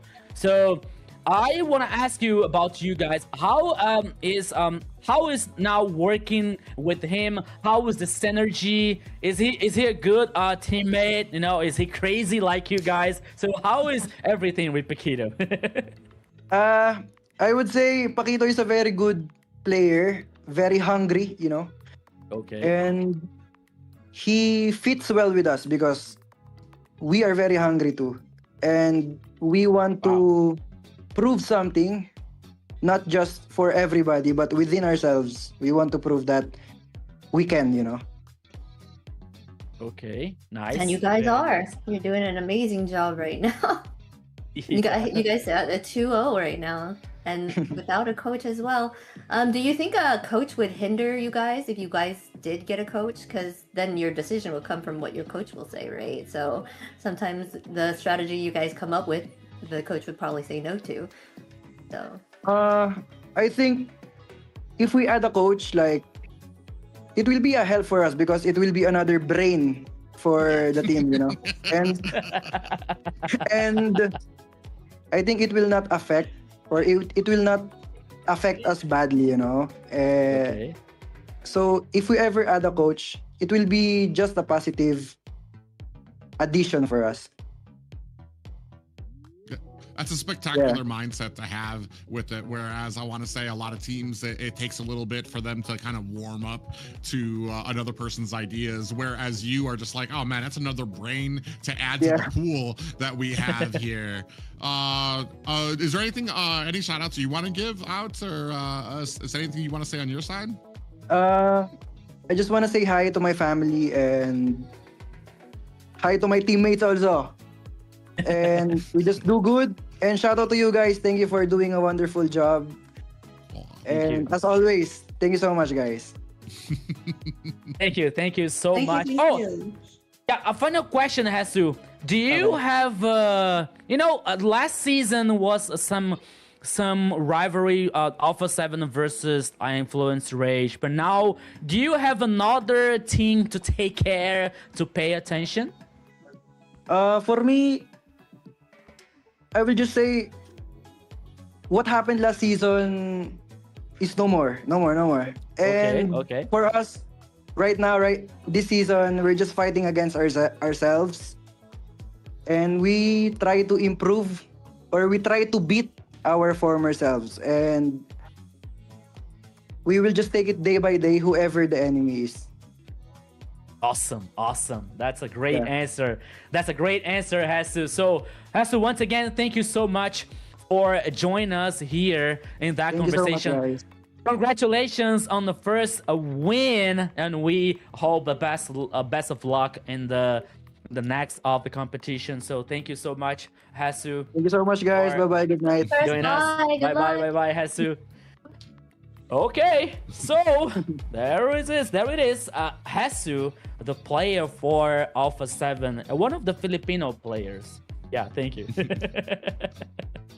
I don't know about you guys. He said we were doing a great job, so. Oh yeah, I'm pretty satisfied. Yeah. It was like, okay, thank you so much. Very humble. I'm not gonna lie. I am. It's very endearing to find a team that I feel like they're just on another level when it comes to kind of understanding, and then the openness. Maybe this is just I've been in North America too long, where we get it's basically like the wild west when it comes to a lot of teams on if there's going to be fighting, if there's going to be drama, if we're going to be able to cohesively get a team together for a while. Now I think things have settled down. We've got a lot of sponsors now. We've got teams. We've had a lot of growth. But to hear the way that these guys kind of respond to each other with open minds, and even the possibility, like there wasn't even a hesitation to we know what we're doing, we don't need a coach. It's just like, no, adding another brain in there, bro, that would be wonderful. That'd be like, it takes stress off of us to kind of think of these things as well. It's very refreshing to hear. Yeah. So the first date is done, Zina. What do you think about it? About the whole situation with the coach? Yeah, no, I mean about everything that happened in the first day as we saw the results so far. I think it was amazing. Yes, the results here. We have Octa Gaming taking their first match 2-0. Then we have Dreammax against Infinity, and Dreammax taking that win right there. Match 3, we have Influence Rage against Entity 7, or was it? Oh no, was it Rockstar? Yeah, Entity 7, right? Yes. Yeah, Entity 7. Okay. Yes. Entity 7 and Entity 7 taking that on Alpha 7, clean sweeping the end there. The games were amazing. I liked it. There was a lot of back and forth between most of the matches, like with the second match and the third. I like that, there was that fight, and you can see that it could be anyone's game later on. They're learning as they go, right? Yeah. Seeing how they can draft against it. Mm-hmm. Yeah, and if today wasn't an answer, I'm very excited to see what kind of games we're gonna have up tomorrow as well when it comes to a lot of these winners and a lot of these losers when it comes to kind of the Swiss tournament format that we have here. Yeah, today was amazing. It is only the first day, and we are now expecting and we're waiting for. I'm not sure if we're gonna show the next matches here only in our social networks, but it's also a very good thing to show you people that is going to appear at any moment for you guys. So pay attention and stay tuned. But it's time for the best thing. It is time for her. That here it comes. Come on, where are you? Where are you? Wonderful. Where are you? My production is working. We are waiting. Anyways, Marcel though, which is speaking about Marcel. No, Marcel. Yeah. Why are you talking about Marcel? Why not? He won a game. Today. He won a game. I think he did a great job of all the times you're like, oh, Marcel, look at him. He came out and showed you, didn't he? all right. So yeah. It was like it went up just a little bit in my concept, just a little bit. Okay, I respect you just a little bit. I wonder what that brings it to right now. Is that like a 20% win rate or like a 25 right now? I think how many times has he been picked and lost? Yeah, maybe 10. Maybe 25. I would say maybe 25 now. It'd probably raised it up like by that much. But I feel like it's the combo that right? That actually did it for him. But I still at least for today, agree with right? you. He's kind of hard to gauge because the fact that he can be a bad factor to the team, for the fact that he could freeze you too and mess you up. But one thing that is obvious is that there needs to be a level of synergy in the team to make him cohesive. And that's one thing is like when we sit here and we talk about like, oh, teams mistiming his ult or mistiming damage that's going to go on to the Marcel. And then when you talk to the players of Alpha 7 and you're like, oh, that makes sense. How much in tune they are with each other. And it's like, okay, that makes sense of why they could make Marcel work to the level that they did when it comes to being able to get that golden hour with the meteor shower, with the violet requiem, or with the penalty zone. They understood that it's something that they had worked on. These guys are in each other's heads. So, and the trust that they have when it comes to, and be confident to be able to use them just on a level that we have not seen in South or even North as well. So crazy. Yeah, so now Zena, we are talking about the tomorrow's schedule. All right. And for tomorrow's schedule, what do we have here? That's gonna be... I'm really bad with logos, guys. This is looking like a rematch. We're gonna be going back in time to have Octa Gaming taking on a Black Sentence as well. Yeah, so, okay, there we go. There we go. We were changed before my like, well, there we go. Now. Okay.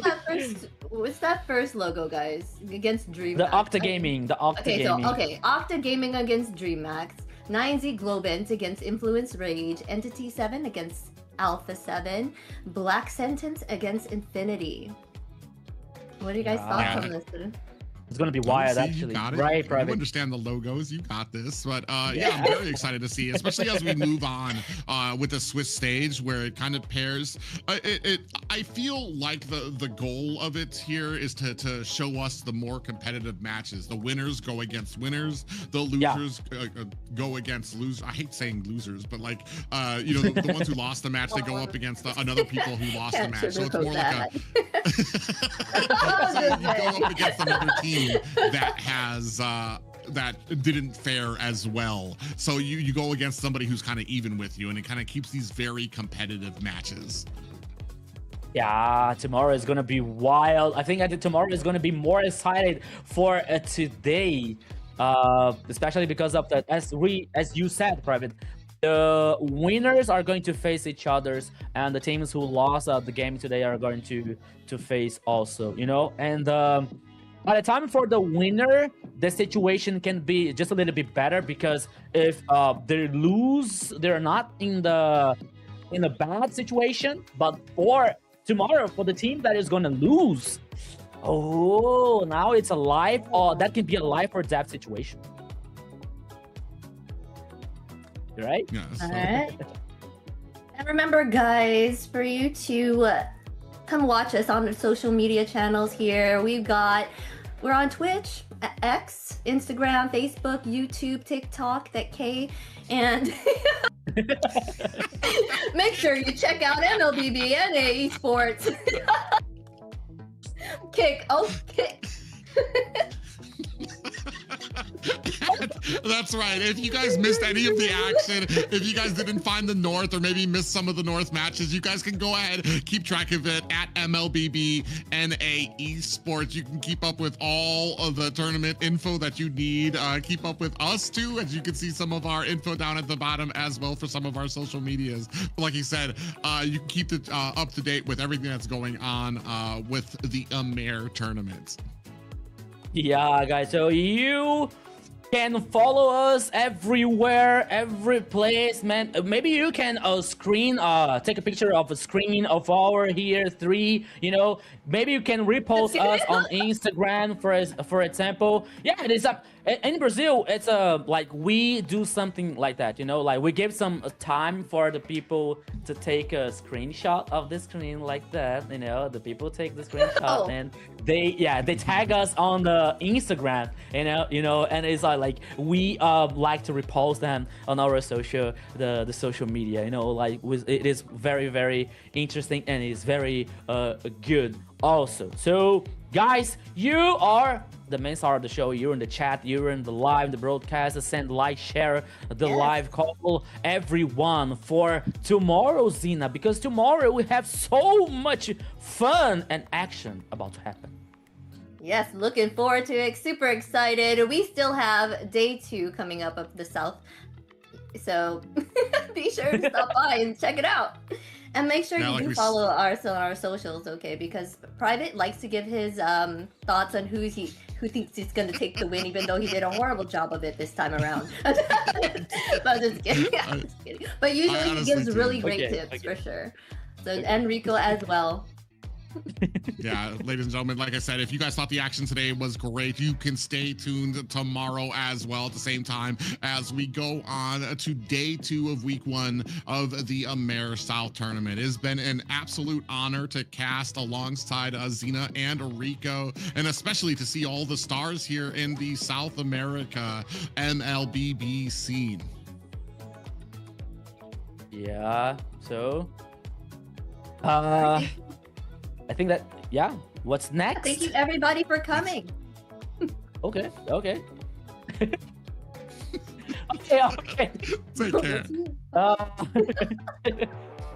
Bye, guys.